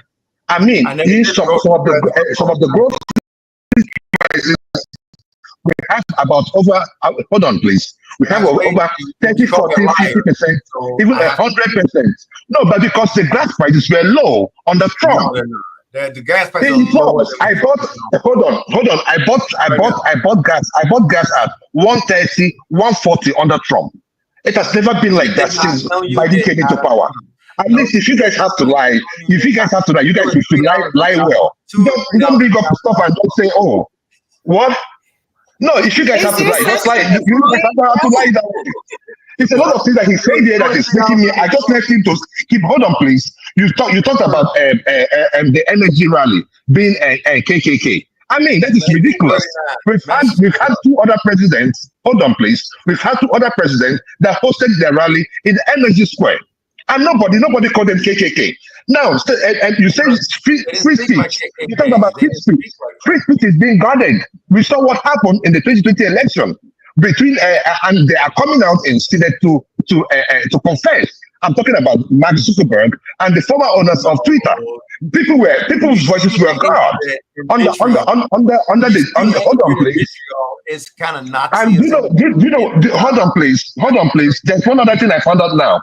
You know that I wanted to prove to you that there were other presidents that did their rally in energy. I went to hold on, please. I went to Google and you cannot find one. So yeah. Are you expecting this platform at all? We have moved away from this topic and you keep on talking. No, but he mentioned it right now. You cannot allow those kind of lies to fly. Don't do that. Look, let me tell you. The sex change he was talking about, it happens in the United States. The sex change happens in the United States. Look at the prices of gas during Trump's administration and look at the prices of gas now. Right. Look, I don't need to look at the prices. I bought them. I bought it myself. Look, you cannot just tell me that. I bought it myself. And it's a whole lot of people on the internet, not on your group media, the MSNBC, ABC, and CNN. On Trump, you did not. Gas price has not been in. I bought gas at $1.30. $1. In fact, I even saw $1.26. Not in the United States. Oh my God! I'm telling you that. Let me tell you, my brother. Look, I'm not here to make Kamala Harris look bad or look good, but she herself makes herself look good or bad. If you're someone that is intelligent, someone that reads people, you would know that Kamala Harris is just a makeshift candidate. And not that she's the only effective candidate, she does not have it upstairs. And besides, she's not black. So I can see the reason why she can only pander. Hold on. She went to a private, my brother, black university. Wait, she's black when she went to bed. Black university. Hold on, Mr. Strong. Black university is not tantamount to being black. Enough of the insult. See, that's the thing. Look, I'm calling you a liar too. You call me a liar. No, there's no problem. There's no problem with you calling me a liar. But the thing is that it has to be invested in fact. She was running for. It has to be invested in fact. Please let Dr. J talk. Please let Dr. J talk. Somebody pull up her campaign when she was running for Attorney General in California. And let's see what the race was on the campaign.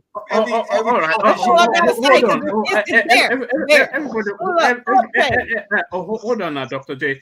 Everybody hold on. We have to follow the direction of Doopsy, who is the hostess. Otherwise, just out of respect for her, because she makes the effort. Well, Doopsy wants to know is she black or not, right? Doopsy, tell him to pull up. Pull up Kamala Harris. But she's not black. She is black. In the Trump versus Have you been to Jamaica? Have you been to Jamaica? Yeah. I've been to Jamaica. The Prime Minister, okay. A friend of mine. I know they are black people. They were dropped off just like black people in the United States. Hold on. In Africa and South America. They were not slaves. They were slave owners, right? No, hold on, Mr. Trump. No. Kamala's family were slave owners. I think you may not have known the history. The father He is knows. Irish Indian. The father is Irish Indian, and the mother is Indian. And look, let me tell you, when it comes to an issue of tribe, right? You don't play with Africans because we know how to dig those things up. And hold on, let me just tell you this, please. If you want to talk about tribe and where someone comes from, give it to the Africans. We know how to do that. Look, let me tell you, if a Chinese is born in America, does not make if the Chinese was born in a black neighborhood or in a white neighborhood, does not make them either black or white. They are just Chinese born in America, right? Now, are they American citizens? Yes. Now, when it comes to Kamala, the father is what they call it, Irish and Indian. Hold on, Irish and Indian, and the mother is Indian. So she is not black. And the facts are there. Kamala's father said Kamala's father put his race is Indian and Irish. He never put black. Irish. That is from them. But if black people want a person to be black, it's going to be convenient and they're going to be black. So let's let the black American people label whomever if they want to black. Hold on. Rachel Dolezal is black. Hold on. It's not down to that. That's her father right there. It looks black enough to me. How black are they? Do you want him to be black like a one man who gave birth to him is Irish and Indian. Come on now. Who gave birth to him is Irish and Indian, and the father and the mother is Indian. And we all know that if you are in Nigeria, for instance, if you are not Yoruba, you are not Yoruba. Period.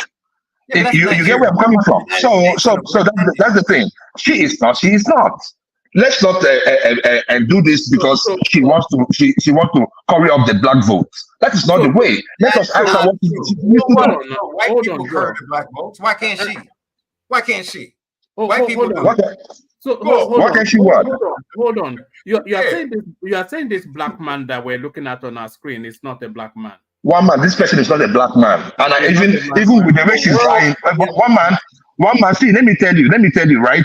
Even when you go to, you see, I try to compare her to Tinubu. Do you know the reason why? Because even her family lineage is crooked too. Like nobody knows what is going on. Go and listen to Candy Owens and look at the report she did on her. It is hard. It's hard to even say this is where this lady is from. I'm not surprised that this might not be her father. I'm just telling you the gospel truth. And that what's that other idiot name? Donald, what's his name from the congressman that tried to become vice president? Did you say this cannot be her father? Yeah, I'm telling you, it may not be her father. No, it might not be her father. I'm telling you, because the way she's lying, oh yes, the way this lady has been so propped up, the way they have rubbed so much pancake on this lady, you would think that this lady is God. For crying out loud, some few years ago, this lady had 0 votes from her base. This lady was in the know that Biden was not doing great. She was part of that coup. She was part of that coup. Hold on. Any president in the past 40 years can get more legislation passed. I don't think I did. Just hold on. Just so we're clear on what we're saying. You are saying that this man that looks like a black man that we're seeing on our screen is an Irish man. Is that what you're saying? No, I'm saying it's Irish and Indian. The father is Irish and Indian. On his passport. Right? So that would be correct. Yeah. No, he's Jamaican born, West Indian with Irish and other backgrounds, just like every Oh my goodness. Who gave that to you is what you're looking at. Who gave that to you is what we are looking at. Right? Like I'm looking at you right now. Am I white because I'm light skinned? Because the law. No. I know you're light skinned. I know your father. Law in the United States, if you have 4% black in your blood, you're black. I know. That is you. It's not my law. That's not where your parents It's not your law. My father is not American, and I had to fight to get black put on my driver's license, and I clearly look very black. So when I came to America, they said that would not be the proper, what did they say? That's not the proper classification. We have to go with what's on your birth certificate. That's because it based on strengthens the Black community. And my father is very much Finnish. He is from Finland. So he is not Black. He's not dark skinned. He's got white skin and blue eyes. So at the end of the day, when the argument is made that, oh, well, if you got 2% Black, my mom is a mixed woman. She comes from a Black family, a prominent Black family. I had to argue to get Black put on my driver's license. It took me 2 years, court hearings and everything. So when people say that, my argument is this: that's not true. It's based on however society and this government wants to interpret you. Their interpretation of you has no bearing on how you see yourself. Kamala's parents did not see themselves as Black people. They did not self-identify as Black people. Therefore, they are not Black people. Kamala herself did not identify as a Black person until it was convenient to identify as a Black person. When she ran for the slot of Attorney General, she advertised herself as America's first Asian and Indian woman to be elected into that position. Those were her words. That's why I say pull the campaign. I must just say this. This thing that you Americans do, it has to stop. That you want to be self-identifying as something other than what. If you're a man, you're a man. You can't self-identify as a woman or a dog. Yes, they can. If you're Black, you're Black. No, you can. You can. Self-identifying. I mean, this is woke taken too far. You know, this is over woke. Yeah, I mean, what's going on? You want self-identify? You don't self-identify. You are what you are. What do you mean? We have gone past that one now. We are talking about cat ladies and dog mummies.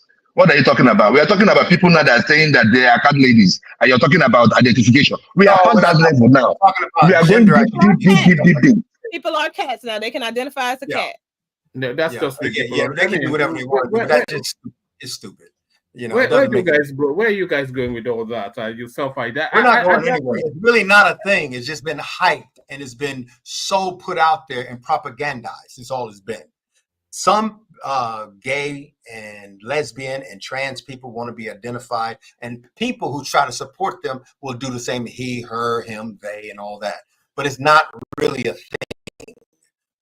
People get outraged by it. And they become, really incensed over it, but it's not a thing. Just like kids being changed into trans people. It's horrible to hear about. It's a great story to tell, but it just isn't true. It's not true. Hold on. What do you mean by it's not happening? Okay, bring the case up. Put it on the screen. Somebody put the proof on the screen or something. This guy just like to deny everything. You call me? I'm not denying everything. But hold on, Mr. Strong. Are you saying that? Hold on. Are you saying that we don't have a gender reassignment surgery in the United States? Is that what you're saying? I didn't say that. All right. Hold on. Saying that. What I'm saying. Let me go back to what I said. What I actually said is not a thing to change kids' gender for no apparent reason, just because they think they're gay. That's not a real thing. One man, just go ahead. Go ahead. Yeah, let's go. All right, thank you.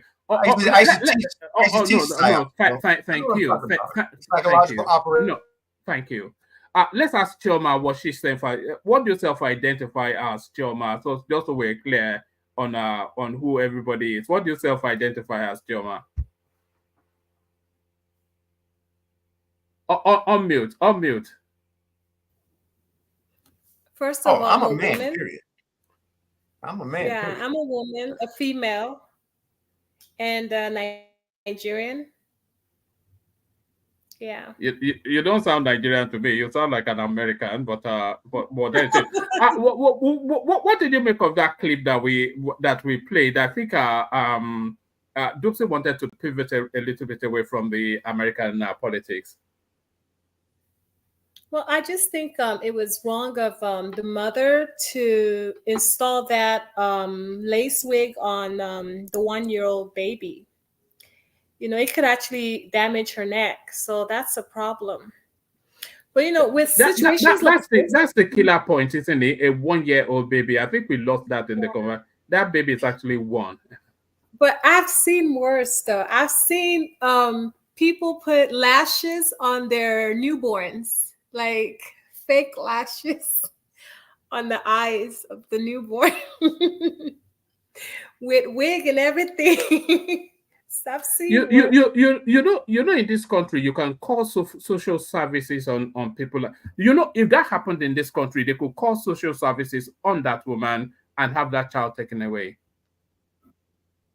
Because that's a form of abuse right there. They have to justify it, though. I don't even think that there is a protocol for that, because I don't even think people thought that far ahead into that level of idiocracy.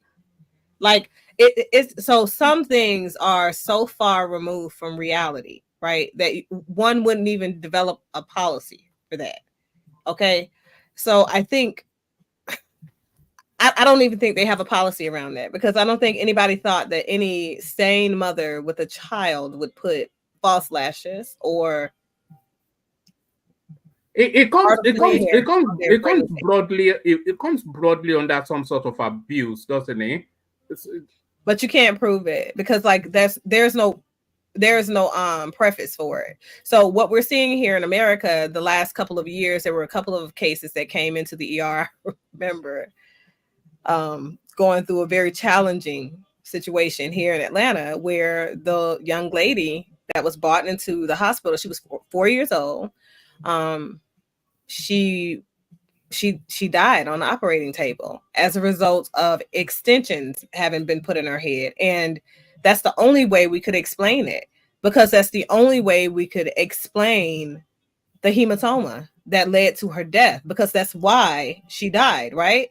And in the aftermath of that, the parents had to go to court, and they had to culturally justify how it was culturally appropriate for the hairstyle they chose for their child, and how they were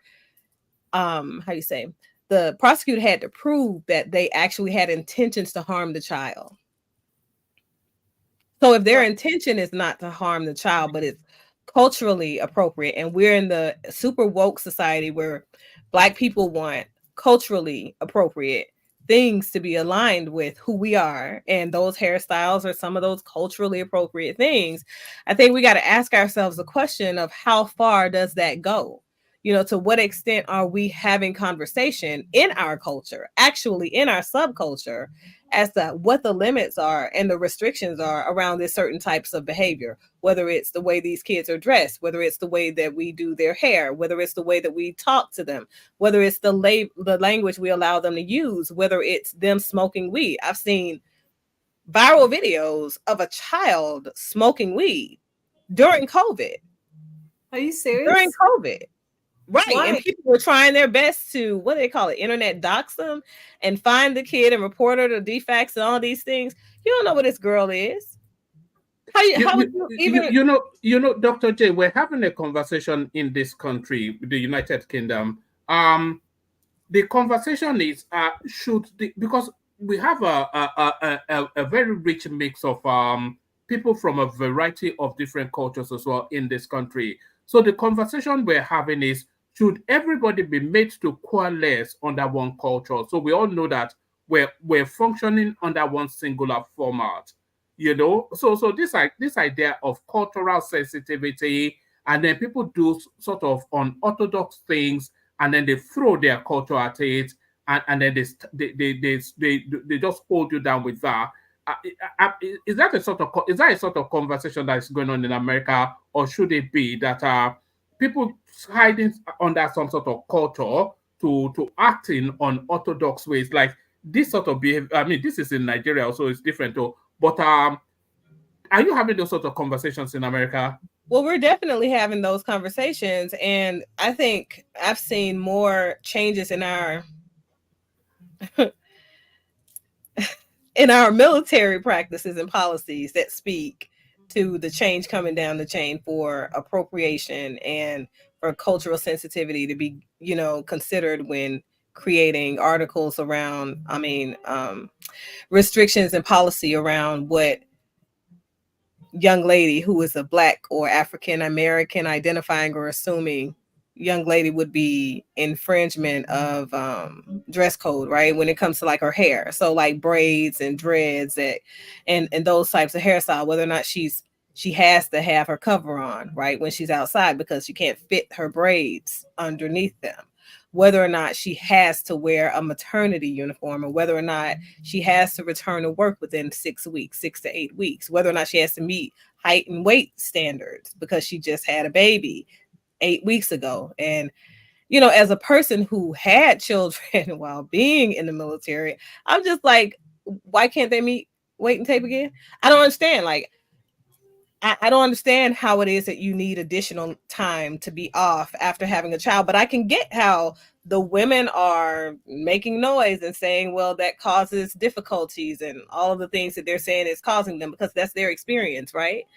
However, they do allow you to medically discharge if you find that you're not fit for duty because of you being a female, and that's okay. Right? My thing is, sometimes we have to accept when we are in situations that are above us, right? Situations that we don't fit in, and then find something else that we're more suitable for. So when it comes to cultural appropriation, we have to ask ourselves, are we in a situation to where we're no longer able to self-regulate as a culture of people because we want to be seen so badly? Like, I think that this super woke culture creates more danger for our children than it does protections for our children, more dangerous for our culture and erasure than it does protections. So I think we have to ask ourselves and have a culturally sensitive conversation, subculturally sensitive conversation amongst us, because we look alike doesn't mean that we are alike, right? And we have to ask ourselves, like, what are the principles that we want to value and then advocate for and then take forward, right, collectively? And if we have some things that are on the wayside that we don't all just agree on, let's not push these things forward as culturally identified principles that represent the majority of us. What are the regulatory components that go along with these things? Because this young girl with her hair braided, even though she is in one of the African nations, it doesn't mean that it doesn't apply to the various people who live right here in America that are doing the exact same thing, because we're experiencing the same thing, right? So if there is a conversation, a collective conversation about it's not right for us to comb our children's hair, like in Islamic communities, you hear them talking about when it's appropriate for them to cut their hair, when it's appropriate for them to let their children's hair grow back, right? Male and female expectations. If we have those conversations, I feel like, and we incorporate those policies that help to protect our children, I think it allows the possibility for children and young people that we see as older people in our 60s, we see them as children, right? But they see themselves as adulting, having kids in their 20s and doing these types of things. But it allows them to adopt and maybe listen in to people who have experienced life and have children that live through their childhood successfully, and maybe lean in to some of the rhetoric that we're speaking when we say, okay, let's not comb our children's hair. You know, I think Beyonce was like a huge person that started a conversation over her child's hair. A lot of Black people were like, oh, let the baby walk around looking crazy by her head. She's not combing her hair. And then now they see her with all this hair, right? All this beautiful, healthy hair. And they see this beautiful, healthy young girl that's flourishing, right? But then people had so many judgments of her. But her kids live. They still living. And she letting their hair be nappy. If she got to have it nappy, just don't touch it. Leave it alone. Just wash it, clean it, let it air dry. You know what I mean? What do you think the core tenets for Black people, if we can't all get along and go along with the same thing, what do you think the core tenets should be for Black people in general, just like any other culture? Right. So considering harm, when can this thing become harmful to our children? Safety is one of the core tenets, is what you're looking at. Right. And then if it's something that puts the life or the livelihood of our child at risk, let's say we don't want to subscribe to that. Of course not. Okay, you know, but okay, just like, okay, let's say if whatever political party or whatever lobbying group for a particular culture, let's say the Irish Americans, they postulate the president to become the person who lobbies for them on Capitol Hill. Black people, the core tenets I think we need to look for: safety, number one, our safety. And that's not only when it comes to us treating one another or the police brutality or medical, but all kinds of areas of safety needs to be our number one priority. Our number two priority is the ability to earn with some level of equilibrium in the marketplace. I think that should be one of our core tenets. I think also education, our access, not just to information, but to the type of education we need in order to operate within mainstream America. I think education, finance, and health has to be at the top of our list. And I think the gentleman that was speaking earlier about the lobbying groups, and they are doing that, but is being done so disjointedly. It's just not as effective as it could be, but they are quite effective in the areas that they specialize. But I think another core tenet we should have is the right to defend ourselves without being considered criminals. Stand your ground. Most people in the United States, when they stand their ground, they're normally white or mainstream American population, and they're normally not going to jail for that stand your ground. A black person carries the same weapon, does the exact same thing as a white person in the United States, and I'm speaking specifically about the States, walking around with an AK-47 or AR-15, and they're more than likely to be accosted by the police and jailed for the very same thing that a white counterpart could do.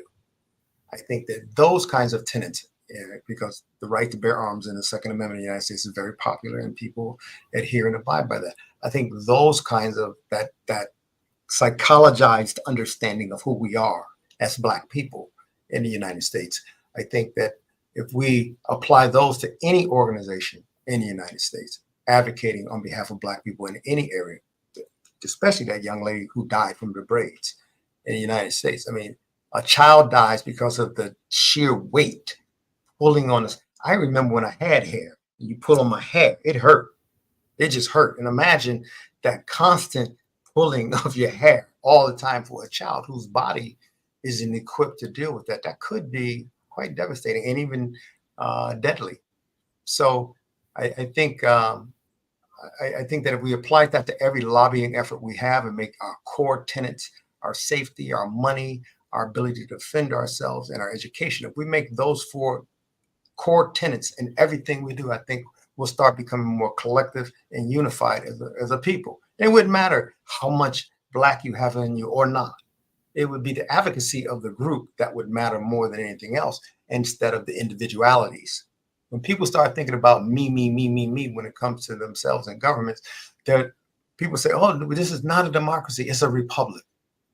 And they don't really know what they're talking about when they say that, because all a republic is a representative government. That's all it is. It's a representative government. That's why I say republic, representatives representing the public, republic.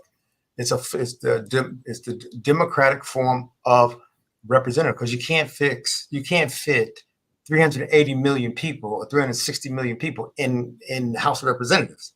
So they have to send representatives on behalf of the people to Congress, to the legislature, of course, to the White House, the executive branch, as well as to the judiciary, which are appointments normally by the president and other areas, and even election. So that's what all republic means. It doesn't mean what people have made it believe or to understand. And that's why people are fighting against the republic and the democracy. And the only reason I'm talking about this again, because one of the most important things is going to happen in our lifetime. When someone says, you need to start shooting people. All right, Destrong. I think Dupsy is indicating that she wants to start to round up. So finish that point, and I think she wants to start taking. Yeah, the last thing I want to say about that is being an advocate for Black people, and everything I've ever done in my entire life, for any people really. And back in Special Forces, our motto was "De oppresso liber," Latin for "free the oppressed." I've been fighting on behalf of oppressed people my whole life, and I've been that guy that gone in and did those terrible things and been involved in those situations around the world. I've been that guy.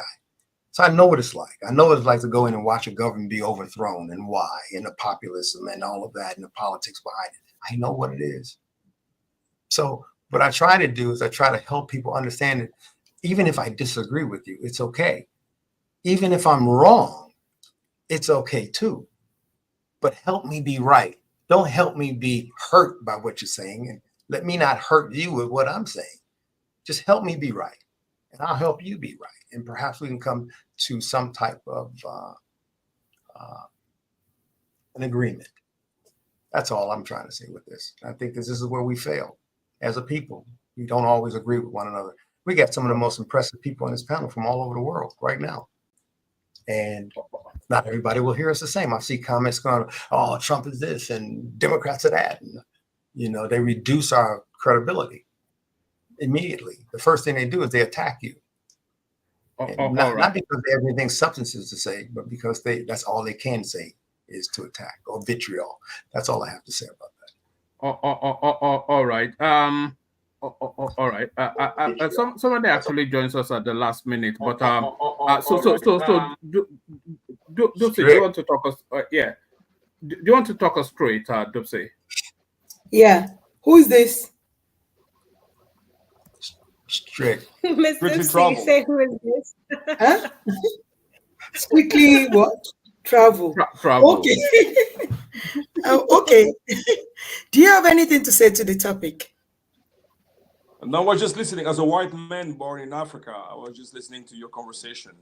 A white man born in Africa. You're a white man? You don't look like a white man to me. You look Chinese. Are you sure you are? Are you sure you're not a China man? You look Chinese to me. You don't look like a white one man, he identifies as white. Can we just, according to the democratic tenet, he can identify as anything. The new rule, new world. Can I identify as a banana? Exactly. I've always wanted to be a banana. You're free. I'm identified as a white rich man. There you go. Yeah, there you go. I've been to Strick's home in Africa, in Africa. So I know he can't say he white. I've been to his house, or one of them anyway. Oh yeah. Okay, Strictly Travel. Can you let us hear your contribution towards this?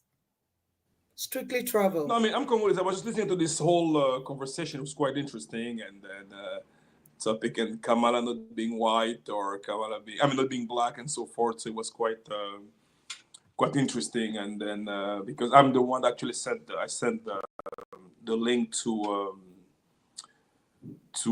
Strong and Wise, because usually I participate a lot with Kazorian, but I've been traveling a lot, so I didn't get a chance to do so. Well, my contribution is pretty much, born in Africa, growing up in the States, so it's always been this race thing. Always been quite a problem. So so it's been to me, when I look at Kamala, to me she was always black, But as you said earlier, she probably doesn't identify herself as black. We know for what reason. Being in the States, lots of people rather be white for a team of appreciation more than anything else, So to me, it doesn't matter.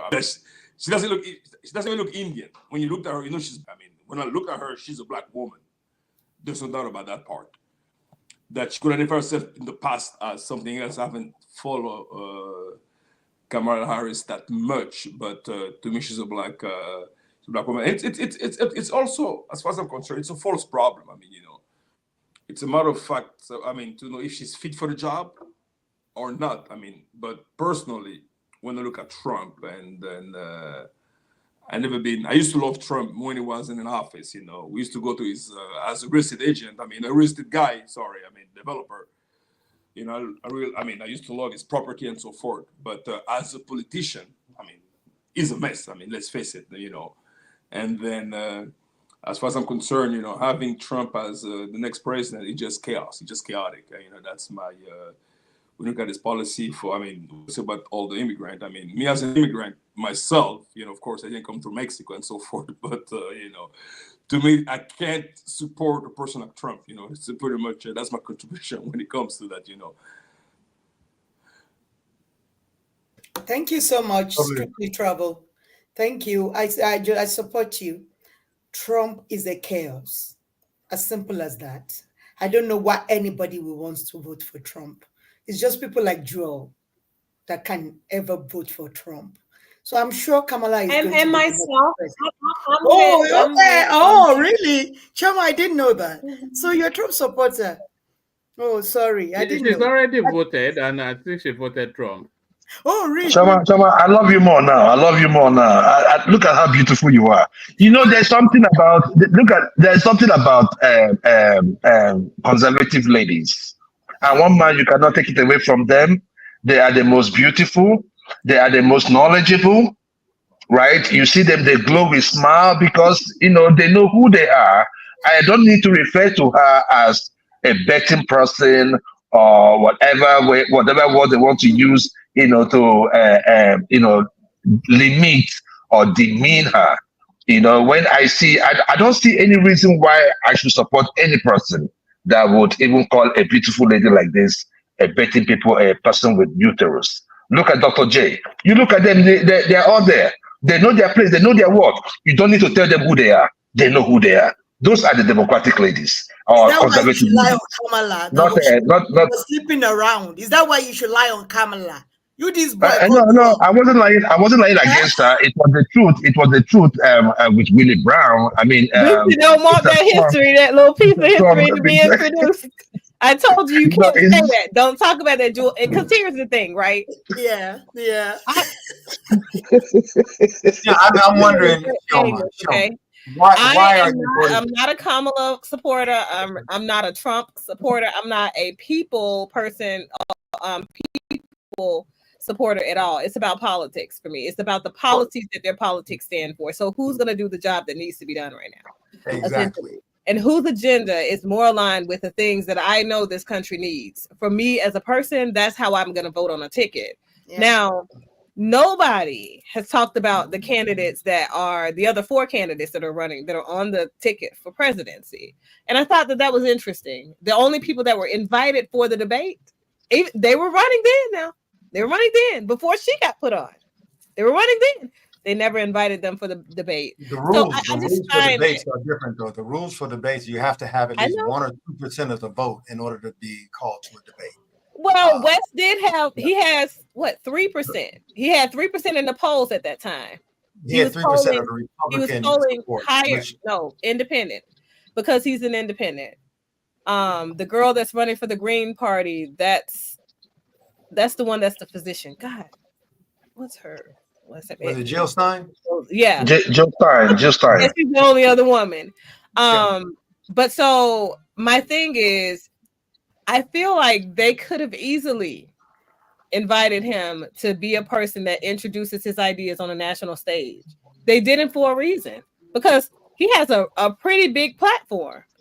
He spoke at a lot of universities. He's written quite a few books. He's known internationally. He's spoken internationally at colleges, universities. These are the things that people don't know about the candidates. But because we're so caught up over what the media wants you to look at, Trump. Oh, we got to avoid Trump. So you got to vote this person.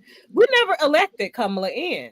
But I don't think it's fair that people make the statement that what do you mean we never elected Kamala in? Get to the top. Even if she did, it's not fair to bring in her.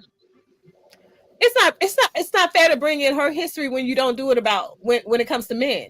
Men have to get to the top all the time. Okay, I agree. They do it all the time. We just don't know because they don't publicize it because they're sleeping with the other women too. They don't want everybody to know which ones. Well, the GOP are a group of misogynists and racists. Me. Right. And, I'm just saying. They denigrate women. Women are smart the way they do it. I think women should have been smarter. The GOP, the Supreme Court gutted Roe v. Wade. Even if they don't believe in abortion, let's say you don't believe in abortion, that extends to other parts of your life. Not just to have reproductive rights, your body, your entirety of self. There are women dying verifiably on the table right now as a result of the laws that are being passed against women. And when women yes vote and no for those candidates, they are voting against themselves. Right, but I say yes and no because the thing is, Roe versus Wade brings up a whole nother discussion topic for what the Constitution needs to amend. It's not because those amendments never applied to women. So it had to be overturned in order for us to introduce a different conversation into the table. No. We Not need to Roe v. have Wade. about Roe v. how Wade we was protect not women's codified. rights. No, what they failed to do, just like civil rights, they failed to codify it. If they had just codified Roe v. Wade into law, codified civil rights into law, then it would have been something that. Okay, Mr. Strong, why didn't Obama do it when, in his first tenure when he had the Senate and the House of Rep? Why didn't Obama do it? Why did he codify? Why did he codify Roe v. Wade? Okay, say that again. Why am I just a question? Why am I just a question? I mean, we also hold on. You can ask that question, but Dupsy wants to start to round up.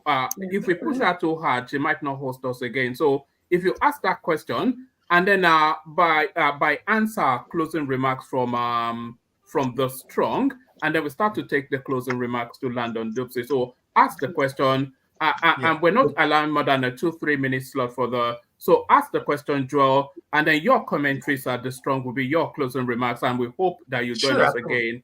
We hope that you join us again, and then we start to do the closing remarks. So, Joel. Sure. Yeah, thank you very much, Mr. One Man. Mr. Strong, I'm saying that talking about the abortion, right? During the time of Obama, in his first tenure, he had the control of the Senate, and he had control of the lower house. Why did he codify abortion or Roe v. Wade? Because why? West Virginian senator, what is his name? The West Virginian senator, he's a Democrat. He voted with the Republicans against it. Look it up. He voted against it. Okay. I mean, that's all I wanted to know. I just wanted to know. So the Democrat also sabotaged the move to codify. Cinema. It doesn't. This guy. It's okay. It's okay. Who's the West Virginian? That's gonna be on my brain all day. No problem. Go ahead and give your final thought. Thank you.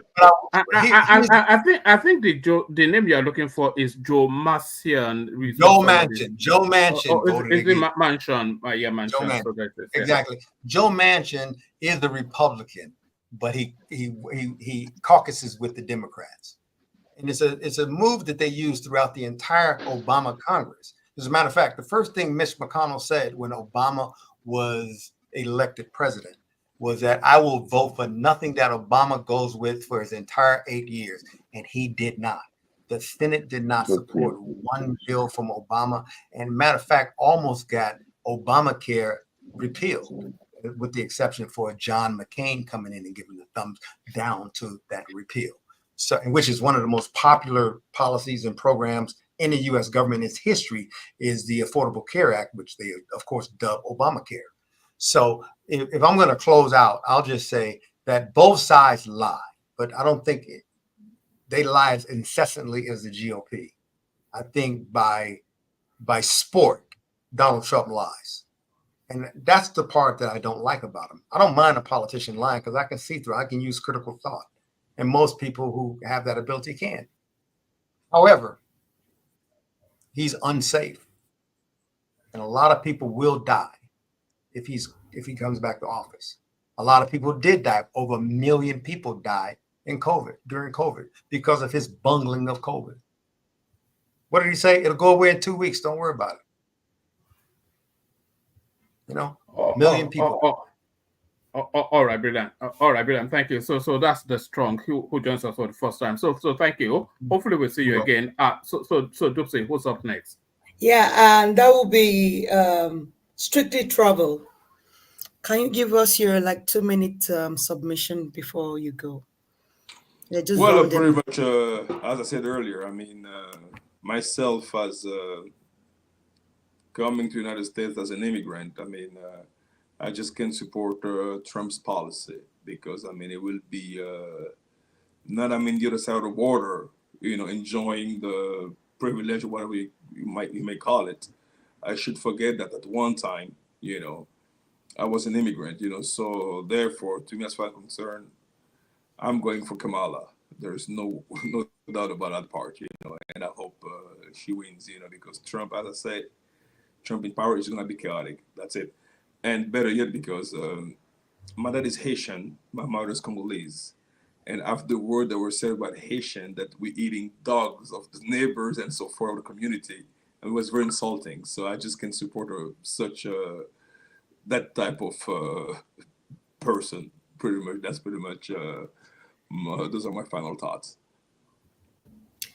Thank you so much. Yeah, Kamala is going to be the next president of the United States. So Let who's me go next? next. Let me go next. Thank you very much. Been an interesting show. Thank you, Doopsy, for your time. I continue to be your enemy in the morning. It does not really matter. But I got so much love for you and every one of you on this show. But speaking up for Trump, I wish people would understand that the reason why Trump seems to look like or looks like he's chaotic is because of the attack the media has on Trump. They've attacked this man since the time he left the Democratic Party to veer under the Republican Party.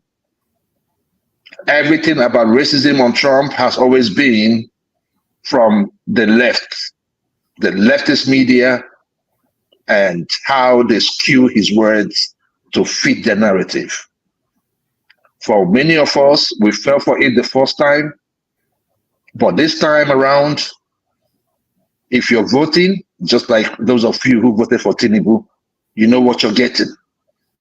We have two of the most far-left radicals in Kamala and Tim Walz, a man who put tampons in boys' bathroom and urina in girls' bathroom. There's so much for us. For me, I'm a Nigerian first. I live here in the United States, and I thank the United States for the opportunity and everything I have gotten under them. Whereas in turn, I have also made sure that I give my best in terms of my service, in terms of everything that I have to do, including how I manage my utterances and my behaviors in general. But in this particular case, I'm talking about the kids, my kids. How would they live? Because for me, probably in the next 10 or 15 years, I might decide I'm going back to Nigeria. But I don't know the fate of my kids. So I have to speak up for them. The reason why evil will continue to grow in our society, just like we've seen with the Democratic Party, is the silence of the good. We've been silent for too long. Now it is time to speak out. And through our votes, we shall ensure that we have family back. We have no taxes for tips and overtime, and also for the elderly. Those that do take care of their family members shall be remembered in this time of Donald Trump. They will also be taken care of. It's so many things we benefit from Trump. The last time was about, views and rows about him. But whenever Trump is talking, Trump is not talking to the American people. Trump is addressing those media houses and those crook politicians that always come after him just because he joined the Republican Party, not by what he can actually give to the society. So I implore anyone listening to me, please go out there and vote for Donald Trump, because America is on the line. Thank you very much. Thank you, Joel. Thanks so much for coming. Thank you. I appreciate that, Joel. Thank you. Thank you. Thank you, Joel. Dr. J, yeah, I want to listen to your final thoughts. And before that, Dr. J, I want to say thank you very much for coming tonight. I appreciate you so much. I've subscribed to your channel. I promise to be coming. And you can invite me anytime you think you want somebody to come in and be with you on your show. I'm ready any day. Well, thank you. I appreciate that. I have not had a lot of time here lately because people are just dysregulated. I will say this has been probably the most taxing time I have ever seen in America. People are anxious in a way they've never been anxious, depressed in a way they've never been depressed. And I think that that's the piece that so many people don't get to see. Sitting on this side, looking at the number of suicides, homicides that are on the rise, the crimes that are on the rise as a result of where the economy currently is and where the people, right? The vast majority of people, which are not the top 1%, the middle class has been eliminated. I think that when we do not hold people accountable, we end up in a very volatile situation. And I encourage people to vote, exercise your voice and your right to vote, vote for who you want to vote for who you want to support. But I think that you should vote based on what those people are speaking about their policies from the very beginning of them deciding to run their campaign. If you continue to ebb and flow and change as you go, candidates like that, I just cannot support. You have to be somebody that stands firm in your belief system. And I think that too many things have shifted for Kamala. I definitely support women in power. I feel like women make this world balanced, where chaos ensues if we leave men in charge. So I'm all for women. However, if we're going to choose a person for the highest office of responsibility in our United States military, in our United States government, that cannot be based on gender alone. That has to be based on pragmatics. We have to look at the policies. We have to look at their record. We have to look at the things that they've done in recent years and hold them accountable for it. There are just too many unanswered questions. There are too many, spaces for no accountability for me. If you want a woman, vote for Jill Stein. But I do feel like Cornel West has some very sound principles, and that's why he 100% has my endorsement. If I had to pick between Kamala and Trump, I would probably pick Trump. But I feel like we're at such a volatile space in the world as a nation. There is so much division being sown that we just can't see above it all. I think women should definitely be in in positions of power. And I feel like we lead well when we choose to lead, but we first have to make a stand. And those are my closing statements. Thank you so much, Dr. J. I appreciate you coming today. Thank you so much. Thanks for your brilliant contributions. Thank you, Dr. J. You're awesome. Thank you, Dr. J. You guys are very welcome. I appreciate the opportunity. We hope you come back next time, right? Would you? Yeah, it's just about really getting me and my schedule and your guys' schedule aligned. Yeah. Because I garden and I'm intensive. Like I've got a whole, what we would call a survival garden. So that's what I do in my spare time. It's therapeutic, it's calming, it's peaceful. It helps me to be able to be grounded and be very close to nature. And I'm a cancer survivor, so I feel like that's something that's it's on my number 1 and 2 things that are the most important in my life, right? Making sure that my legacy on this earth know how to continue the legacy that I'm leaving for them. They know about it. They know why it is they need to grow their own food. They understand the, logistics around what harvesting looks like and when to grow what. So those are things that I'm really dedicated to. So most of the time it's just about timing. When I do have some free time, which is typically very rare, that's where I am wholeheartedly. What kind of cancer, Dr. J? You said what kind of cancer? Oh, it's metastatic breast cancer. Currently, it's decided to revisit me and it's in my liver. So, oh my God. I'm so sorry. It'll be gone soon. Bless your heart. I'm so sorry to hear that. I wish you a full recovery, honestly. Yeah. Oh, definitely. Thank you. I appreciate it. I think that the pain from it is probably the most annoying part. And then, of course, the, continuing having to go through that again over and over. Like you go into remission once and then it's like, oh, we're good.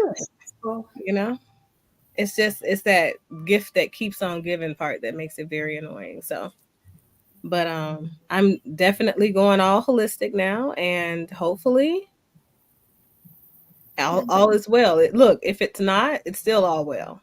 So I believe that every woman that fights, we win. Period.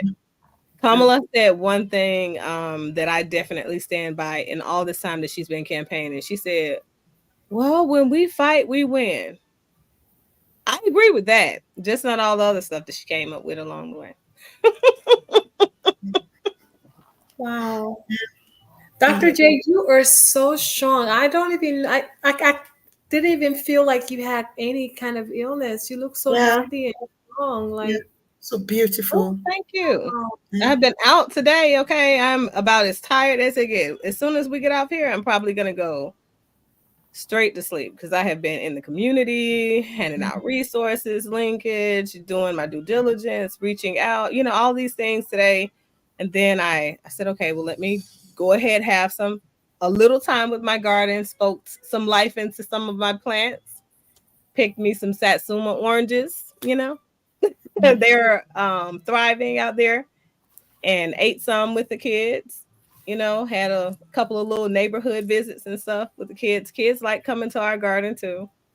It's nice, to be able to give back to other people in the community and to bring other people in, and then to help people learn how to live off of the land. Because here in America, so many things are being recalled because of, I think it's just rush production and not enough sanitation and mass production. Right. And I think people have got to get back to the basics. We've got to get back to the basics. That's a necessity. So. May God bless you with a good health, okay? Thank you. Today. God bless you. Thank you. Hope to see you on your channel someday.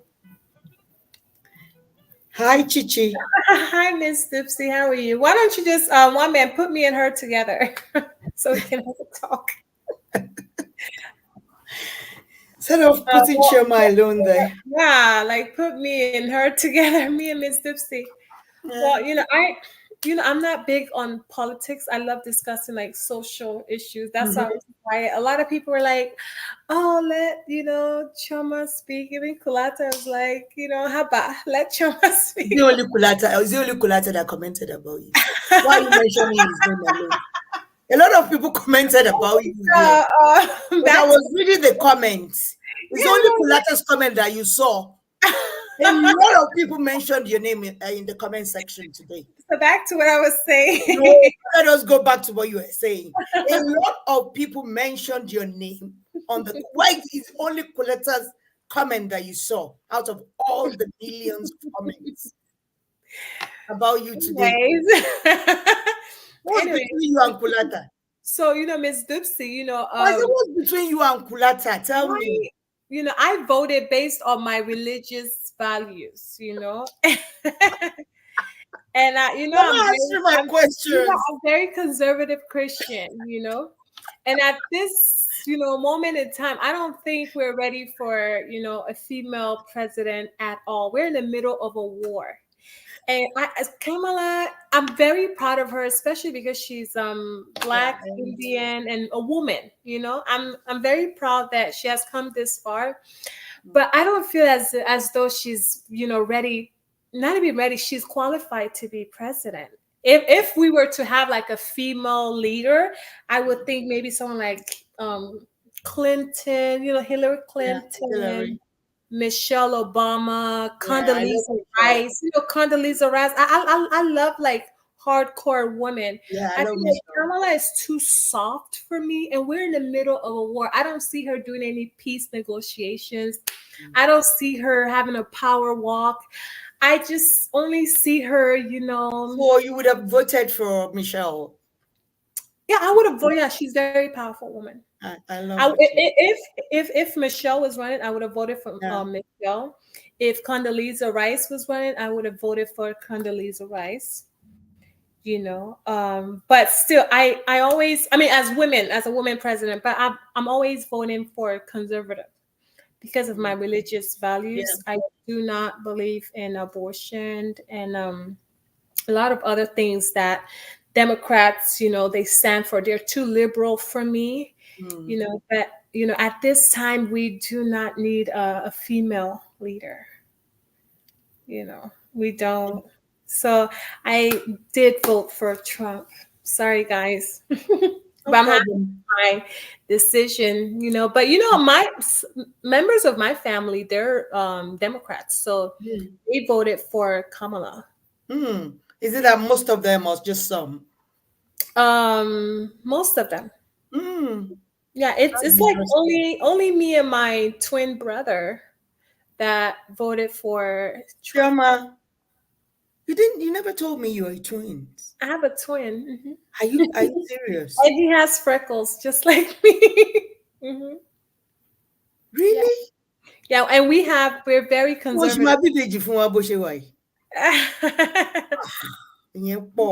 Yeah. I didn't realize that. Yeah, he's married too.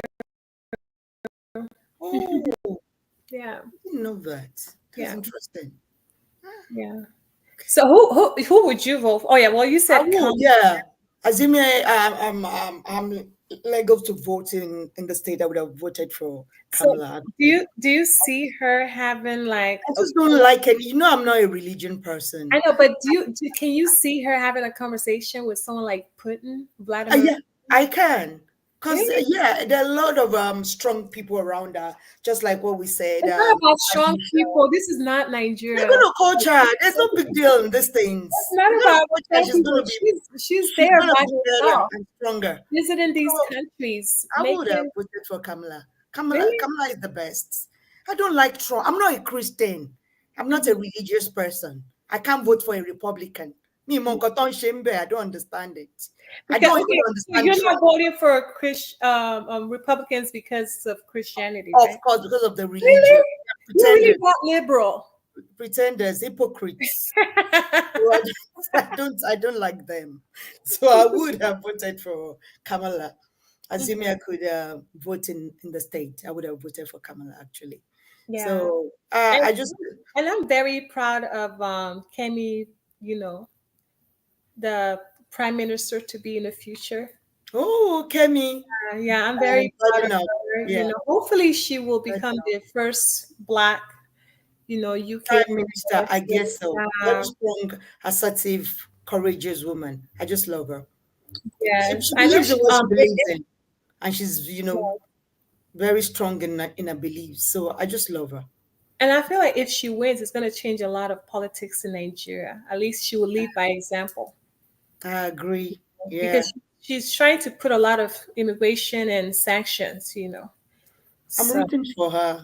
I want her to. I wouldn't be surprised if she wins, though.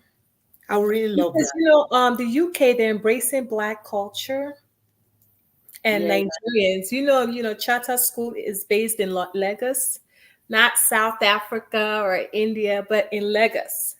So they're really embracing our people. Even the Michelin Star Award was given to a Nigerian lady. Yeah. And then Joshua Anthony. Yeah. The UK, they're really embraced. I think Nigerians are like the most populous Black. Yeah, Nigerians have been going to the UK forever. Yeah. They've been going there for a long time now, over years. So and I think after Nigerians, then it's Indians, right? Yeah, I think so I think they know a lot about culture. And I will tell you, I've lived in Europe I lived in Europe for like 10 years. Yeah. So the British especially understand our language. They understand our accents compared to any other, Western world. So I think we are more used to everything. Yeah. I mean, we were colonized by them. Exactly. Yeah. So they actually understand. Your accents will be like very terrible. They will still pick what you're talking about. Absolutely. I respect them. Yeah. I mean, we had a good show. I want to really give a specific shout out to Jewel of Nashville. The reason why, I don't agree with Jewel of Nashville all the time, but I really want to honor him because he was here from the beginning. I think it's just because of the topic. It's not just the topic. It's just more like he was focused. He was engaged, and he wasn't, trying to interrupt anyone. He got his point across, and he respected everyone. Yeah. And I really want to applaud him because he was here from the beginning. How about my boyfriend? He left in the middle. He couldn't take. Don't you shout out to him as well?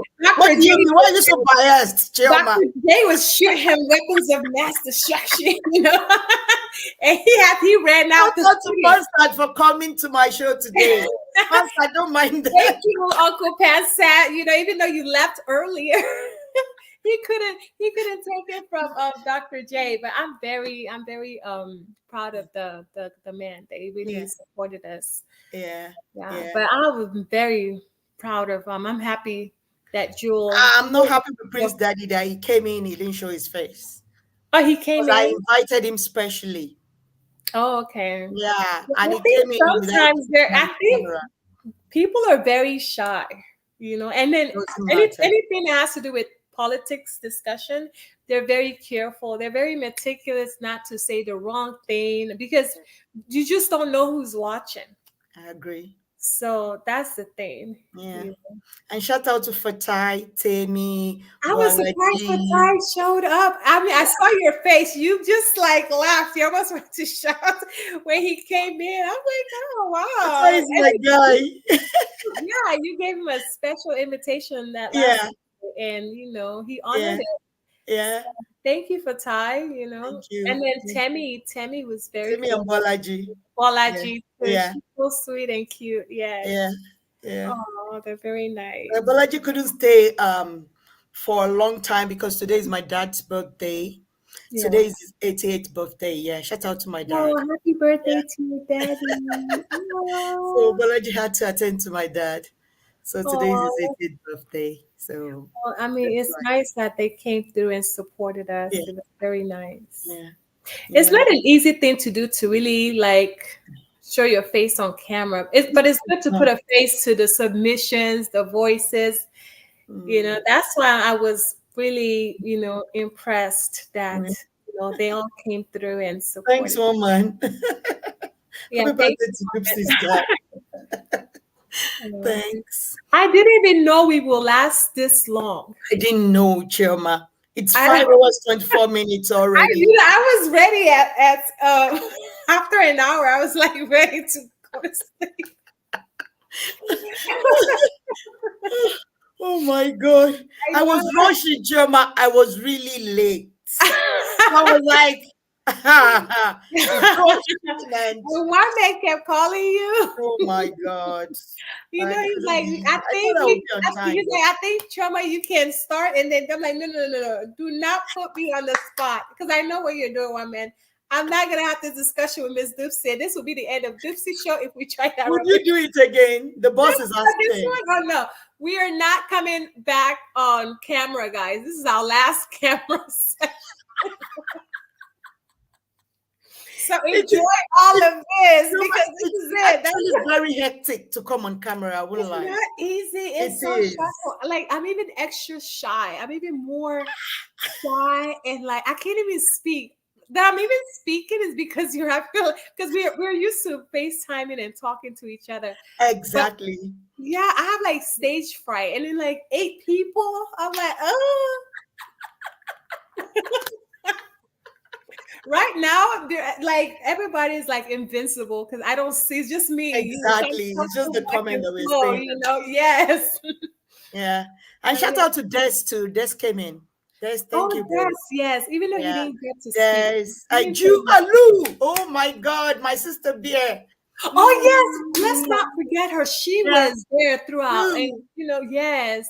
I love her presence. I love you so much, sis. Yeah, she was very supportive, and she was consistent. She was focused, and she was contributing.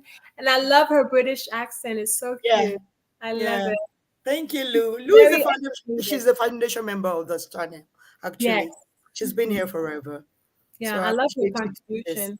Yeah, always appreciate you so much for coming, boyfriend. Thank you. Thank you. Always commending us. I always say good things about. I don't know why people don't like Pansats. Pansats is a He's good so guy. sweet. Yeah, he's a nice man. Yeah, he's such a lovely guy. Thank you, Very sweet. Pansat. Thank you so And much. then I mean, me and you have to appreciate this person together. It's not something you're gonna do by yourself now. Ike is the man on this platform. Sincerely, I told you. Ike is the man on this platform. He is the man. He's just the number one man. I swear to Almighty God. What? He's amazing. Just a great guy. When you tell him to pull up, he pulled up and showed out. Oh, okay. Sorry, Ayo is the number one man. Okay, one man. Sorry about that. Ayo didn't super chat. He didn't support it. So Ayo, Ayo, who? Who's Ayo? Ayo, who is that? Because I didn't see you on the platform. Ayo is my brother, though. He needs to. Ayo is a good guy too. He's a good guy. Ayo, you have to redeem yourself now. You didn't come through at all. We did not see your name nowhere. Ayo is the number one guy. I didn't even delete a single comment. No, but for us, for our show, Chairman, Ike is number one for us. Ike is for the one man's platform in man. general. Yes. Ayo is number one. He is the sugar daddy of Miss Doopsie's show. Exactly. Yes. That's what we say. Yes. Ike is the sugar daddy here. Ike is awesome. Like, I cannot appreciate him enough. Then that's why I'm like, you're not gonna do it by yourself. We both have to appreciate Ike again, man. Like, God bless you. Yeah. And I know one man really appreciate you. I appreciate you, Miss Doopsie. We appreciate you. You're awesome. I mean, he showed out. He's such a good man. Gentleman. Thank you so much. Then Ja, I don't know what's wrong with Ja. Ja, bro. I'm not with you, Ja. The section was on fire, Ja.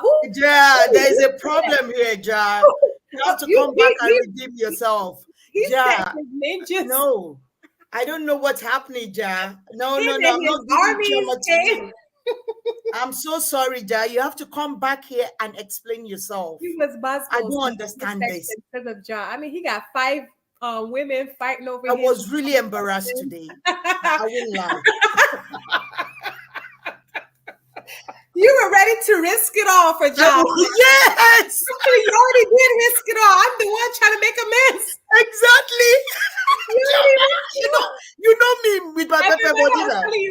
I was like, Ja is the guy. Ja is the guy. Now God save me, oh. Miss Therefore, don't do me for one night. I kept telling you. I was like, no condition is permanent. No condition is permanent. You just don't know. You I'm a stubborn woman now. That's why I didn't listen to you. I've been shouting, Ja is the guy. Ja is the guy. Ja. Are you from one night?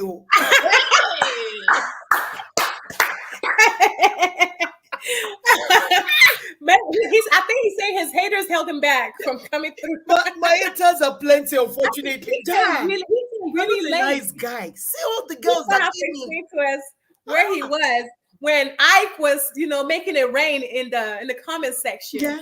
Yeah, you have to explain yourself. No, now. Ja, you have to explain yourself. I don't know. I'm not your sister-in-law, please. You're a dangerous guy. Now go save me, Choma. Go do something. This guy.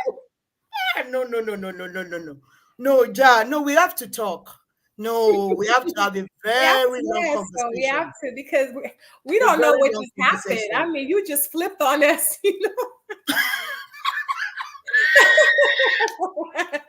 Ja, you are not nice, so please. May God save us from 419. Yeah.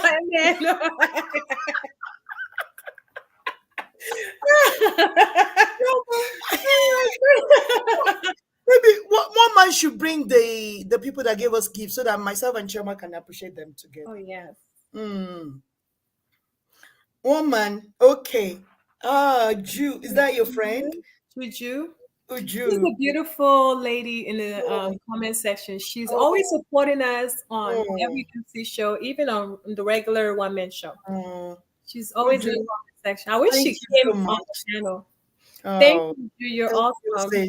We appreciate you so much, sis. Yeah, she was making it rain in her own way too. RD. Who is RD, Chama?